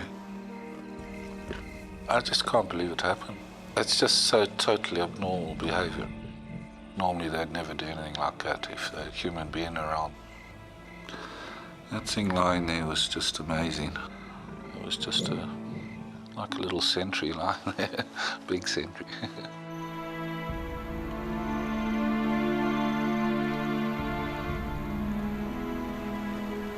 The darkness all around us just seemed to make you realize just how vulnerable you were in that great vastness.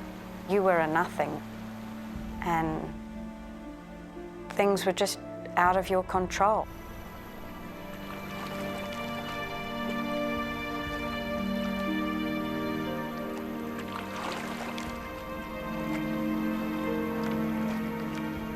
It passed everybody's mind that there's a good chance that we may not make it till the morning, especially in Faye's case. She was worried that she may never ever see her kids again.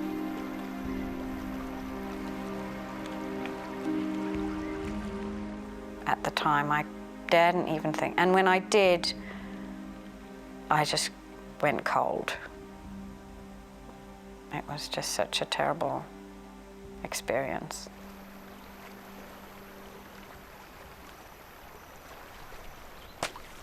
What's that? It was like a slapping sound.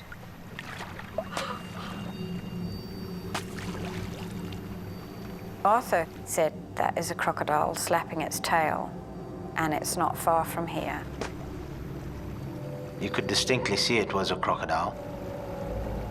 We could see the jagged edge of his tail as he came closer and closer.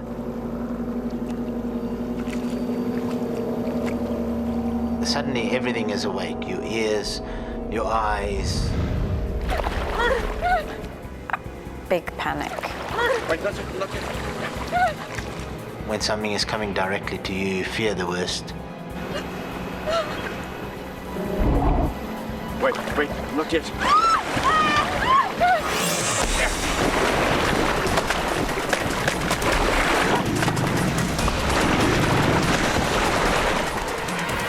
As we hit the water with the paddle, it veered off into the mainstream.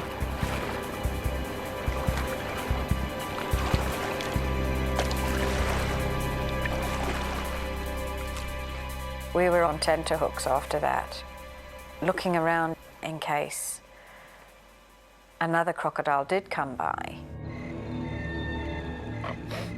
The pain had set in during the night. If I moved a little bit, it got pretty serious.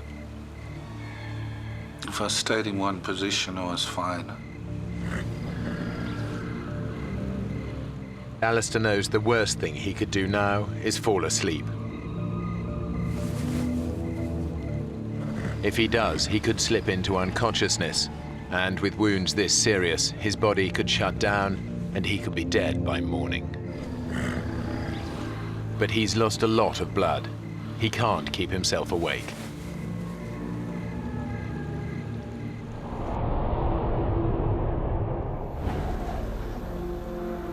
On the river, everyone is suffering.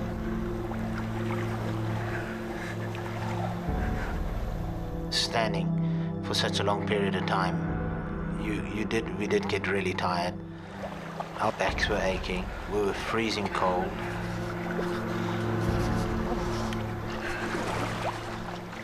The water's warm. You want to sit down a little? Arthur wanted to sit down. It was warmer in the water than it was out the water. The water was actually warmer. I said to him, you can't sit down because you're going to get wet and then you're going to get cold and then hypothermia.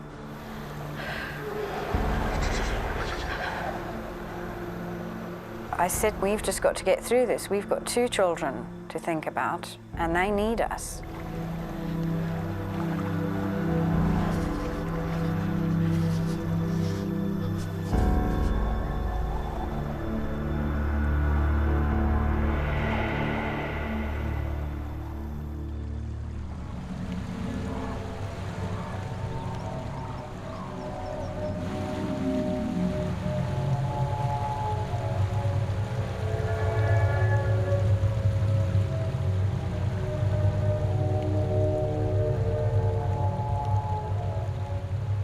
when the daylight finally came, it was just such a sense of relief because we had made it through the night. But we had worried that Alistair had bled to death. I mean, we had no idea what had happened to him and how badly injured he was. Alistair!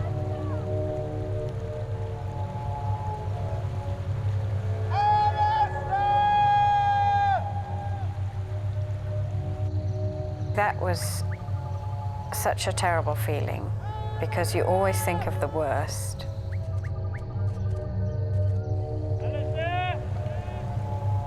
And physically and mentally, we were just exhausted. After almost 20 hours stranded in the water, the group are desperate. We were thinking, well, you know, it's another day and somebody has got to come past.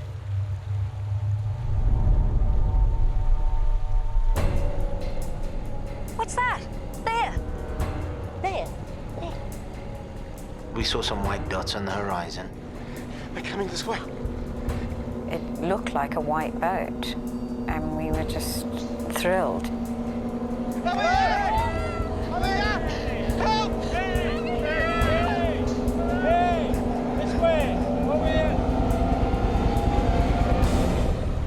Turned out there were cattle egrets flying towards us.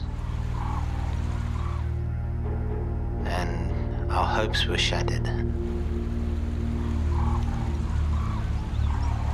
It was devastating. Damn it! As the birds flew off.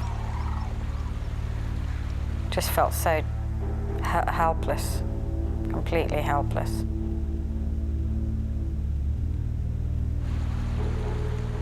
On the sandbank, the group are becoming desperate. Clive, Brenda, Faye, and Arthur have now been stranded in the middle of the Zambezi River for almost 20 hours. It's over 12 hours since they last heard from Alistair. They have no idea if he's still alive.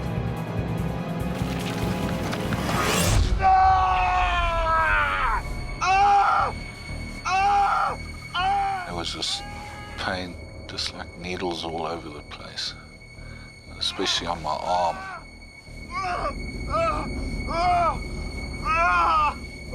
I didn't realize what it was at first until I managed to sit up.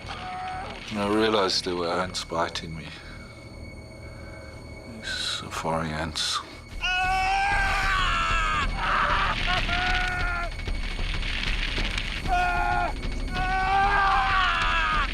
Safari ants are one of the most vicious insects in the world. They've been drawn to Alistair by the scent of his blood.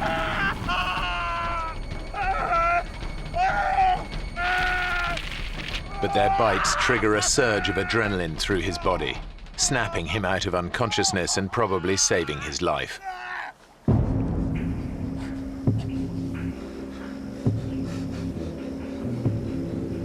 Alistair forces himself to move on.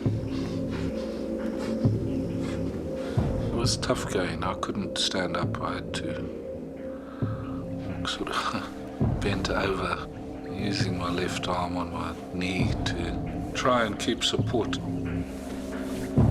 Alistair realizes he's the only one who can find help for the others.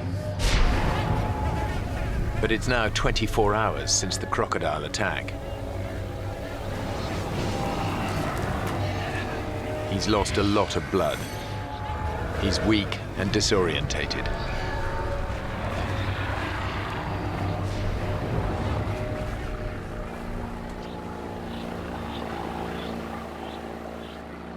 I heard a boat, and I was far from the river.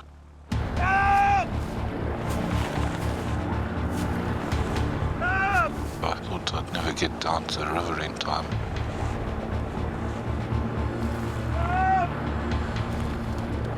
Hey! Hey! Hey!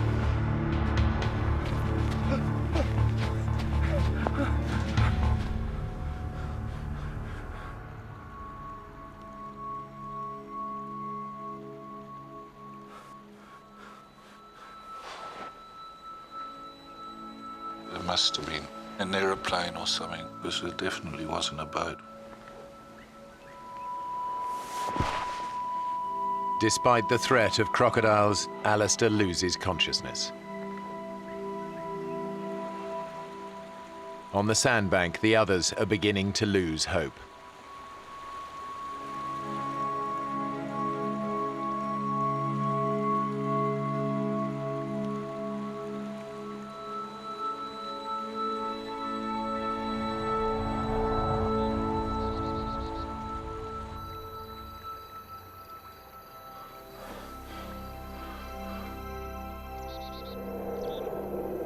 It turns out that Alistair did hear a boat.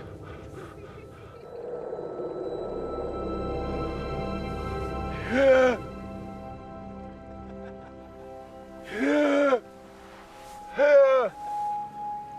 thought, surely they're going to come across. I tried to shout, couldn't get it out. They started to move off.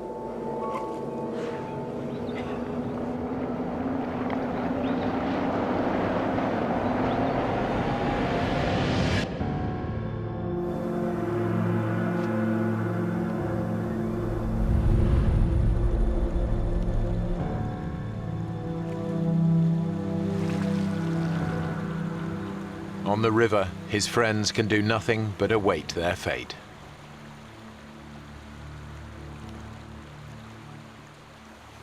Canoes. Amanda, just dance. I can see them there.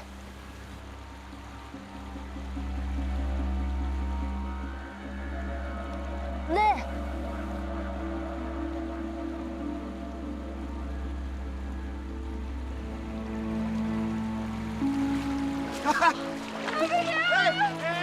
Incredibly, some canoeists have ventured this far down the river. They'd seen us and they thought, well, what strange people fishing in the middle of the river.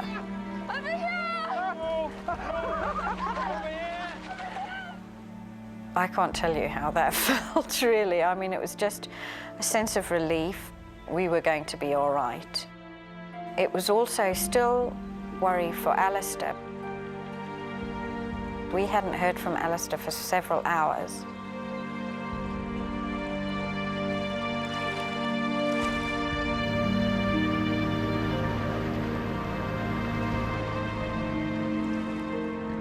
Eventually, the couple across the river spotted Alistair.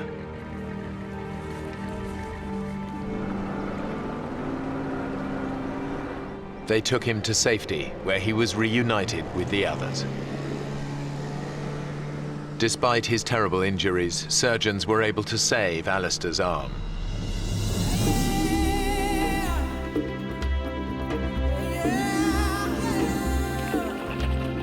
He and Arthur still take regular fishing trips together on that same stretch of the Zambezi. Clive and Brenda still visit Africa regularly. Mr. and Mrs. Carey won't go fishing with us anymore, but... Faye spends most of her weekends in the bush, but she rarely goes out on the river. I always feel anxious when I get in a boat, even now, after all these years. It's just such a terrible experience. But we all survived, all 5 of us.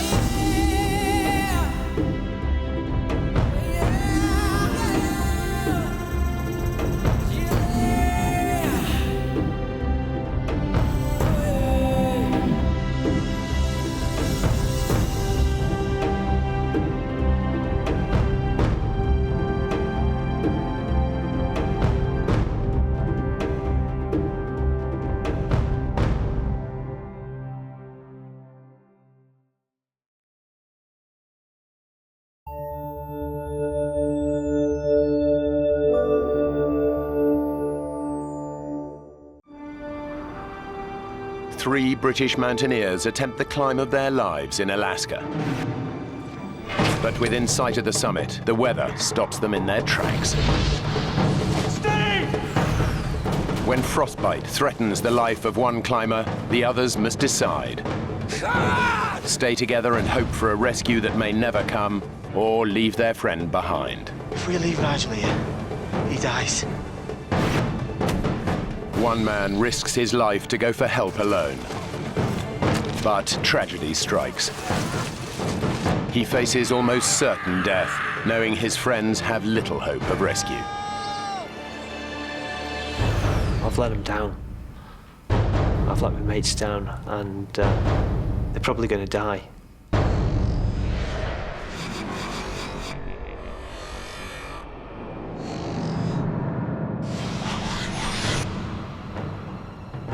Mount McKinley is the highest mountain in North America.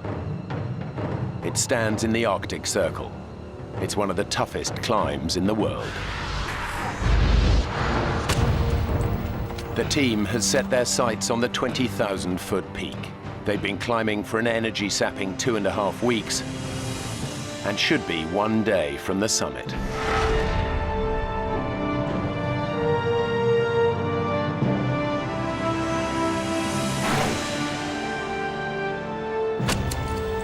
Steve Bull has been climbing for 18 years and has conquered some of the highest peaks in the world. For me, the mountain environment is a very special and beautiful place. Particularly Mount McKinley, it's one of the great wildernesses of this world.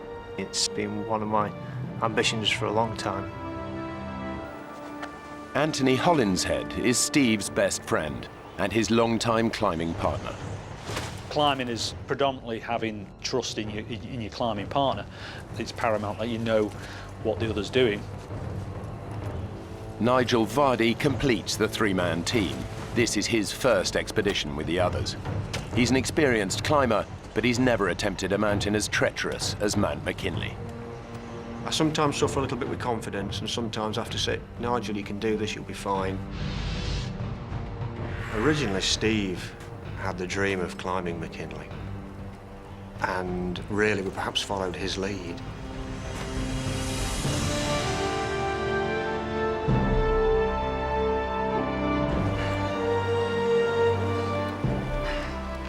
It would be the first big expedition that Nigel had done, so I think he was a little unsure of what was in front of him.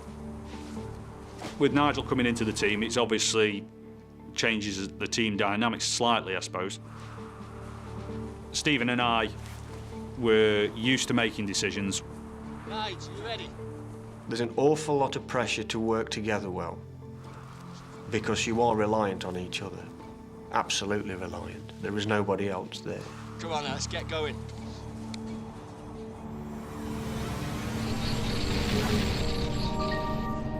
There are a number of routes up Mount McKinley.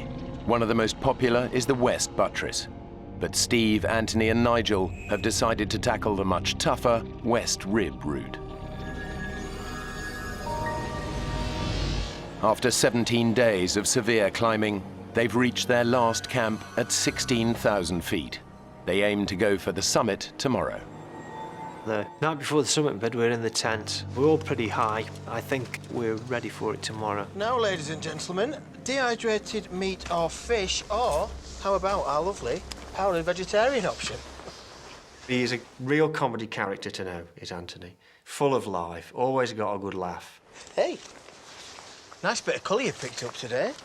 You'll be in swimming trunks tomorrow. Did you not put your sunblock on today? Steve's quite the opposite. Steve's a very serious character. Should be like a religion to you, Nigel. You know what the sun can do to your skin up here? Right. Fast up, fast down, OK? So let's strip all the unnecessary gear and pack a kit. What we agreed? Frillies in tutus? The conditions can be extremely hostile at this altitude.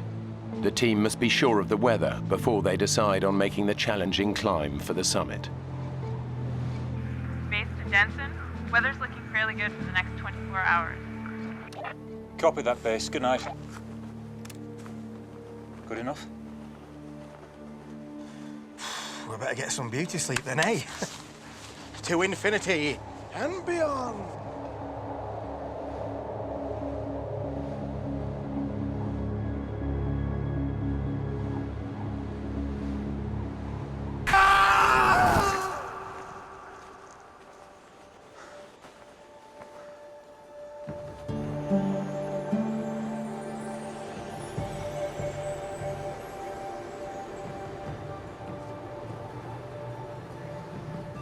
Fellas, you should have had this done earlier. It's a run for the summit, stick the flag on, get the photographs, and back down again. To get to the summit and back before nightfall, they need to travel light. They leave the tent and most of their equipment behind.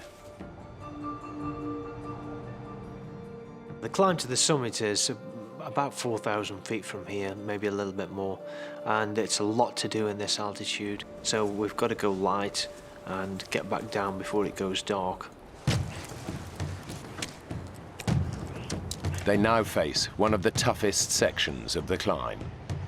Steve was sort of, come on, let's get on this thing, bang, bang, bang, and away he went. On the opening stages, I'm not doing bad at all.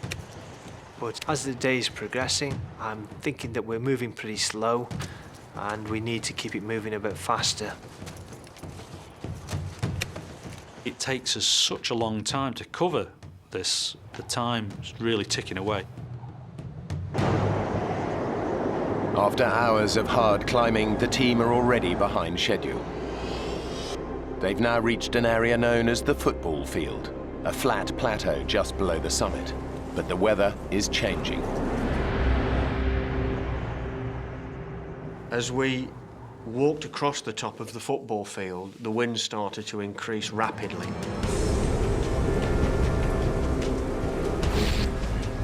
The temperatures dropped to around minus 50 degrees centigrade, with the wind howling over the summit ridge at about 70 miles an hour. I don't know what that takes you down to, but it's cold, believe me. Every step is just draining. You're almost crawling, really, just to sort of get your face out of the wind.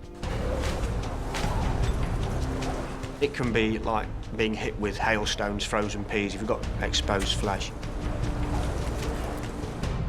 Weather conditions on Mount McKinley are some of the most unpredictable in the world and can cause death by flash freezing in seconds. We'd all got 17 days hard climbing behind us, which means you don't carry a lot of excess fat, which is what you need in a situation like this. These conditions are very tough for all of them, but for one, the conditions are proving too much. What I didn't realise was how cold Steve was getting. Steve was getting bitterly cold.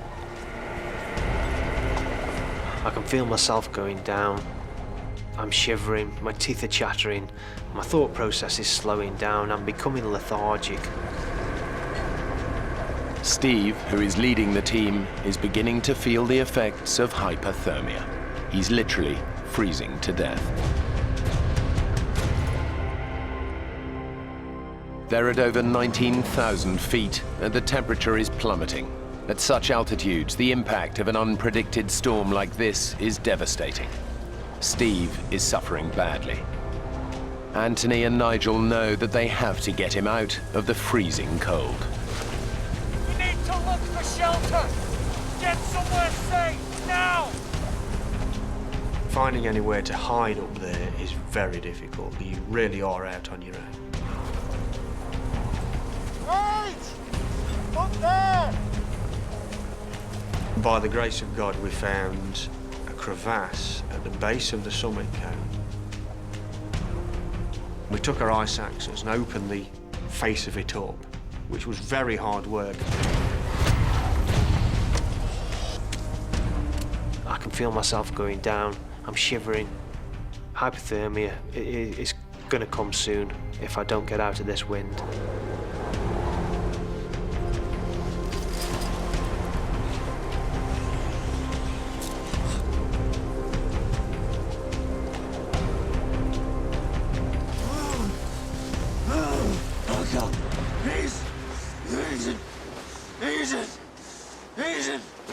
wind that was killing us.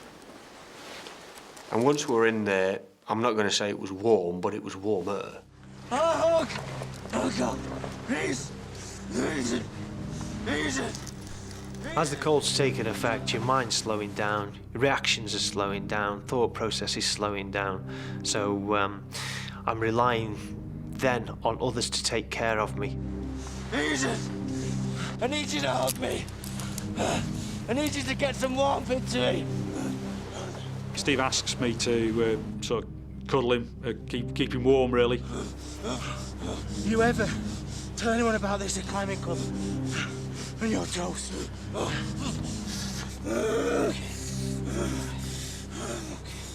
Anthony was talking to Steve quite a lot, and I think that probably came from the fact that they were great friends anyway. They'd known each other a long, long time, and Anthony just wasn't going to let him go. Thirsty.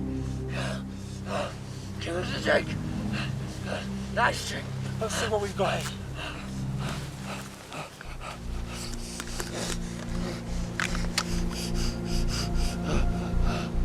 Dehydration is a major, major problem. The team begin to regret leaving their equipment behind. What's that then, Nige? We should have carried a stove to reheat and to get some warm food inside us and possibly a better drink inside us.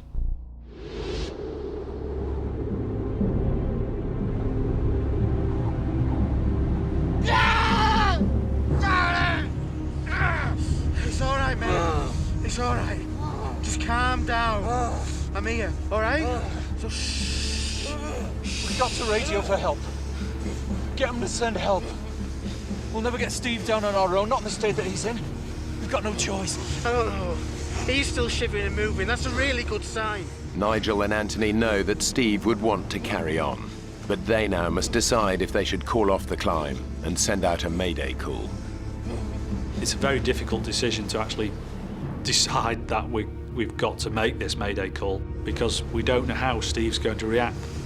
We need to call now rather than waiting till it's too late. Just hope there's enough charge in the battery to get through. Tried to keep it warm, but it's so cold. Is it okay? We'll get a better signal outside.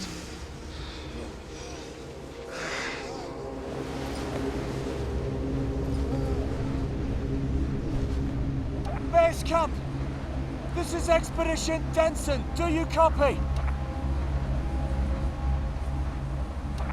This is Expedition Denson, requesting urgent assistance. Over.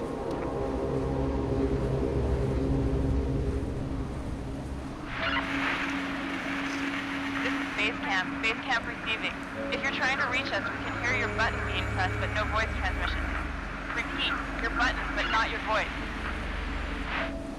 I felt very happy to hear somebody else's voice, that there was somebody there. But they were really struggling to hear us. We need you to respond by clicks. 1 click for yes, 2 for no.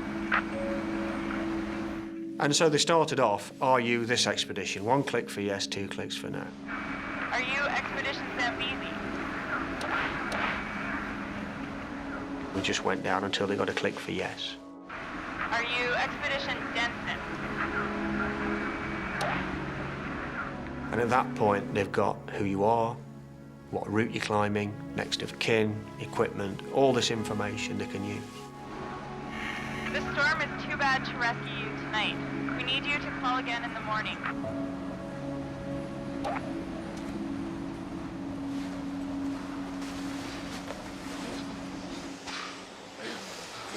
What did they say? I'm to call. Reconfirm our position in the morning. We've just got to get through tonight. Radio again tomorrow.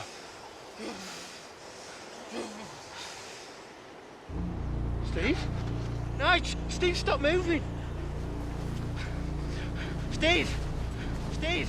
Steve is becoming dangerously hypothermic, and now Nigel is also losing his battle against the cold. I don't realise I'm going hypothermic, and my own mind is shutting down. Anthony must try to keep his two friends alive in temperatures of minus 30 degrees at almost 20,000 feet.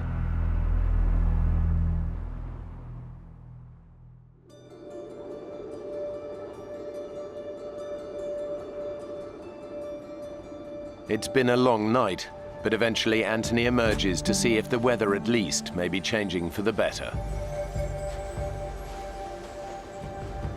With daybreak comes another surprise. Morning. You seem disgustingly fit for a man who was a shivering wreck last night. Obviously these big manly arms of mine are stuffed. Overnight, Anthony managed to slow the process of hypothermia by holding Steve's body close to his own, providing much-needed insulation against the cold. It was a vast improvement from the previous night. Steve actually was in a good condition. Come on, let's go and check where we are. What about Nige? Oh, we can get him later. Look, just like you and I, let's go and have a look at this mountain that we've been talking about for so long. Okay? At this point, I'm still hoping to make it to the summit, for all three of us to get there.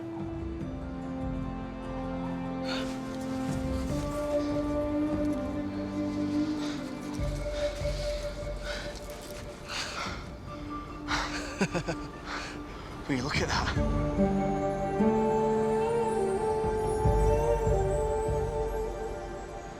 It's there for the taking.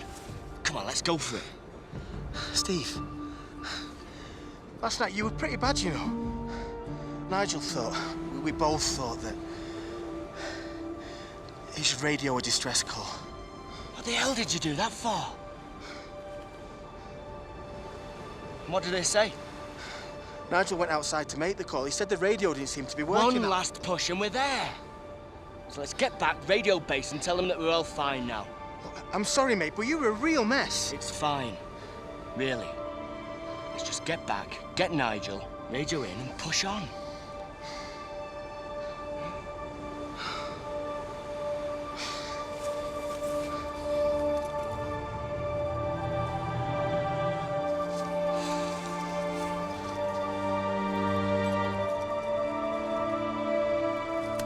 Nigel still needs to radio in to confirm their position and let base camp know that their emergency is over. I took the radio and I put it on the edge of the crevasse top while I hauled myself up and my rucksack. And I knocked it with my elbow. And just watched this little black dot go flying down the slope. And I thought, you prat.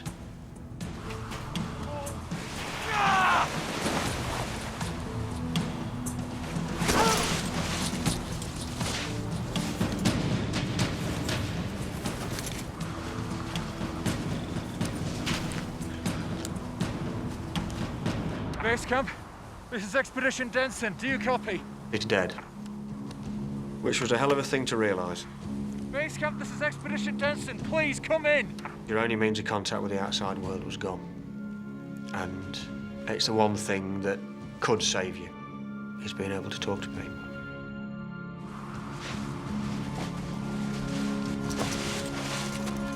Nigel! Is everything okay? Guys, I'm so sorry. I've dropped the radio. I've broken it. Nige, your face. I'd missed this completely. I'd not realised it was happening. And he looked at me and I could feel his hand come up and pull. I got balaclavas here and just pulls them over. And I can't feel this cold. I can feel numbness, but I can't feel any further.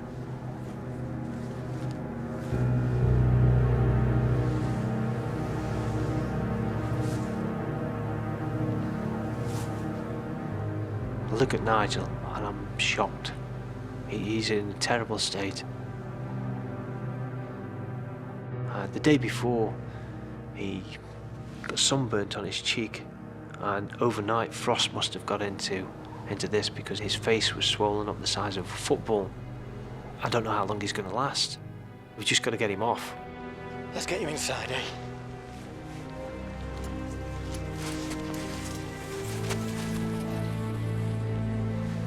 Look, Steve, So sorry.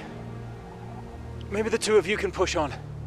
I know how important getting to the top is for the both of you. Look, let's not worry about that now, okay? Steve and Anthony took it fantastically well, actually, and I felt immensely guilty. Still do. We've got to get down. Get him to a hospital and quickly.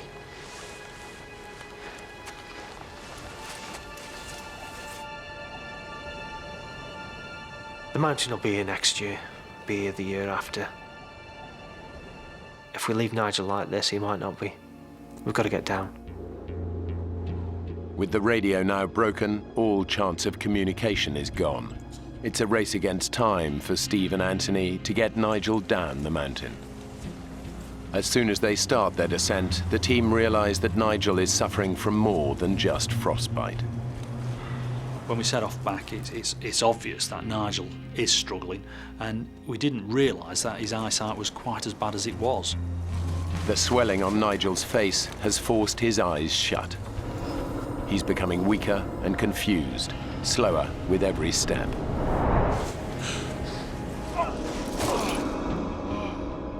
It's a feeling of being out of control. Nigel!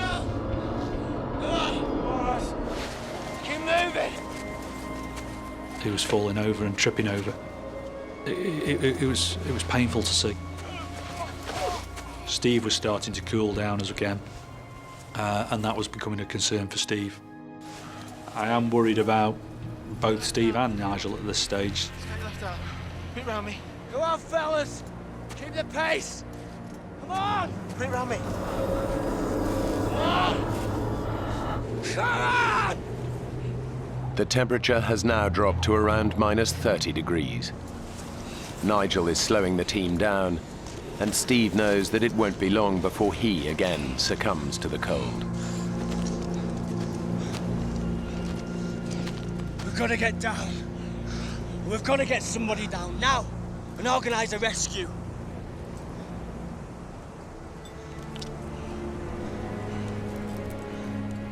Tony, I can't keep going at this slow pace. I'm going to go hypothermic again. I have to go down on my own. The decision when Steve says this to me is do I stay with Nigel or do I go with Steve? If we leave Nigel here, he dies.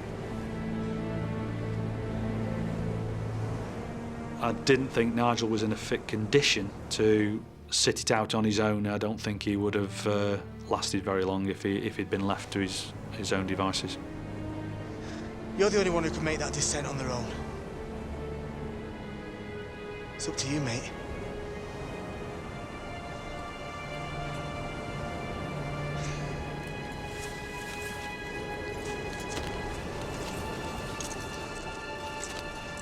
Are you sure?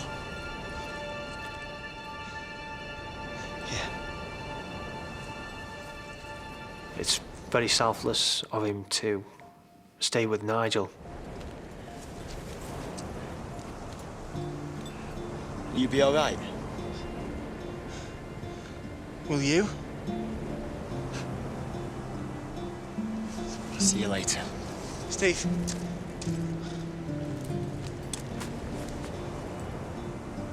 Watch your step.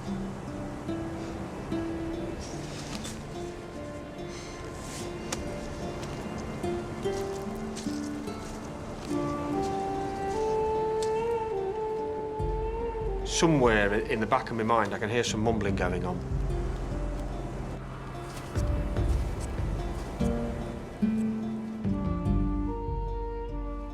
And Steve walks away. And I'm looking at him, squinting, thinking, Steve, where are you going? And he's gone.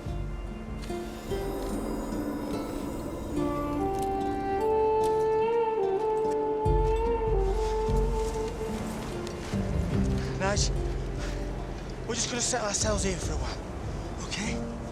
Yeah? I'm trying to keep it from the forefront of my mind, but it's obvious that there is a chance that Nigel could die. It's a weird experience seeing Steve go off on his own. It's a massive responsibility for me to get down, and I feel the weight of that responsibility. It's on my shoulders to make sure that these pair live.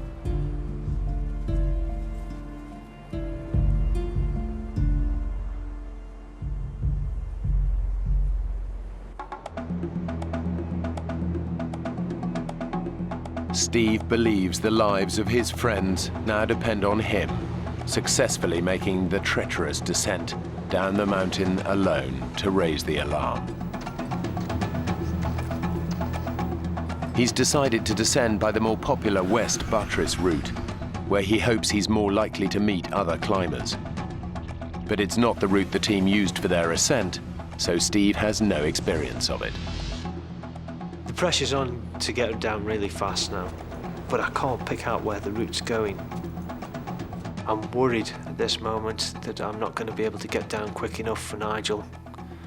I know that sometime Anthony will make a decision that he's got to get down if no one's come up to rescue him.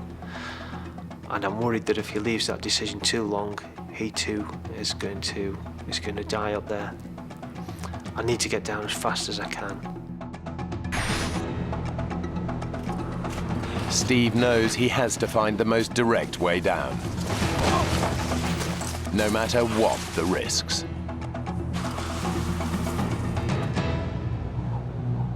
I'm going to go for the ice chute. I think it's the fastest option, and I can clearly see where I'm going.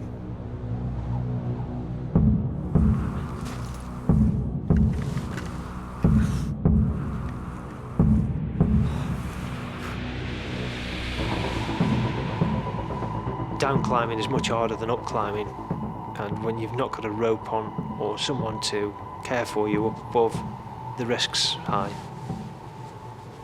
My heart's pounding a little bit.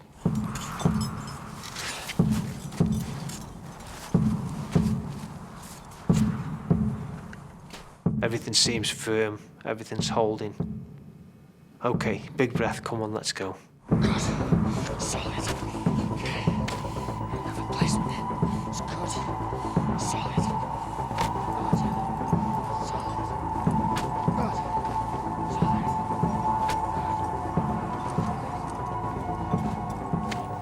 All of a sudden there's a crack. And I'm off. The adrenaline's going, and I'm thinking so fast that these seconds I'm falling feels like minutes.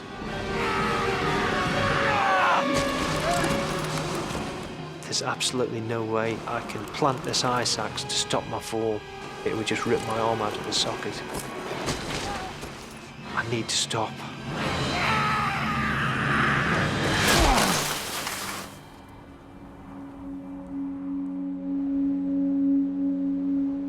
Steve has fallen around 1,100 feet.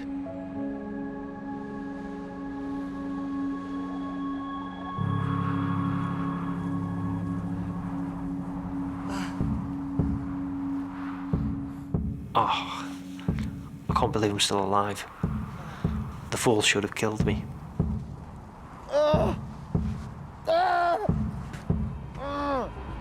Steve has severely injured both his legs. The right is fractured, but his left is shattered in 12 places. He's over 17,000 feet up, and in his condition a huge distance from the route where he had hoped to find help. Over 2,000 feet above him, his friends are waiting for the rescue that may now never come.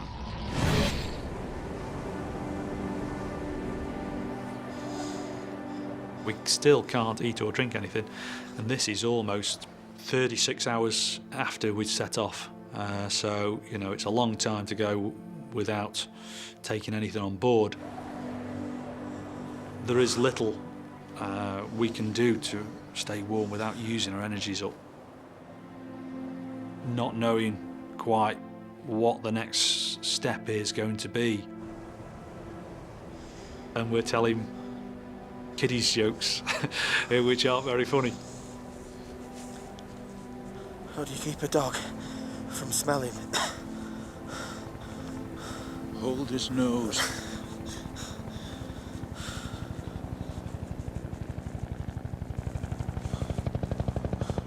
Listen. Listen. Steve's got down and given him our position. We're gonna be okay. You're listening and listening and listening and thinking to yourself, fantastic. This could be it. Help!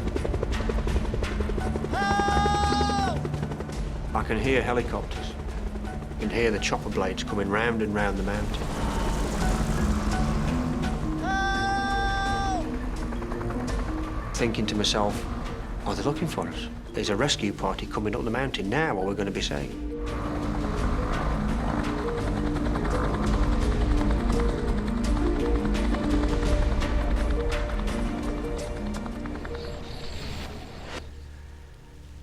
And the blades go away and sink into the distance.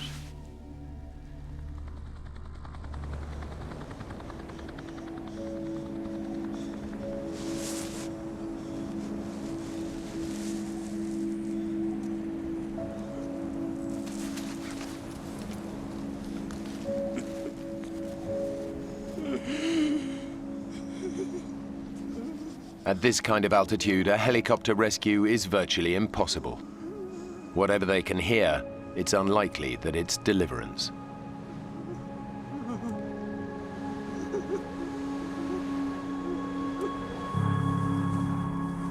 Beneath them, Steve is critically injured, but is making a heroic effort to drag himself to where he can be spotted by other climbers. His injuries are so bad, he might not live, but Steve believes that if he fails, all three of them will die on the mountain. I've got to gain access to the popular route where people will be coming up. My only hope is going back up the ice chute I've just fallen down. I've still got the crampon on my right leg, and I'm using that right leg to purchase me up. I can feel the bone grating as I'm going.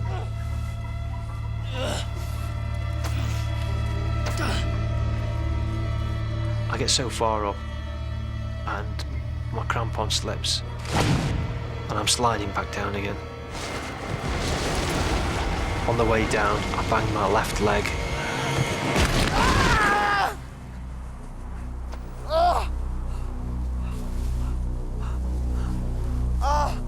Pain's quite excruciating now. I need to take a look at my legs and see what condition they're in.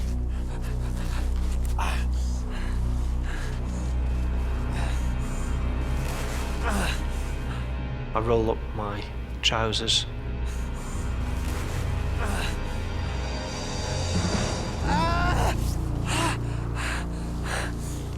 The bone on my left leg is sticking through the skin.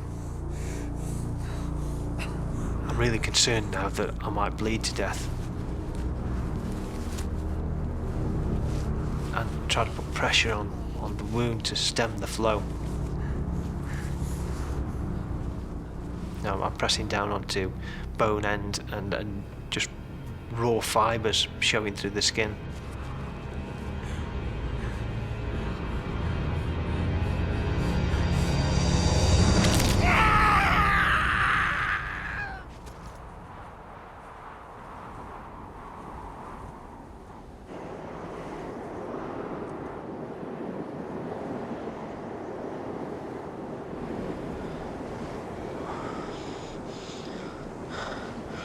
Knock, knock.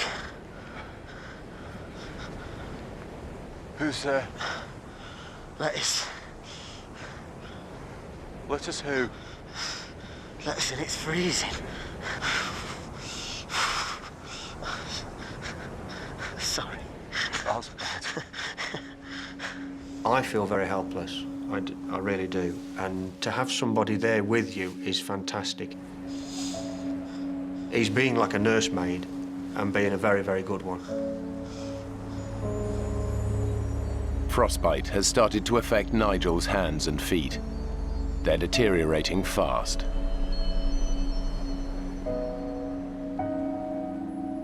Nigel's extremely weak. He's very cold. And myself, I'm actually getting colder at this stage. Let's get this glove back on.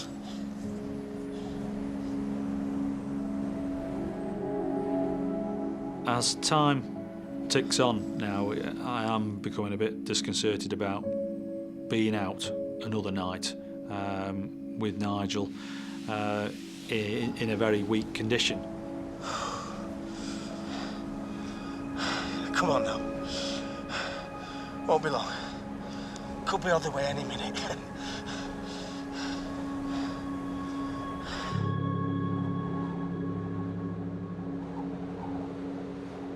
Steve is desperate to press on for help.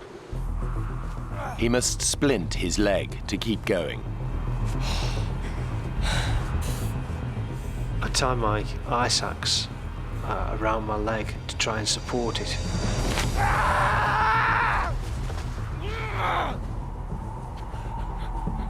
Everything's lined up now, and I'm looking in better condition.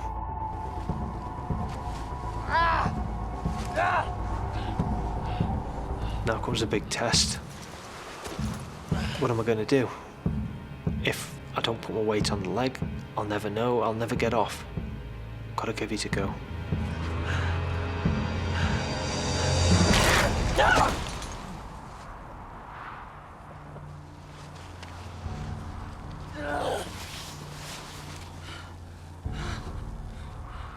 I'm sitting here in the snow, wondering what the hell I'm going to do.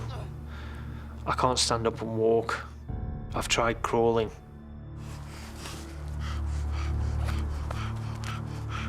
I've got a whistle.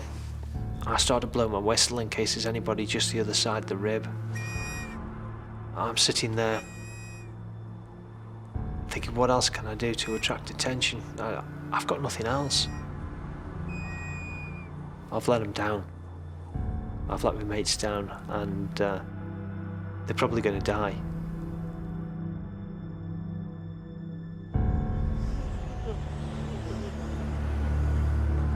They have now been exposed on a barren mountainside for hours. And even though the Arctic nights are very short, as the sun gets lower, it just gets colder and colder.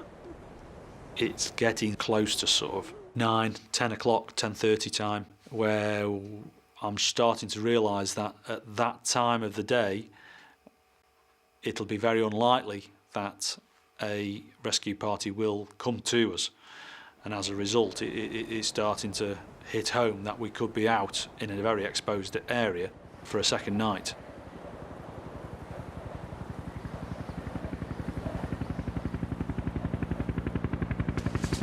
Nigel?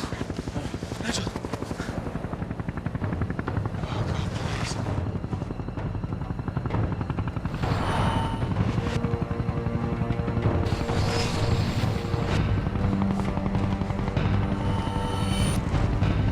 Nigel!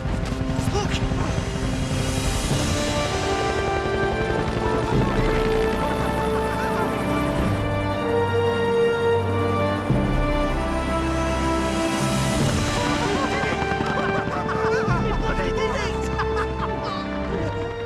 We thought Steve was the hero of the day for raising the alarm and getting the helicopter to us.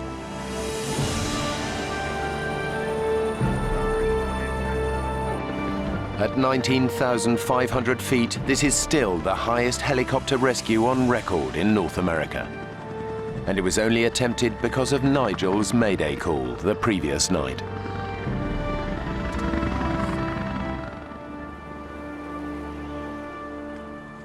But it's not looking good for Steve.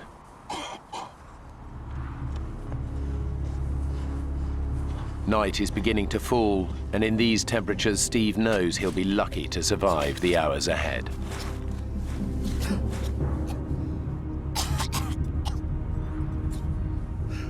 I've got to look after myself for the night now. I've got to think about shelter, about keeping myself warm. What if the wind comes down the mountain? I untie my ice axe from my leg, and I etch out a shallow hollow and build up a small wall. It's enough to keep any wind off. I need to make sure that I stay awake when it's dark. If I don't stay awake, I die.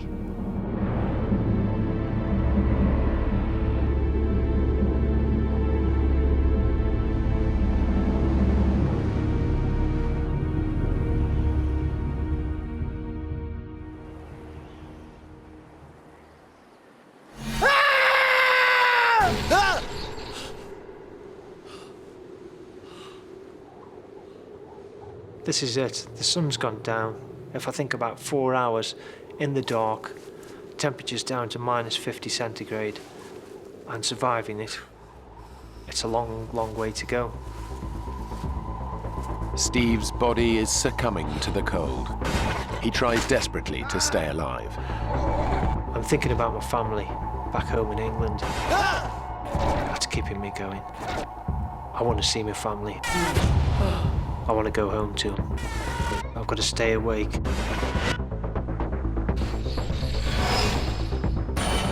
I'm messing with my leg. Putting my goggles over my eyes so my eyes don't freeze. Even tapping my leg to stimulate some pain so that it keeps me awake.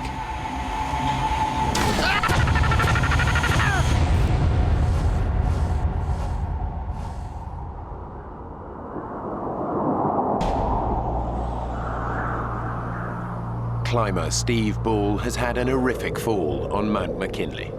He's been stranded for 15 hours with terrible injuries in unbelievable cold. His fellow climbers, Anthony and Nigel, have been rescued. All he can do now is hope someone finds him before he dies. Steve! His friends have no idea that Steve is still lost on the mountain. Somebody came into my room in the hospital to ask me what Steve was wearing. It's only then I actually realised that Steve wasn't in a place of safety. He'd been there for up to 12 hours out, exposed on the mountainside, and nobody knew where he was.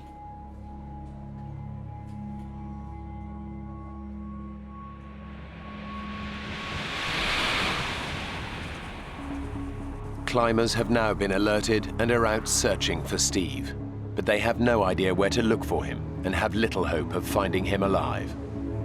It is rare for the human body to survive overnight temperatures as low as minus 50 degrees.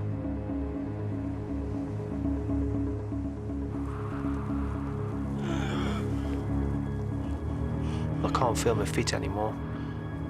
My nose is cold. I don't want to take my fingers out of my pockets. I just want to stay huddled up. I haven't got a lot left.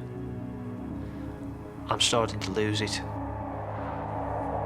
Steve's lost all hope of being saved. He hasn't made it to the path. All he can do is wait for death.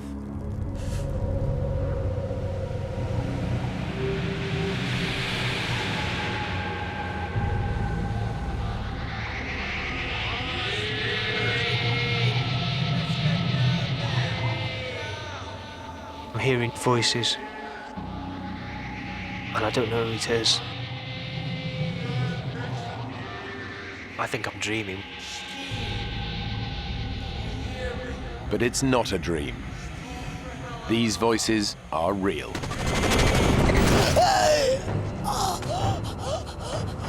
Tom, on the radio, quick. I know these voices, and I know I'm being rescued. I know I can't be dreaming it because I'm feeling the pain, and you don't feel pain when you're dreaming. I'm awake. They tell me they're climbers, and they found me, and they're surprised that I'm still alive.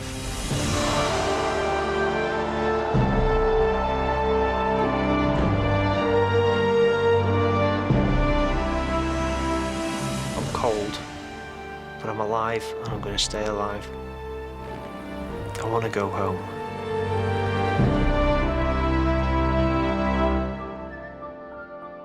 After 2 weeks in Alaska in intensive care, Steve was allowed to travel back to the UK.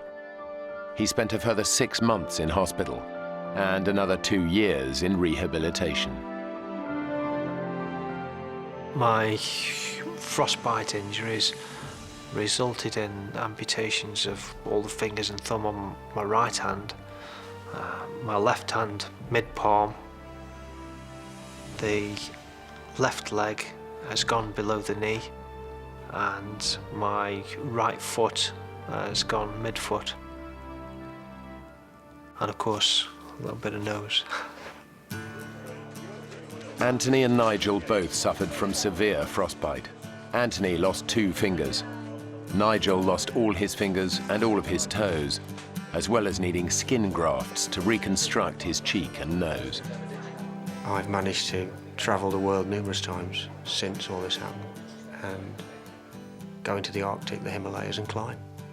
A little slower. Steve's asked me, as he would, whether we could go back and do it again, and I'd like to think that we will get back and get another expedition planned, possibly all 3 of us together, and do something, but we'll have to wait and see. I'm disabled now, but I'm out fell running, out walking, I go rock climbing, I go mountaineering, snowboarding, skiing, canoeing. I still go back to the mountains, I still climb, and I still get the same pleasure and enjoyment from the mountains. So, no, it's not worth losing life and limb, but you can't stop going. I'm hooked.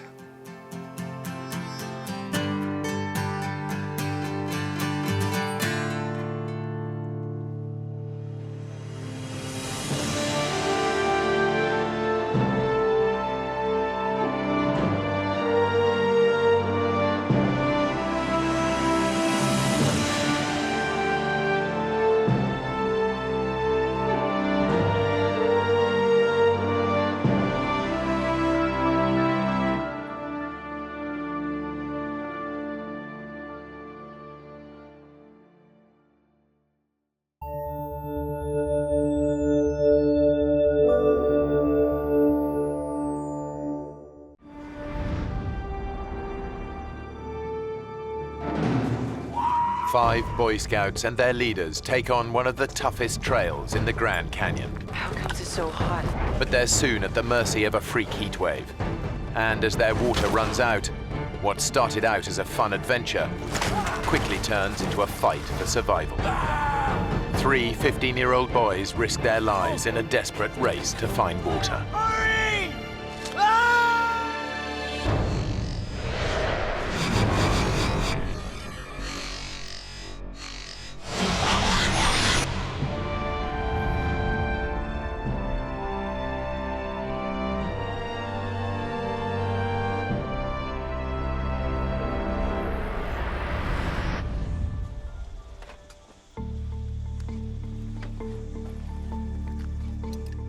After camping out for a night close to the Grand Canyon's north rim, 5 Boy Scouts from Utah are about to make their very first descent to the bottom of the canyon.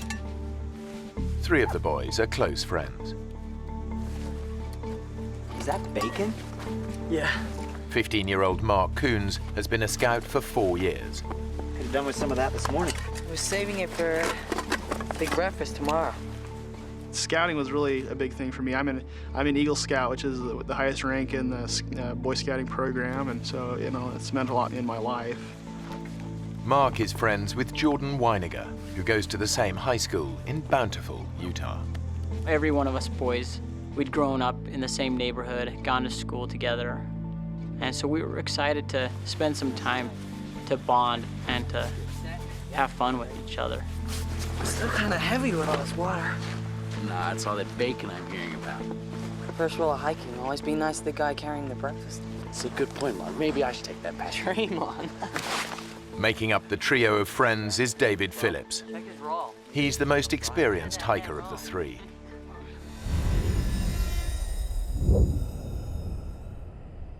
It's June, and the day is shaping up to be blisteringly hot. The leaders are following the first rule of Grand Canyon hiking. Take water and plenty of it. Okay, boys, don't leave anything behind. It's a real deal today. We're going over the rim. Guy Davis is the Scouts' leader. Most of the boys that went, I knew very well. They were about as high as kites. They were excited for the experience. I still remember my first time in the canyon.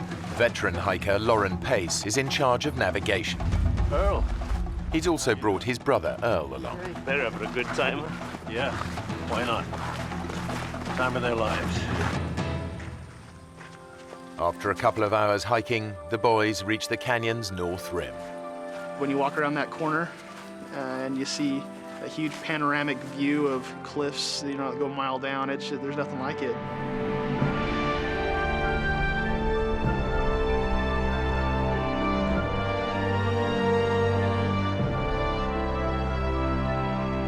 It's the biggest canyon on Earth, 18 miles wide and nearly a mile deep in parts. Its sheer size makes it one of the world's most extreme hiking environments. That's where we're going. All the way. Whoa. It's amazing. This place is incredible.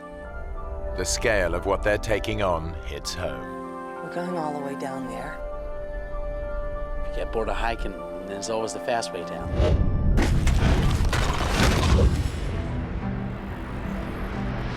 The group have already hiked 3 hours to their first night's camp.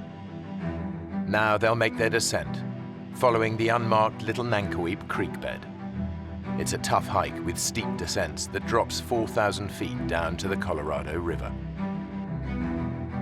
There they'll fill up on water and take an easier route back up. The whole trip should take around 7 days.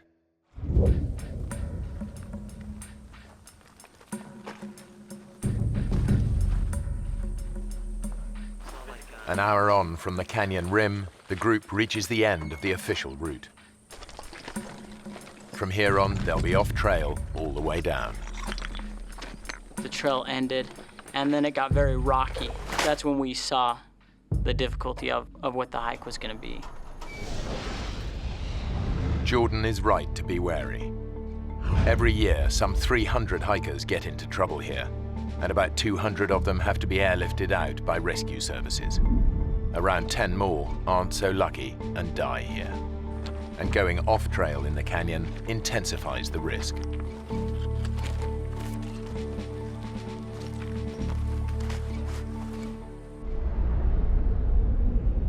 Yep, this is it, fellas. The big chute. The chute is a rocky gully over a mile long, an extreme descent over boulders, loose rock, and gravel. Jordan immediately sees how tough this will be. It was turning into a hike that, was getting a little more dangerous. They have no radio, and they're out of mobile phone range. If anyone gets hurt, they're on their own. It was really steep.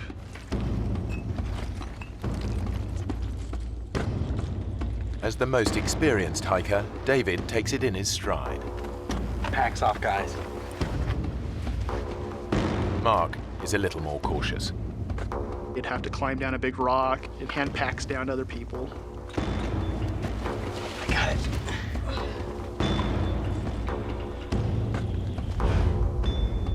So at that point, it wasn't just a hike, it was more of a climb. A section of loose shale makes the going even tougher. If you did put your foot wrong or something, you definitely could take a nasty fall, maybe not stop until you go all the way down to the bottom of the Grand Canyon.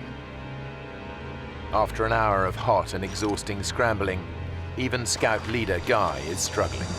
It's very difficult to keep your footing as you were sliding down.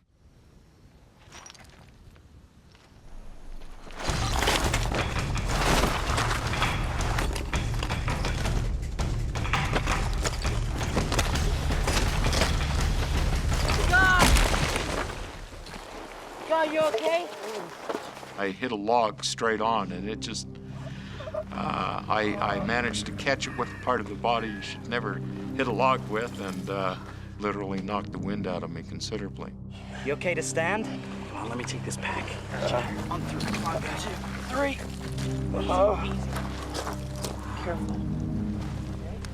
It's a lucky escape. It could have been much worse. 2 hours after starting down the chute, the exhausted group reaches the bottom. They've descended over 1,000 feet. Now, there's no going back.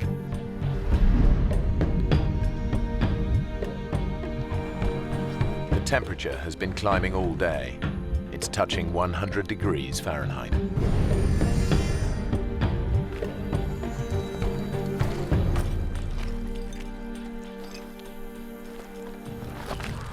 so hot. It's gotta be a freak thing. It'll be cooler tomorrow. In fact, a freak heat wave has hit the canyon. The temperature's heading for 108 degrees, much hotter than anyone expected. Lauren had been the year before, and it was hot, but not 110 degrees hot, you know, not cook you alive hot. We had anticipated that the temperature would be in the 90s. 90-degree weather would have been bad enough. And the route down offers no protection from the ferocious sun. This is when we realized that we don't have any shade. We're not going to have any shade from now on. There's nowhere to hide. It's constantly beating down on you. That's just draining us and dehydrating us. Just a day into the hike, things are beginning to go badly wrong. We were alarmed that we were going through the water as fast as we were. In the searing heat, they've already gone through 3/4 of their water. The only place they're going to get more is the Colorado River. But it's over 2,000 feet down, and they're still a day and a half's hard hiking away. In this heat, they'll run out long before they get there.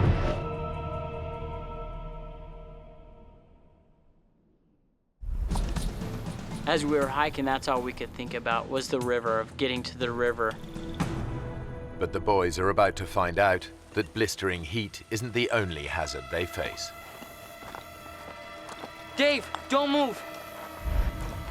You got a scorpion on your back. One sting could immobilize David. Hold still.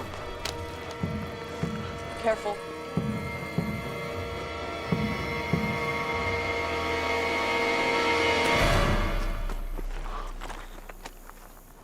You think it could kill you? I don't know. I don't really want to find out. It's a reminder of just how hostile the canyon is. As well as scorpions, there are thousands of rattlesnakes. Stepping on one would be all too easy. And getting bitten out here miles from medical help could be fatal. Come on, let's go.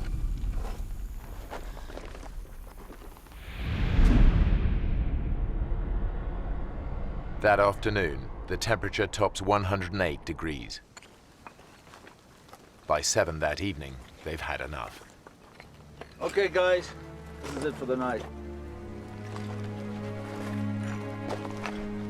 We were really exhausted. We were just grateful to be off of our feet. We were grateful to have the sun down off of us.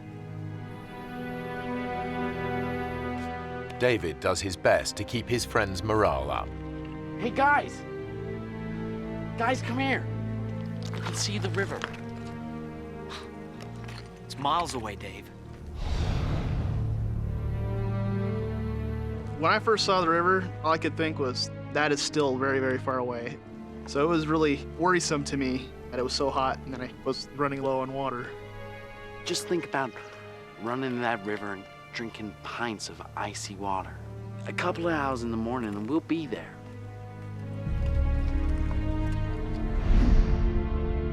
In fact, they're still a tough day's hike from the river, and their water is almost gone. We begin to say, gee whiz, am I going to be able to make it down to the river tomorrow? Have I got enough water?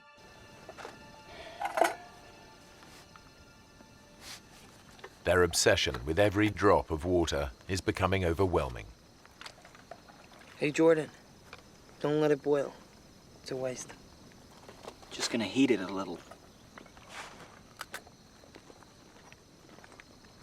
Hey, George, they're much better dry.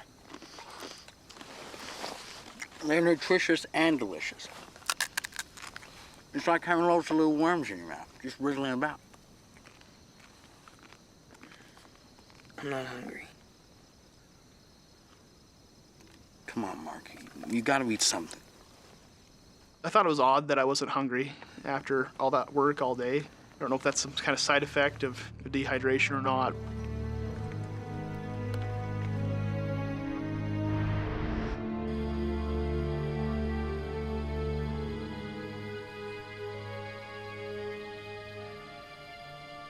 Definitely that night I was starting to feel a little shocked and surprised that something I thought would be so fun was starting to turned into something that was so scary and so worrisome to me. And I felt like I had started to lose control of the situation that I was in. Dave? Yeah? Are we gonna get through this? Come on. We'll get up early before the sun gets down on us. And by the afternoon, we'll be at the river.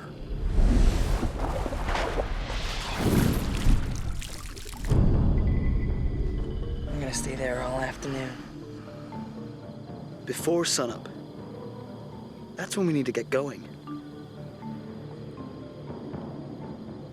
Like David, Jordan is convinced there's only one way to avoid being cooked by the sun again.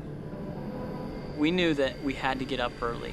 We knew that we had to beat the sun, that if we didn't, we knew that we would be in trouble.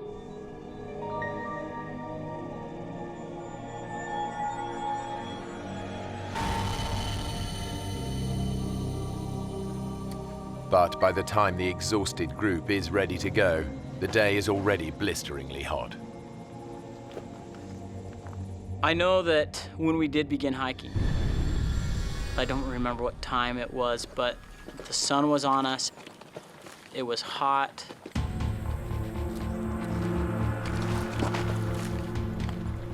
We could feel our bodies were dehydrating. We could feel the heat. They're sweating up to 4 pints of water an hour and dehydrating fast. They face exhaustion, hallucinations, and as their blood pressure drops, collapse.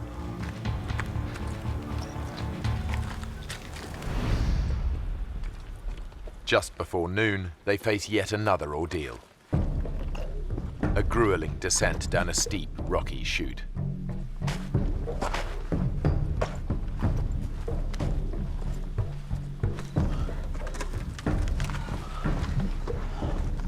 The few hours the boys hoped it would take to reach the river have long passed, and they're not even close. And now, the water situation is critical.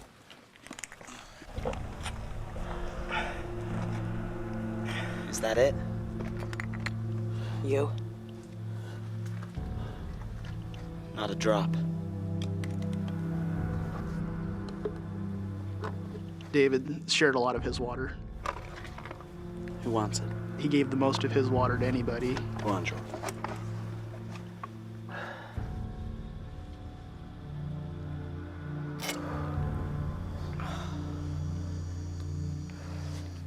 Thanks.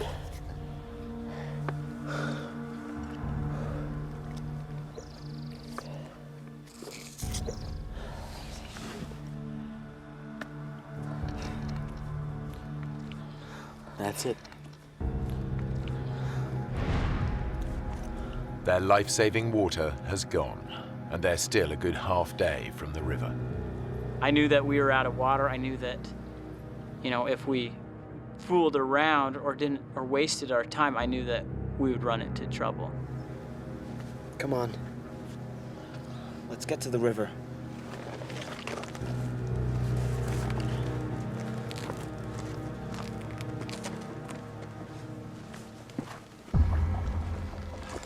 Guy is struggling most in the unrelenting heat. He's fallen behind the rest of the group. It was like being in an oven. I was physically exhausted.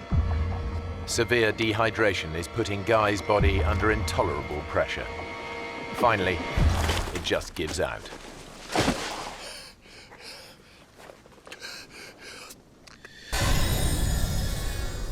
If you take a deep breath, that sensation that you have where you can feel the oxygen going through your body, I couldn't do that. The best I could do is reach a shallow breath, basically.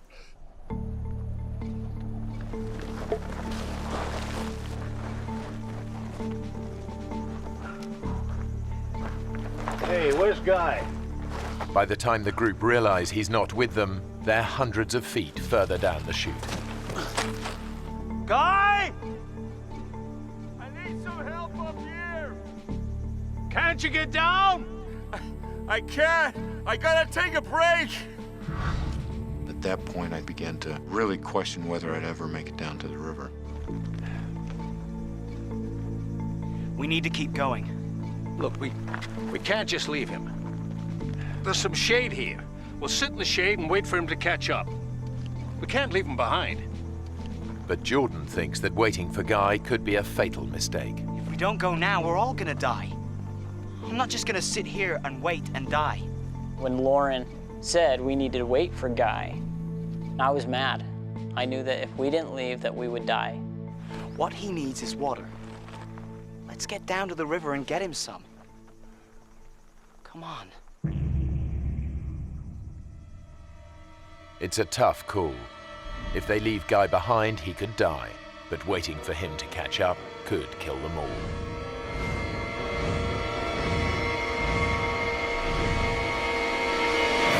Okay. Guy! We gotta get down! Get some water! We're coming back! We're coming back with water!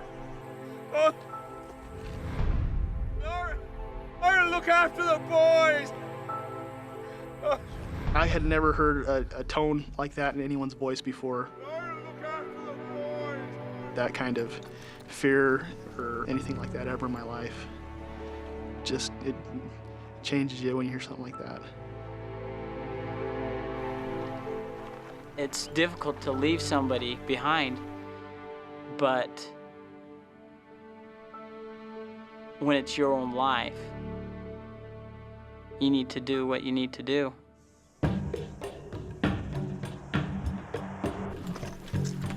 Two hours later, the whole group is desperate for water. Anybody got any water left? No, I'm out. Then Lauren remembers something that might just save their lives. Hey, wait a minute. Wait a minute. There's a creek runs up there. Half a mile along the ridge. There was water in that creek last June. I'll go. Give me some cans. See trees along the creek bank, okay? In these conditions, the extra hour of hiking puts a huge strain on David's dehydrated body. But if he finds water, it'll be worth it.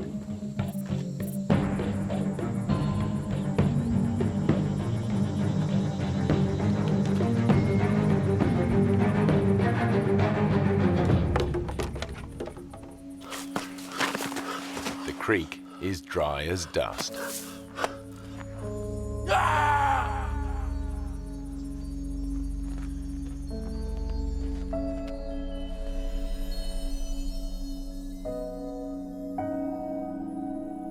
Hey, Mark. Mark, wake up. Wake up.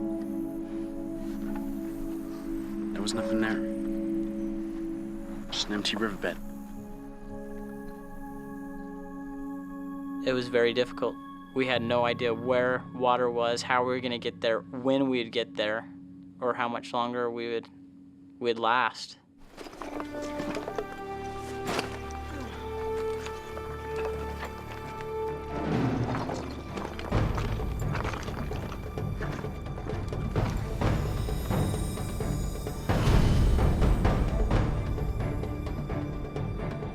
After 6 hours tough hiking, they're still a long way from the river. The temperature has climbed to a searing 112 degrees Fahrenheit. Dehydration and exhaustion are taking their toll. Our bodies became weak very fast. Our pace that we were walking slowed down extremely.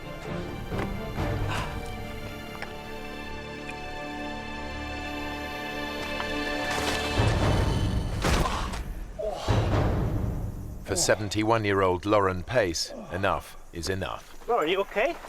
Don't fuss. I'm okay. I'm okay. Listen, guys. The sun is a killer. There's some shade here. We should wait till it's dark.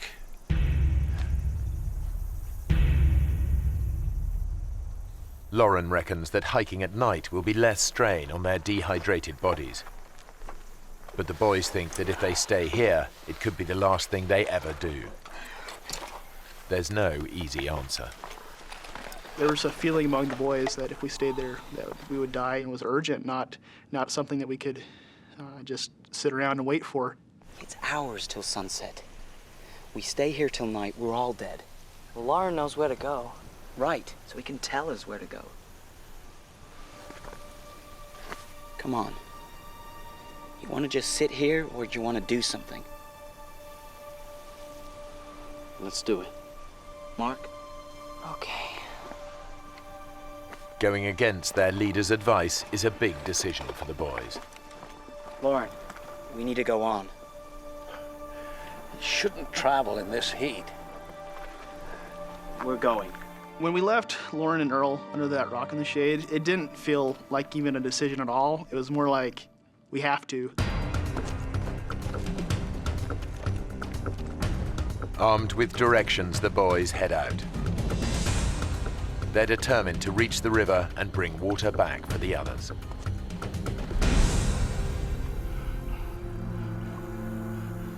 Back up the canyon, Guy is deteriorating.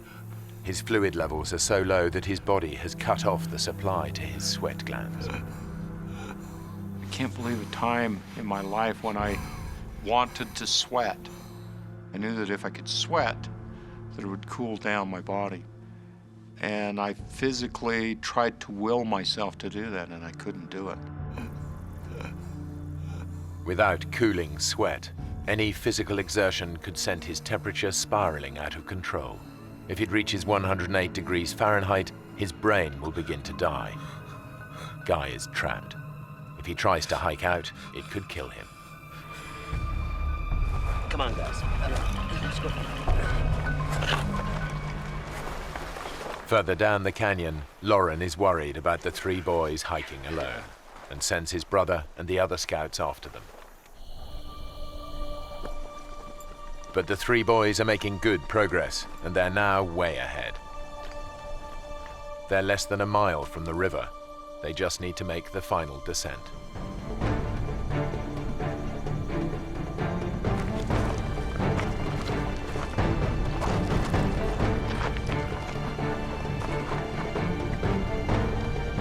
Must be those rocks Lauren was talking about.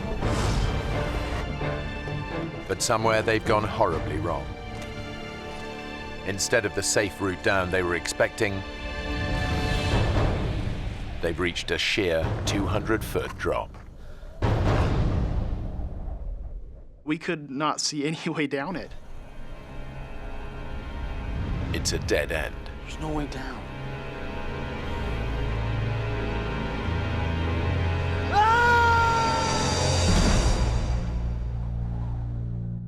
Their water has run out, their leader has collapsed, and the three 15-year-old boys are on their own. Their desperate bid to reach the Colorado River is over. It's the final straw. They've run into a dead end, a sheer 200-foot drop. What do we do? I don't know, Mark. Nothing, I guess.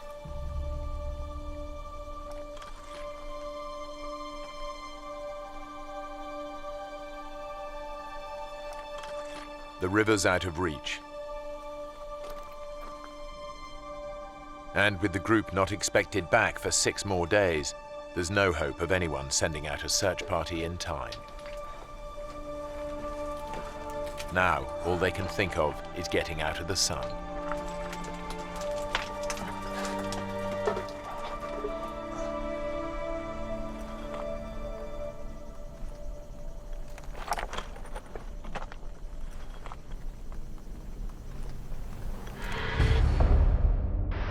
Back up the canyon, Scout leader Guy is also losing hope.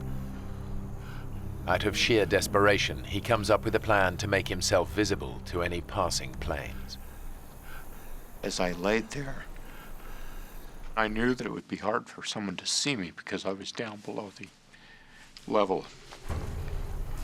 I took out a emergency blanket.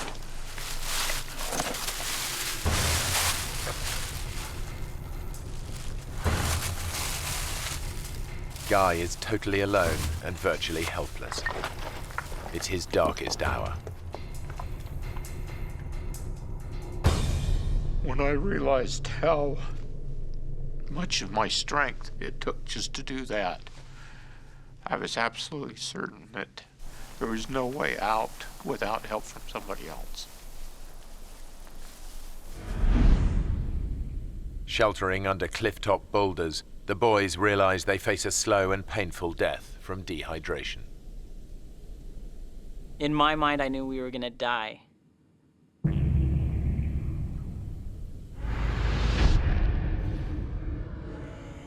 You're weak, your body hurts and aches, you have headaches. I just remember not knowing if I'd ever get up from that position.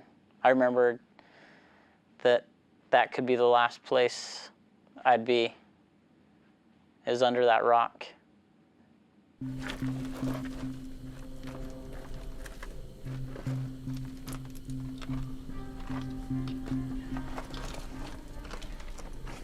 It was a pretty sad situation there, you know. And I was almost turned 16.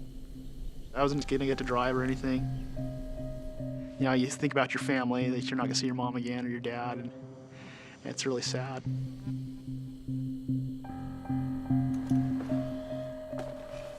Even David, the optimist of the group, is struggling to see a way out.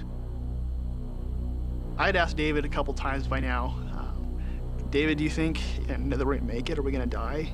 We are gonna make it, aren't we? And most of the time he'd be like, oh, Mark, of course we're gonna make it. You're fine, don't worry about it, okay? I think we might die here. This was the first time I heard David say, you know, Mark, I think we might. I think we might die.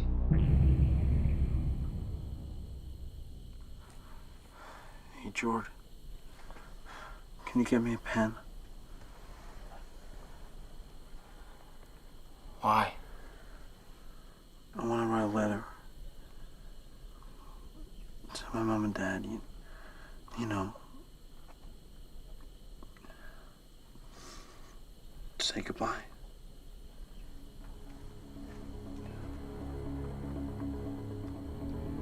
Don't be stupid, Dave.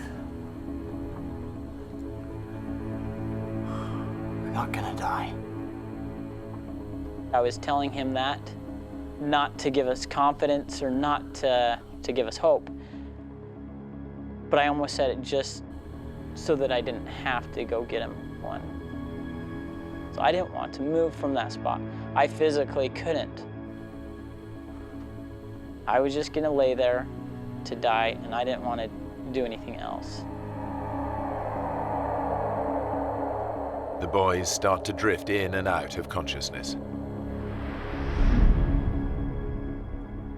I had a dream of myself in a coffin. You know, my family walked by, but my littlest brother just broke down in tears, covered his eyes.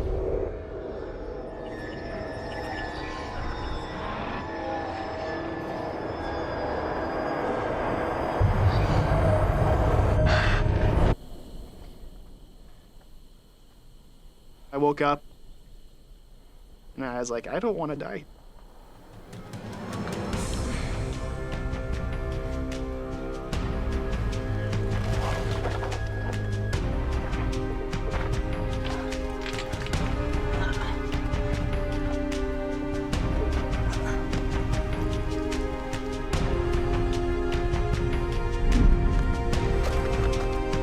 I had no idea where I was going, and I'm not a mountaineer or anything like that, but I decided we can't stay here.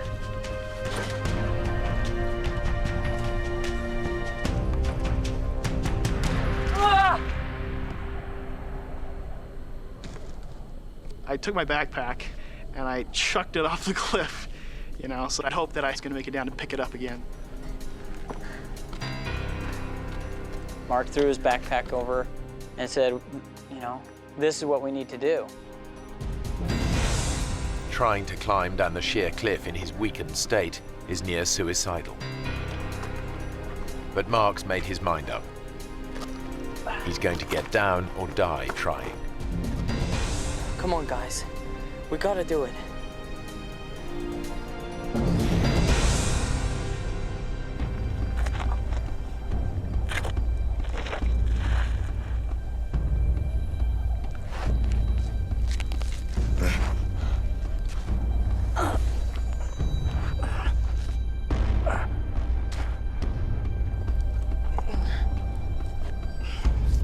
Even for experienced climbers, this would be a dangerous descent.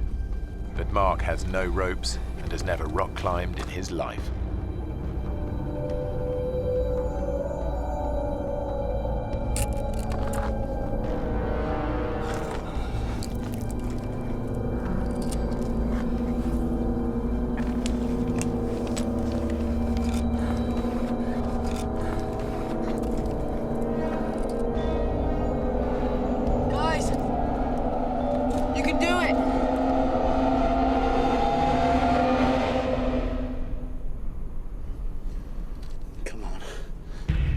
I thought we were gonna die anyways. To me, death was gonna happen. And so it seemed like anything would be better, even if it was a ridiculous plan.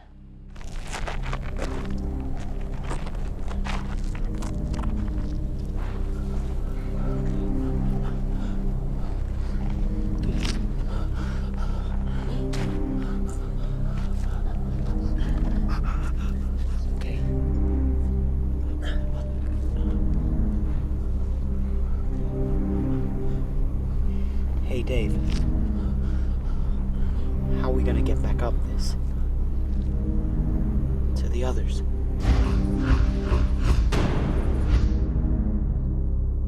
We knew that it would be too difficult to get back to the top of that. And at that time we knew that there's no way we'd be able to make it back to them with water. But the boys have no choice.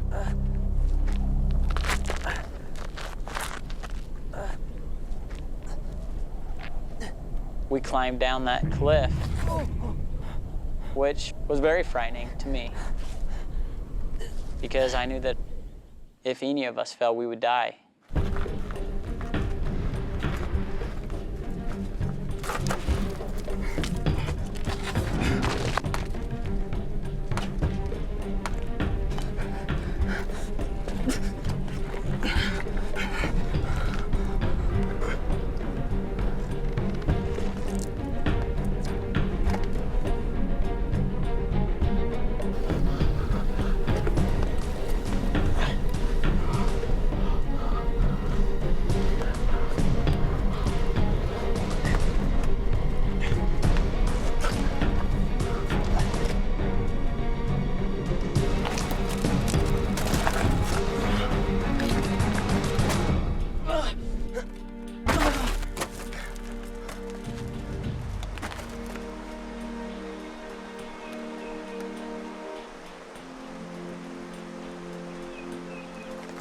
Hey!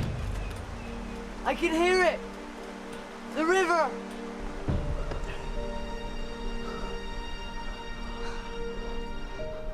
You okay, Dave? My eyes are going funny.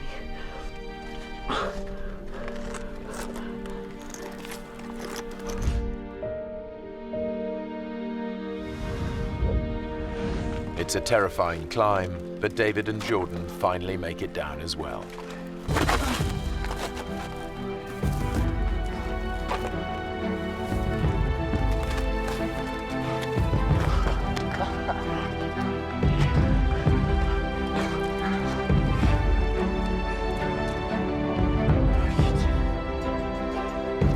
It was a sheer cliff that I couldn't do again.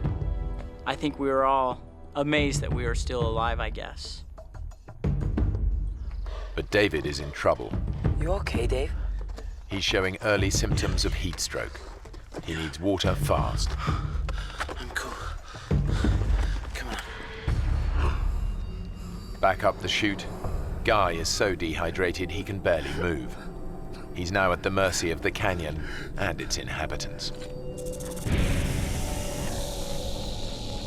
There was a rather large rattlesnake that was a few feet away from me. The western diamondback rattlesnake is one of the most aggressive snakes in the US. A bite from an adult can deliver enough venom to kill in as little as 6 hours. I remember experiencing the fear that that snake would turn and sense my body heat. Guy is so weak he can't move out of striking range. And that experience lasted for about an hour while that snake was there.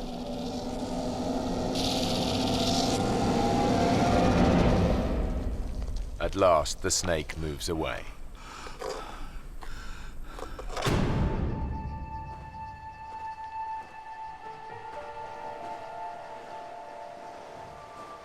Since making it down the cliff, the boys have walked for over an hour, but they still hadn't reached the river. We could hear the water, and it seemed so close. But as we go around one corner, and then the next corner, and then the next corner, you know, each corner we thought it was the next one, and it wasn't.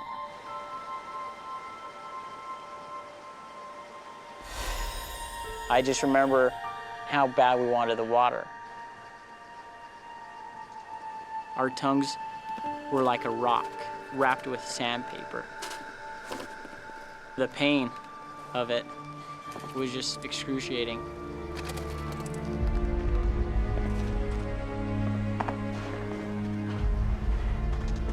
I remember Dave complaining about his vision. Come on, Dave. You're nearly there. And he was shaking. All of us were.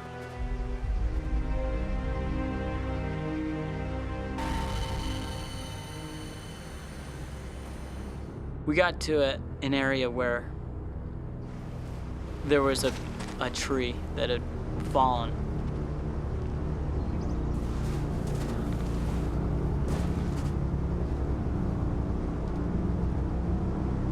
David was leaning against a tree, and I was like, hey, we're almost there, guys.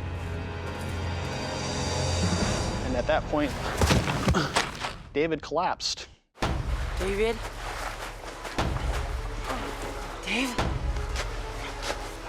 You okay? Me and Mark went over to him. Dave. And I remember seeing Dave's eyes roll back in his head, and his breathing is really jumpy. Hear us.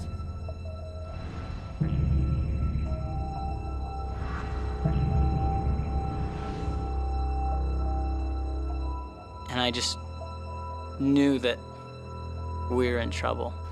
The three boys are in a remote part of the canyon, and dehydration has finally made 15-year-old David collapse with heat stroke. With little chance of help, the situation is desperate. Say something, David. I'd taken first aid merit badge, as a scout. David? They train you for extreme situations like this. I knew it was very serious. Hey, Jordan. You guys get to the river. Bring back water. We're gonna get you some water, all right?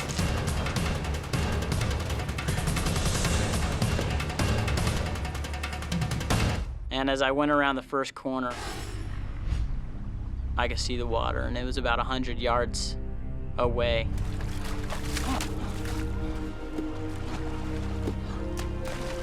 And I remember getting to the water and just being so grateful. I just knew I needed a drink. I wanted it so bad. And so I took a drink out of the water, but I knew that there was a higher priority, that Dave needed the water.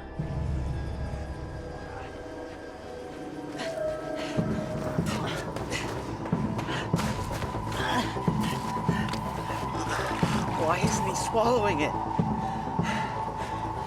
Pour it on him. So the next thing we could think to do was to pour it on him to cool him off. Come on, man. I'm out. I'll go. Hurry, okay? Hurry! I got to the river, and I took my bottles and I was filling them up and drinking a little bit. And when I pulled up the water bottle,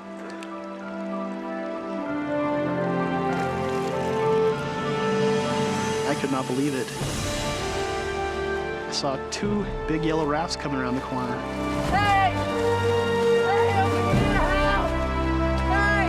My friend is dying! Help me! The next thing I knew is I heard Mark yelling, "Help!" from the distance, and I was just hoping for something. It's an incredible stroke of luck. A minute earlier or later, and the rafters would have passed by without finding the boys. David. David, can you hear me? What's more, the rafting party is made up of off-duty doctors and paramedics. Let's get him back down, let's get him wet. That was such a great relief to me to know that there's somebody here that knows how to take care of Dave. Mayday, mayday. David is in good hands, but with night falling, there's no chance of a helicopter rescue before dawn.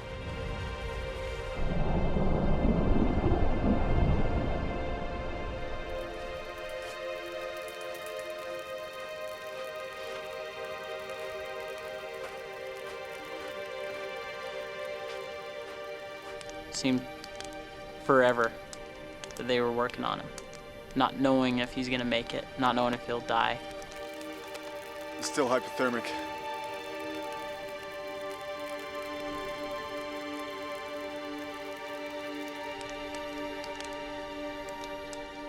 It was dark, so I can't really put a time on it, but somewhere around 10 that night, the one that said he was a doctor came over and said, "I'm sorry to inform you, but your friend has just passed away."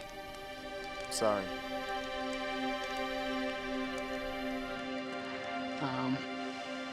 And it was a hard experience.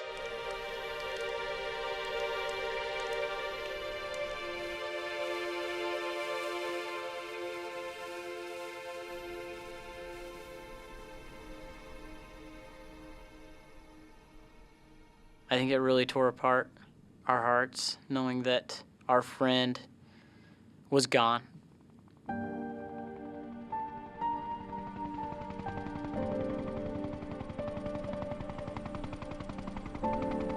By the time rescue helicopters arrive the next morning, Earl and the other boys have made it down to the river.